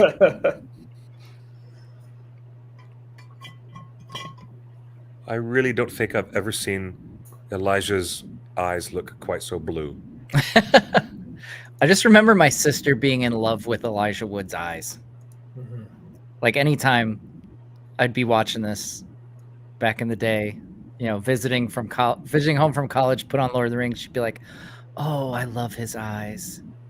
He's so cute." That's like his name is Frodo. I guarantee you that that's one of the reasons why he was cast. Is because you could look into his eyes and just fall into them. Fade to black. Oh, love ending this. number 1. Now, I kind of I'm disagree sure you with guys- people who think that that's ending 1 because it's like no way Yeah, they'd no. ever end a movie. Yeah, there. why would they end up? No, people are joking. ridiculous. Oh yeah, Um, no, you're good. You're good. People do say that though. But man, so thinking back to Comic-Con, where we saw the Weta statue of this moment unveiled. Yes. So amazing. And Three Jerry eagles. Vanderbilt's art. Yeah. One for Gollum, and there was One for Gollum. Yep. There was an extra eagle just in case Smeagol was alive. Yes. Yep. Strange to think of. Wait, what? Yep. Yep. That's the theory. The That's theory is that there's a third eagle just in case Smeagol was still alive. Yes. This is the best transition in all 3 films. Period. This transition. Right. Oh, that's pretty darn good. Yeah. It is. I love It's the theory, unbelievably too, good. that Frodo doesn't know Legolas's name. That's why he doesn't say it. Stop. Stop. That's goofy and fun. I know it is. It's goofy. Yeah. But it's true. They don't speak to each other a lot. We'll say that. He has one line to Frodo, which is, "You have my bow."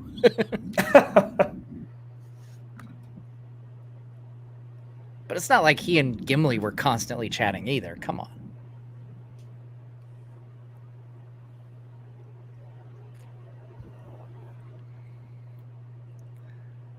Well, my boy, I'm quite proud of you. It's so funny because for like 2 movies, we've known that Gandalf is alive, and it's not till this moment that I was like, "Oh yeah, Frodo didn't know Gandalf was back." Frodo actually thought he died a long time ago, years ago. Now, question: are we in the same room, the same quarters that were given to Pippin and Gandalf earlier in the film? Are we in the same quarters? In Minas Tirith, I wonder. I think he's in the Houses of Healing, to be honest. That Okay. would make sense.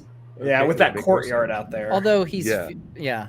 I mean, obviously, we're in the books. He's healed at the field of Cornwall, True, very yeah, true, whatever. yeah. But yeah, it seems like they're coming up like stairs or something. not Yeah. in This from looks- a balcony, like looks they were like all the hanging out on houses. the balcony, and they're like, like we were just having a cookout on the balcony. Heard you waking up, so we thought we'd come say hey. I don't see an even star pendant on him in this shot. Not in this shot. Yep. I don't know. Yeah, there's a couple shots back at the Black Gate, though. That's interesting. Okay, yeah. Yeah.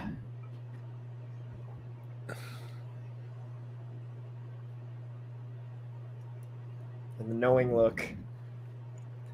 13 Flags asks, in the same bed he woke up in the Fellowship in Imladris. No, that bed had a statue of Luthien over it, didn't it? That's right. Yeah, very different. I love how many Silmarillion references they subtly get into these movies Yes. through Yeah, ways like indeed. that, where it's like, we're not going to Ending- say this is what it is, but this is That's what ending it is. number This is what 2. it is. Yeah. Fade to black. That was Fade to ending number black. 2. Yep. You guys, again with the sweeping geography over Minas Tirith. I love it. The glowing white tree. This 4K looks amazing in this scene right here. And Gimli is there because the dwarven people of Erebor forged and made that crown, did they not? Did they really? Yeah, I'm wondering. Let me go look that up because I'm pretty sure that the dwarven smiths had something to do with making Elisar's crown. They remade the gates of Minas Tirith. Yeah. I know that, but Okay, I might That be would have wrong. been like years later. Yeah. Wrong. I'm very likely to be wrong on that, but I'm pretty sure there was dwarven handcraft. Because going on. Faramir has it brought from Rath Hmm. Dinnan. Yep. So they would have had to have. Okay. They would have had to have made it a long time ago, which is possible, I guess. We know that the towers or the guards of the Citadel, their helmets are made of mithril. Ah, yes. Yes, that's right. Yes.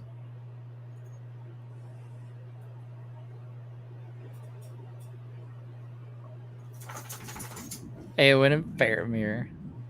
Aw. Eowyn and Faramir had a meet cute in the hospital. Oh, this is the best. This is the best.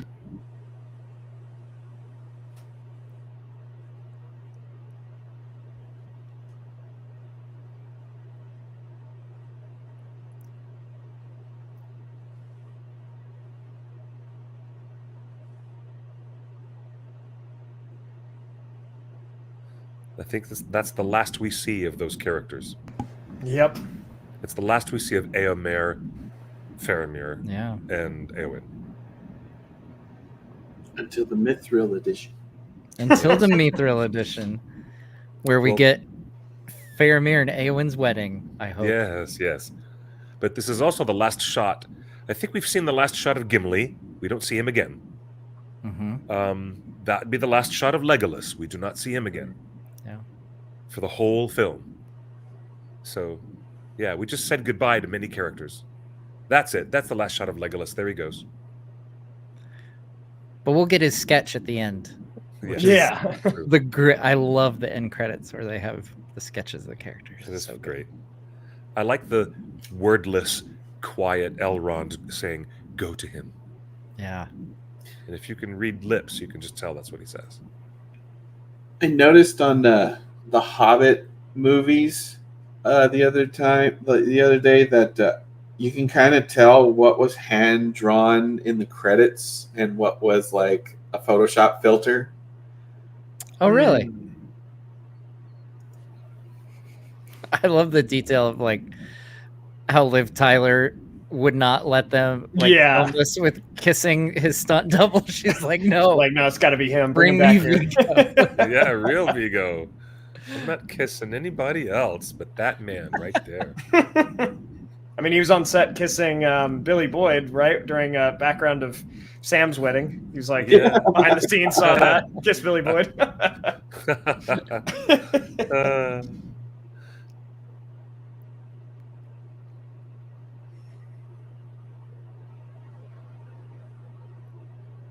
This is another. Oh man, the waterworks come at this moment. And that's the last shot you see of Arwen, and no more. And Elrond, Aragorn too, right? Yeah, and these are the last shots you'll see of. Until we get to the Grey Havens, we'll see Gandalf again. Yeah. But pretty much we say goodbye to all these folks. And one last triumphant return of the Fellowship theme. Oh, no, wait, excuse me. That's the Shire theme. Yeah, that's the Shire theme. That's the Shire theme. Excuse me. They go back to the Shire, bro. Terrible mistake. And yeah, that tree is glowing neon white. It is. I Right love there. it. I love it.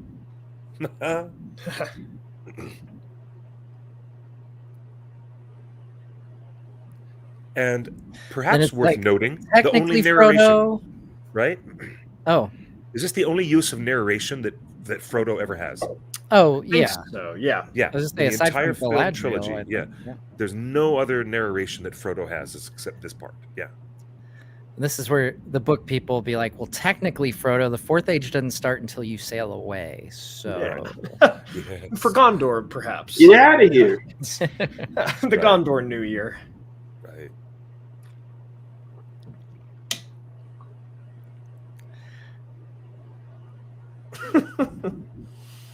I always love that guy. Yeah, I know. Like, oh, So great. Yeah. You guys He's the messing best. around.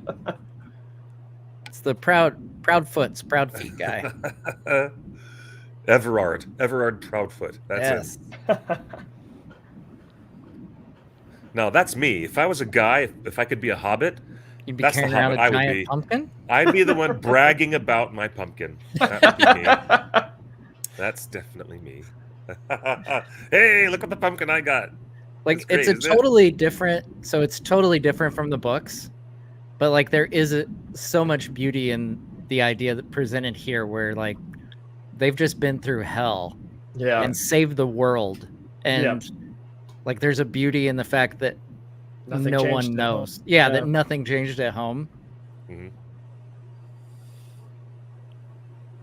And like the biggest news in the Shire is this dude's pumpkin. Yeah. Exactly. That's the headline.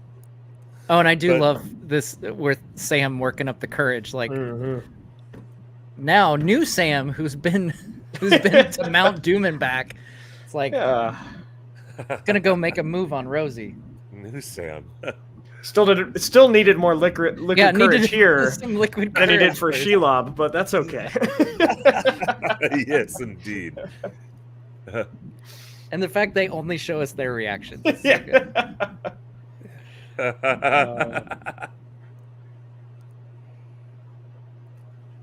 Great transition. Great cut.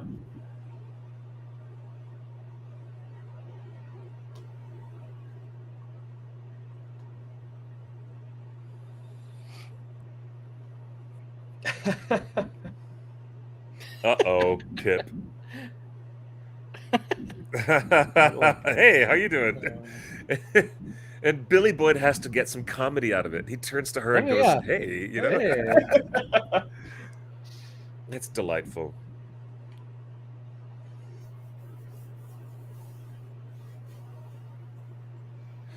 It just kind of sticks out strangely a little bit that Peter Jackson does not use narration.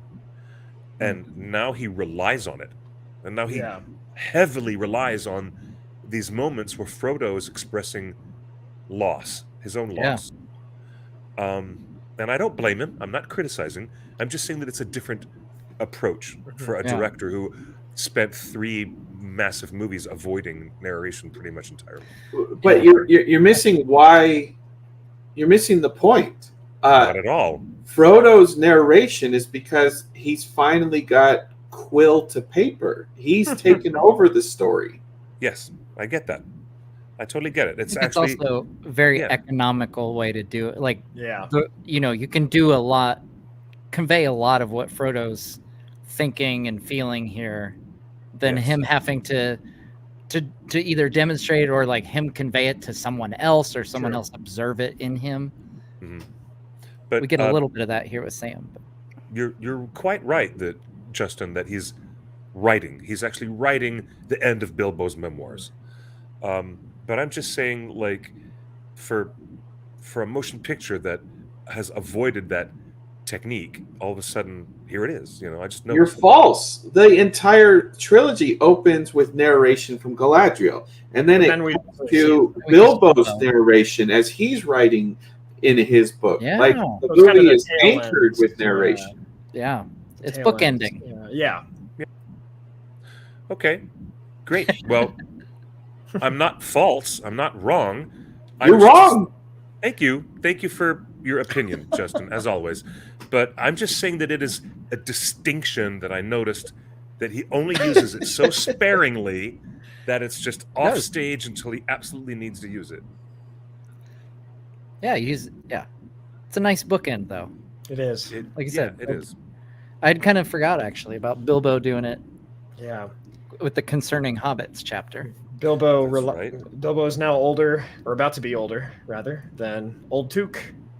Yeah.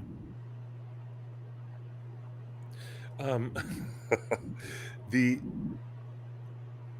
age, the latex and aging makeup works great. Yeah. In 4K, it totally works great.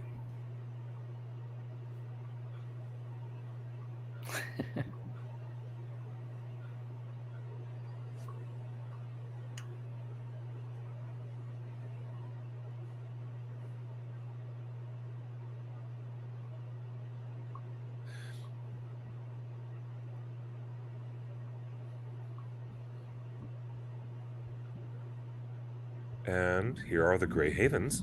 Yeah. And very briefly, if you're paying attention, folks, you will see Círdan shipwright. Mhm.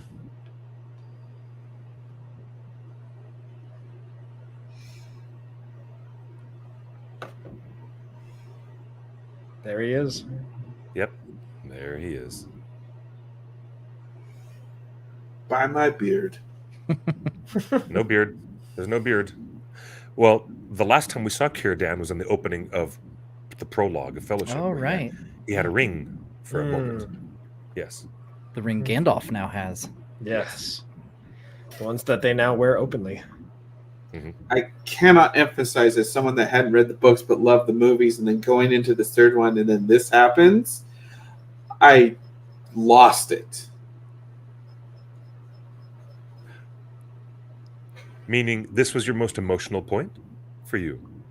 Well, no, You Bow to No One was the most emotional. But Yes. then when they, Like they when- say, "Come on, Frodo," and Oh, I'm yeah. my You're like, stomach what? turned. Yeah. Because you didn't know Frodo was going to leave. No. And look at that look on her face. Though she speaks volumes with that smile on her face that Yeah. she just reveals for a second. Because she knows that she gets to go, and she's not going to jump off the ship this time. Yeah.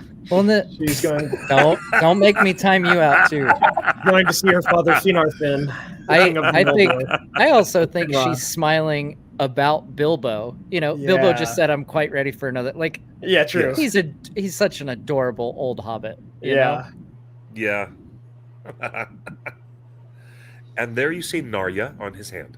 Yeah. His left hand.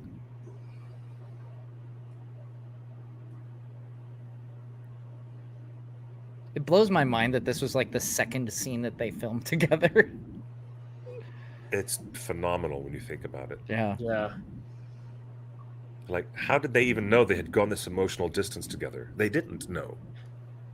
It's called acting, my dear boy. Ah. That's the It's moment. also- Like you had the same reaction as Sam there. Like, wait, what? What? Yeah. Yeah.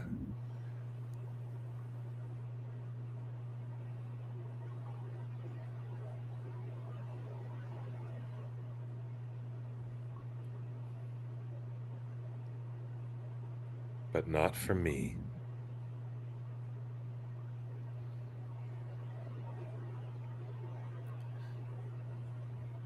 You know, they made everybody else go below deck so that these other characters would not be in the background. That way you could focus actually on Sam and Frodo more distinctly.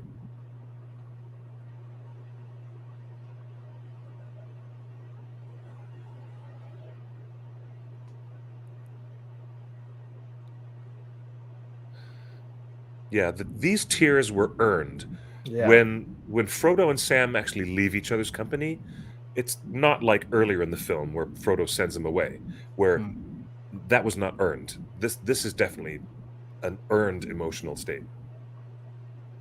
We earned it. We went for 3 years to the cinema to earn this moment. Yeah.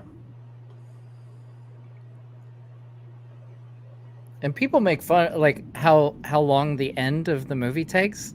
Like, I applaud them for taking the time to do wrap that. it up Like, properly. Yeah, Exactly. like Yeah, but it's the fade outs. It's like just you've never Oh. used a fade out, and now you're using it all the time. Justin's always got a critique. he's got a. Gosh, Justin. It's filmmaking 101, Peter. Yeah, you by all means, please, Justin. You lecture Peter freaking Jackson on how to make a Lord of the Rings movie. Goodness, get out of here. Let me check in with the chat.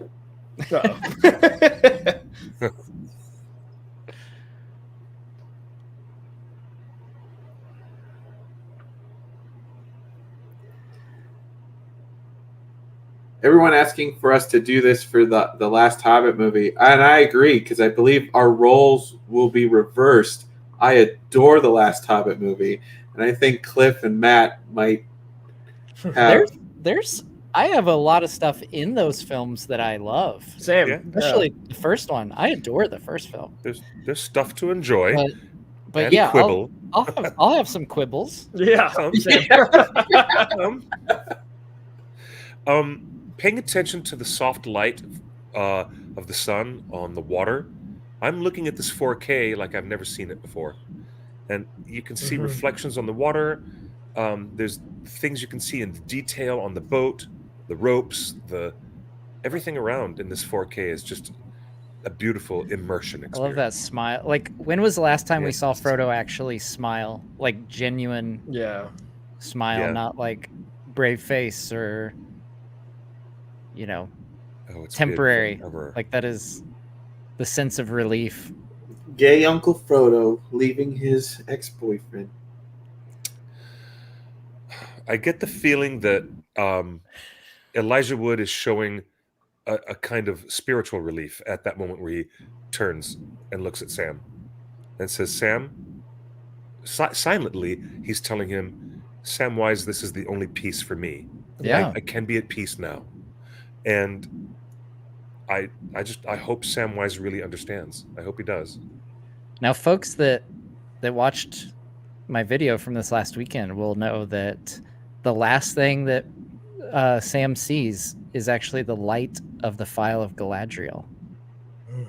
That's the last remnant of the last thing he sees fade away that Frodo has on him. Oh, indeed. And these are Sean Astin's daughters. This is real daughters. So cute. Well, the other kid is a boy, right? That's baby Frodo. Oh, Yeah. okay. Frodo. Okay. Frodo Gardner. But that's his daughter. Yeah. The little girl is his daughter. Yeah. I love And that. Sean's daughter, for real. I just noticed that the baby grabbed Rosie's hair there. Well, I'm back, he said. And they kept the last line from the book. The last line from the book. Is it 12 or 13 kids that Sam has? Oh, I think it's 13. Is that right? I think it's 13. Yeah, I think it's 13. And look at number 3. See the mailbox? The mailbox actually says number 3, Bagshot Road. Of course. It has For the now. number. Of Until course, I- by now, I was going to say, Yeah. he should be moved into Bag The End Bag already. End. Yep, 13. 13 kids. It's like, okay, so do you think there's an element of it's like, he comes home, it's like, honey, I have good news and I have bad news. The bad news is Frodo's not coming back. The good news is we're getting a much bigger house. We get the house. We get the house. Oh, yeah. Like, so What a what do they beautiful do? moment. They fill it with kids. That Yeah. way. There you go. Do it. Fun trivia here in the credits. Everybody gets a drawing. When Yeah. you get to the credit screen for the producers Harvey Weinstein, they are orcs. Yeah. Trolls. Yep, there they are. And Mark Ordesky, I guess, is the guy holding the pike in front of them, maybe? Because he's on that frame too. Wow. Awesome. Yeah, Matt, thanks for having us, man. Oh, of course. Really appreciate Well, we it. still, That's we still have tons to of fun. do a Oh, giveaway yes, here, of and we can course. soak in these credits. Absolutely. We can soak in Absolutely. this main the main credits here because I love these illustrations. These are all drawn by Alan Lee and John Howe. Yeah, buddy. Yes. And the If I'm song Into the West. Oh, I love Yeah. this. It's amazing. If I'm not mistaken, these are just Alan Lee sketches. Just Are by they really? himself. I think so, but I might be wrong. I've been wrong before. Cliff, talk about how fans got their name in the credits here. Like what fans? Well, there was a unique fan club that had been run by the folks at New Line Cinema, and it was the official Lord of the Rings fan club.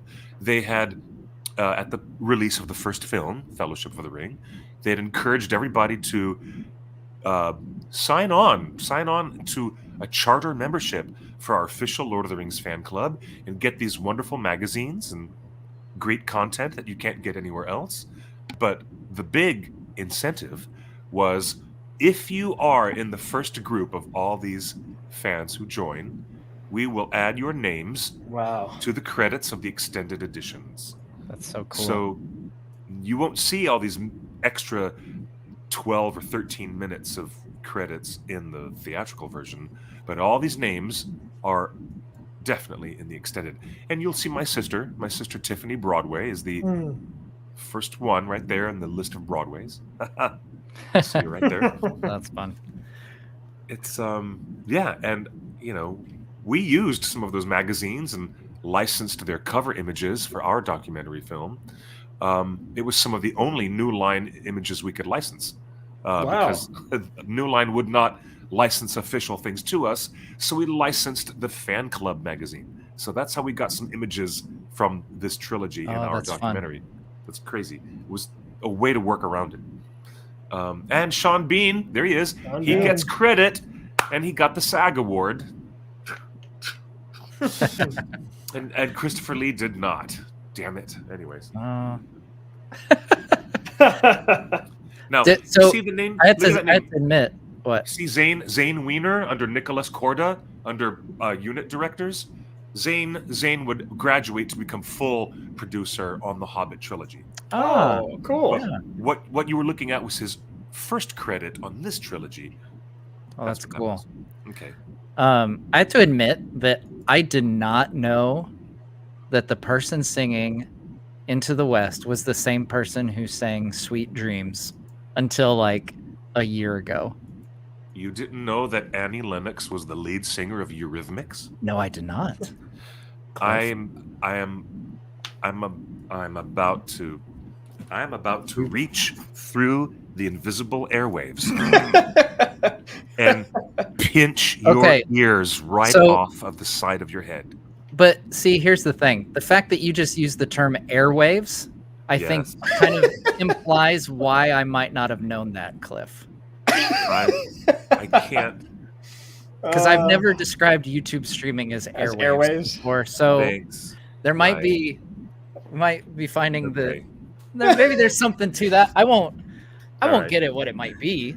But, all right. So Justin has very, very generously offered up a. Let's see here. Funny. Let me pull up the image again of the mini epic Frodo. Justin has very generously said he will give away a mini epics Frodo Baggins, one of the ones that they had at Comic-Con out in San Diego this year. It's a limited edition of 3,000, and it's Frodo as he appears in Shelob's lair.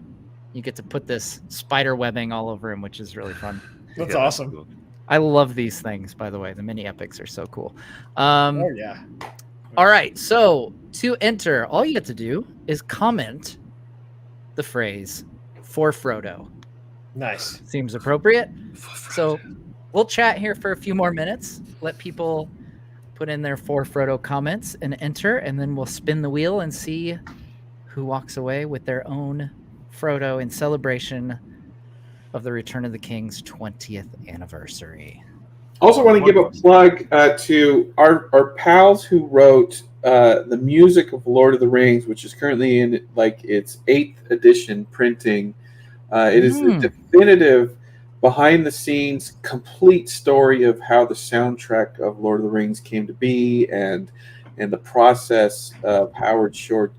And during lockdowns, the author generously did a complete extended edition commentary track, which you can now find on YouTube at youtube.com/theoneringnnet. And if you search for soundtrack watch along, you'll see Doug Adams joined us, and there is 12 full hours of including a timer like we have here, where you can watch along and get like a complete behind the scenes commentary track of the soundtrack.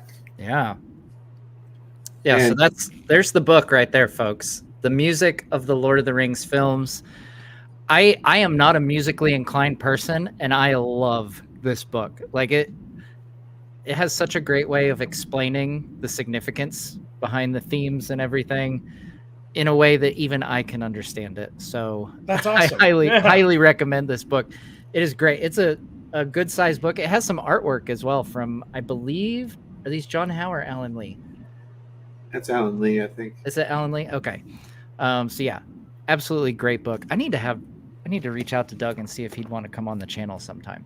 Maybe we should try to That's get awesome. Doug to come to Comic-Con and do a signing at the booth off those Yeah. There you go. It's much easier to find than Daniel and Kelly's book. That's for sure. Yeah. So those commentary tracks, again, for free on YouTube.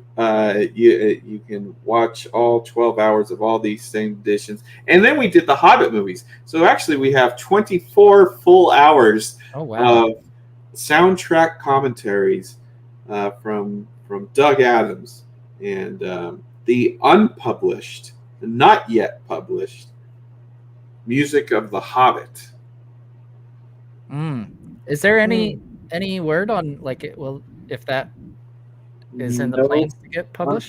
Unfortunately not. Last we heard that the book is almost done in practicality, but they feel there is no market for it. Well, I think we have about 500 people watching here that might say otherwise. Let's see what we can do about that. Let's make it happen. Okay. If you go to our Facebook page at facebook.com/theoneringnet, there's a wonderful comment thread of over 200 fans so far sharing their memory of when the day they first saw Return of the King. Oh yeah. Whether it was opening night, it was at preview night. Some people flew to New Zealand. And it's wonderful just seeing all these little stories of what that moment felt like to most fans. Oh, and a good reminder, someone reminded me in the chat here, it comes with a CD as well. It's called The Lord of the Rings, The Rarities Archive. So these are like alternate themes for some of the themes that you know from the films. There's like alternate versions of them. Yeah. Very cool. It's really a great book to have that extra media inside it. It's really good stuff. All right, I am going to spin the wheel, folks, and we will see who wins. Okay. Mini Epic Frodo, the winner. And thank you all, by the way, so much for watching today. Absolutely, yeah. Thank you, guys. Yeah, thank you to Yoyston and Cliff and Justin for joining me. This has been a lot of fun. And we'll have to figure out what we do next year. Totally. Whether that's animated films. We could probably knock out a couple animated films. Yeah. In one sitting. I want to do Battle of the Five Armies because I feel like our roles are going to be reversed. I'm not going to start with the third one. Yeah, we'd have to start with the first. The earliest you're going to get Battle of Five Armies is 3 years from now, Justin. Totally. Maybe 5. I don't know. We'll talk it over. Maybe we'll dive right into Hobbit next year so you can look forward to that in 3 years. All right. Today's winner of the Frodo mini epic is Brittany H. Brittany H. Brittany's got a sunflower, I think, or something for her. It's very small on my screen for the profile picture. But Brittany H., congratulations. You just won a Frodo mini epic. There's All so right, many guys. people in the chat room. Maybe we should give away 2. You want to give away another? We can do another. That is up to you. Let's do another. You're the one with the mini epics, man. Yeah. All right. So I'm feeling Christmassy. It's Christmassy. Christmas time. All right. Let me rev it back up here. Oh, what do they have to do? That DM you, right? No. Guess what? Oh, yes. Sorry. We're, Yes. Hold on. We're now changing to the charter members of the official fan club credits. Oh, there we go. That's the end of the regular credits, and now it's just fan club members. There they go. So many. That's crazy. There they are. So many people. I wish I was old enough to have known that this was a thing back then. Wait, let's change the rules on the second. On the second win, you have to put the number 4 for Frodo. Okay. Oh, All right. Look, So we'll Sean do Astin. Sean Astin is one of the fan credits in the fan listing. That's funny. That's him. That's awesome. There he Okay, goes. so the number 4, the name Frodo. Number 4, the name Frodo. That's what you have to type. Number 4 and Frodo. Okay. And then they reach out to you. Is that right? Yes. Oh, yes. So yes. So our earlier winner and the next winner, shoot me an email. It's in the About section on my channel page. And just send me a screenshot of you logged into your YouTube account so I can verify that it's you. that you are who you say you are. Okay. But just shoot Billy me an email, Boyd? and we'll get you set up Get with you a Frodo. sorted with your prize. Billy Yeah. Boyd also has his name in the. and that's there's my fun. sister. There goes my sister's name, Tiffany Nice. M. Broadway, right next to Billy Boyd. That's hilarious. It's funny that the actors themselves put their names in to be early charter members of the fan club. Fun. It's delicious. It's so funny. This is really long. Like we're only to the is. seas, man. Yeah. Wow. Well, it's an extra 12 minutes of music, added additional Howard Shore music. So let's be happy with that. Because of the fans, Howard Shore made more music. Yeah, That's awesome. Yes, exactly. That's so good. Maybe we can get him to make more for the Mithril edition. I don't know. Or Guys, maybe he's already made it. I don't know.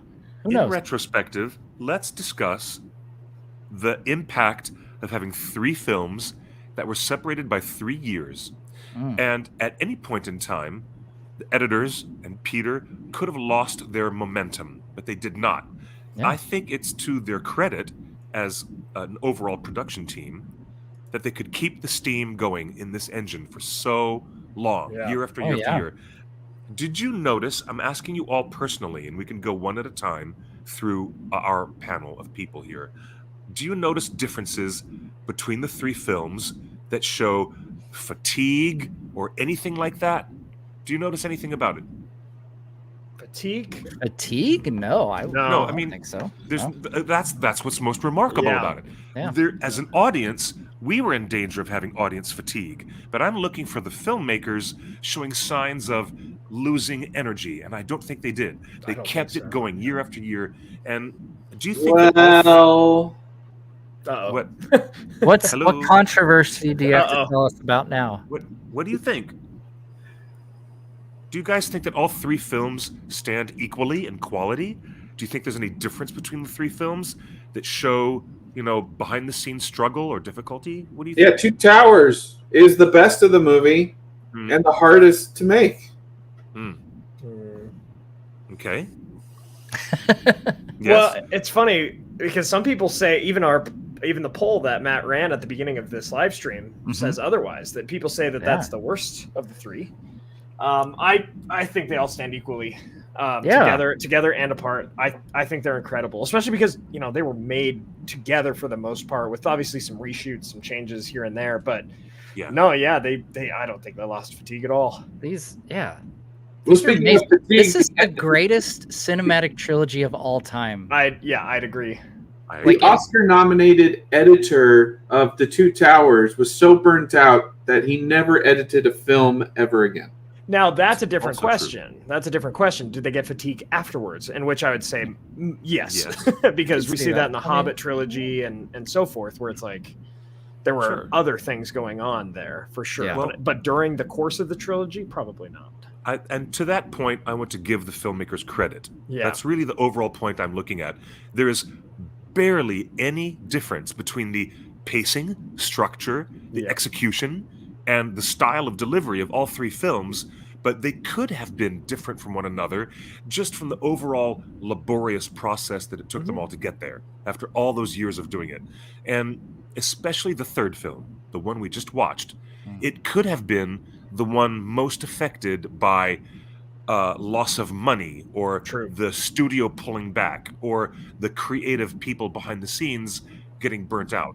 And in danger of all those things, I think The Return of the King manages delightfully to avoid all those entrapments. And I'm surprised, really, that there isn't more of a sign of diminishment by the time we got to the 3rd final film.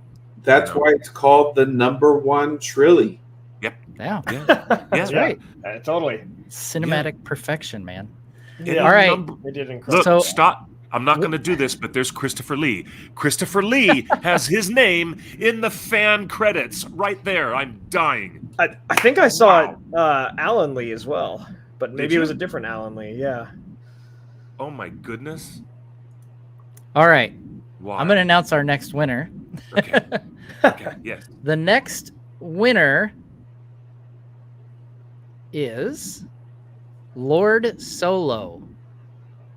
Lord Solo. Lord Solo. Congratulations. You've won a Frodo mini epic shoot me an email. It's in the About section of my YouTube channel, and send me an image of you signed into your account. All right, guys. Well, that's going to about wrap it up. So final thoughts. I'm just going to go ahead and say it's the greatest cinematic trilogy of all time. Yep. There's nothing else. And as someone who grew up adoring the original trilogy of Star Wars, and I still adore the original trilogy of Star Wars. Yep. This edges out the original trilogy of Star Wars for me. I entirely agree. That would be my second favorite trilogy, would be the Star Wars trilogy. But this is, heck yeah. Again, like I said earlier on in the stream, ever since I remember this, especially this movie for me personally, has set the bar higher than I think any other film for me personally will ever hit. It's there you go. I think good luck. Yeah, right? I can't say for certain, but I don't think any other film throughout my whole life will be as good as this trilogy. Yeah. I mean, I'm sure Expendables gets close, but oh yes, you know. Sorry, that was the first one I could think of that I was like, what's something ridiculous that I could say? Yeah. All right. I agree. Well, there's a lot of trilogies out there, and there's also a lot of impact. Now, let's just say that the impact of the books when The Lord of the Rings appeared changed the landscape of fantasy and science fiction publishing. It changed how we as consumers, eat and consume and live and breathe fantasy. And it happened all over again. There was this movie trilogy, and it had such an impact, a very large scale impact on not just popular culture, but on the filmmaking business and the approach to large scale franchise films. It's amazing that the films, as we've been enjoying them as fans, had such a huge impact like the books did in the 1950s and 60s. It's just remarkable. Yeah. Really. And I think, and for context, the Lord of the Rings trilogy was produced at the same time that the Star Wars prequel trilogy was being made, and The Matrix. And all three of those are considered pushing the filmmaking technology forward into the future. And Lord of the Rings was the only one to do it by adhering to proven effects of the past with the ligatures and the scale doubles, and by having one toe in the past and another toe in the future with wetted digital and massive and everything like that. Peter Jackson's Lord of the Rings really was the pinnacle of 20th century filmmaking before everything went fully digital. And it deserved, and Return of the King specifically, since we're celebrating the 20th anniversary of Return of the King, a lot of people said, oh, it only won all the Oscars because it was for the whole trilogy. But I would argue that the Return of the King is that good of a single movie. It deserved all of the Oscars on its own for its monumental achievement and wrapping up. Endings of stories are the hardest thing to do. And all it is, it's a whole 4-hour ending, and they landed it. They did right by Tolkien. They updated the storytelling for the medium that they were operating in, filmmaking. And the movie itself deserved all of the commendations it got. It's good. And you're right. And there's Elijah Wood. His name is also in the fan credits. How about that? And you're right. You're right, Justin. The impact changed the business of filmmaking, as much as it changed our attitudes as consumers about how we see, watch, and receive this type of entertainment. It really was a game changer overall. It's remarkable. And this has been a remarkable stream to do with you. Thank you, Matt, Nerd of the Rings, for bringing us on board. Well, hey, thank you guys for taking years, man. 5 hours out of your day to do this annual thing. We will definitely do it again next year, folks. Let me know in the comments, both here in the live chat and if you're watching this after the fact. Let me know in the comments what you would like us to do next. If you want us to go next year into Hobbit Unexpected Journey, or if you'd want us to take a little bit of a different route and go with maybe Rankin and Bass. Rankin and Bass. Yeah, Rankin and Bass. Or maybe we do like a marathon of Rankin and Bass, Hobbit, Lord of the Rings, Backsheet, Return of the King. Nice. Rankin and Bass. Back to Return of the King. Rankin and Bass. That would be Whoa. like I think we could do that all in a 5-hour sitting, probably. That could be It's a pretty very different close. trilogy. So yeah, we could do quite the interesting animated trilogy there. I'm down. So yeah, let me know. Do you want us to go Unexpected Journey next year, or do you want us to do animated trilogy? We'll call it that. Animated trilogy, Unexpected Unexpected Journey. Delightful.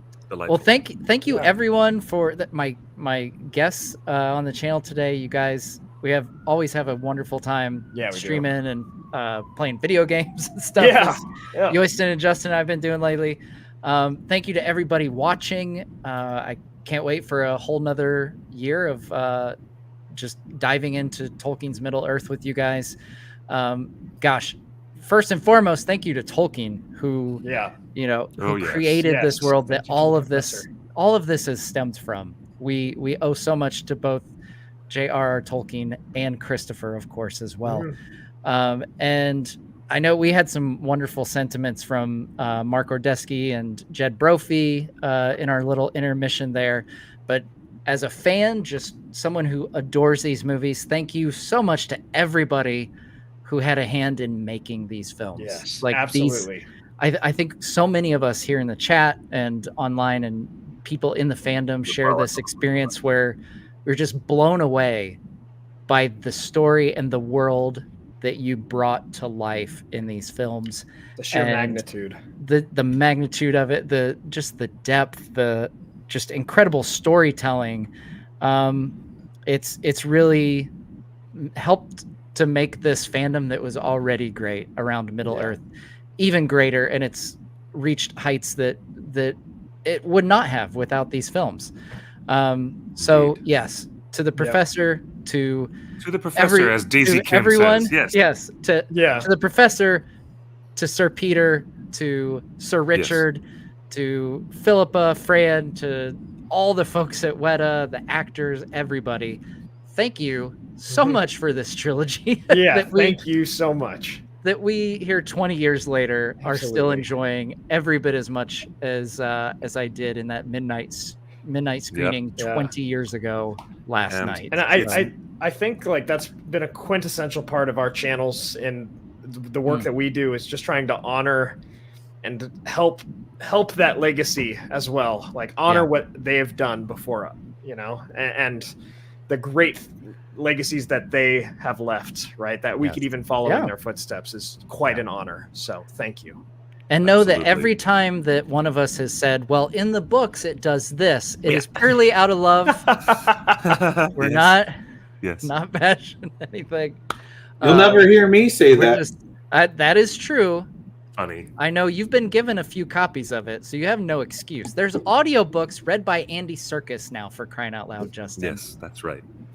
That's what we're going to do. Next Comic-Con, we're going to hide you behind the booth with headphones duct taped to your head, and you're just going to have to listen to the audiobooks. To Andy Serkis narrate the books for like the 60 entire hours convention. Straight. Yep. That's funny. what's happening. All right, guys. Well, we're going to sign off here at the 5-hour mark. Thank you so much for everyone for joining us today. All right. Well, we'll see you guys next time here on Nerd of the Rings. Bye, everybody. Bye.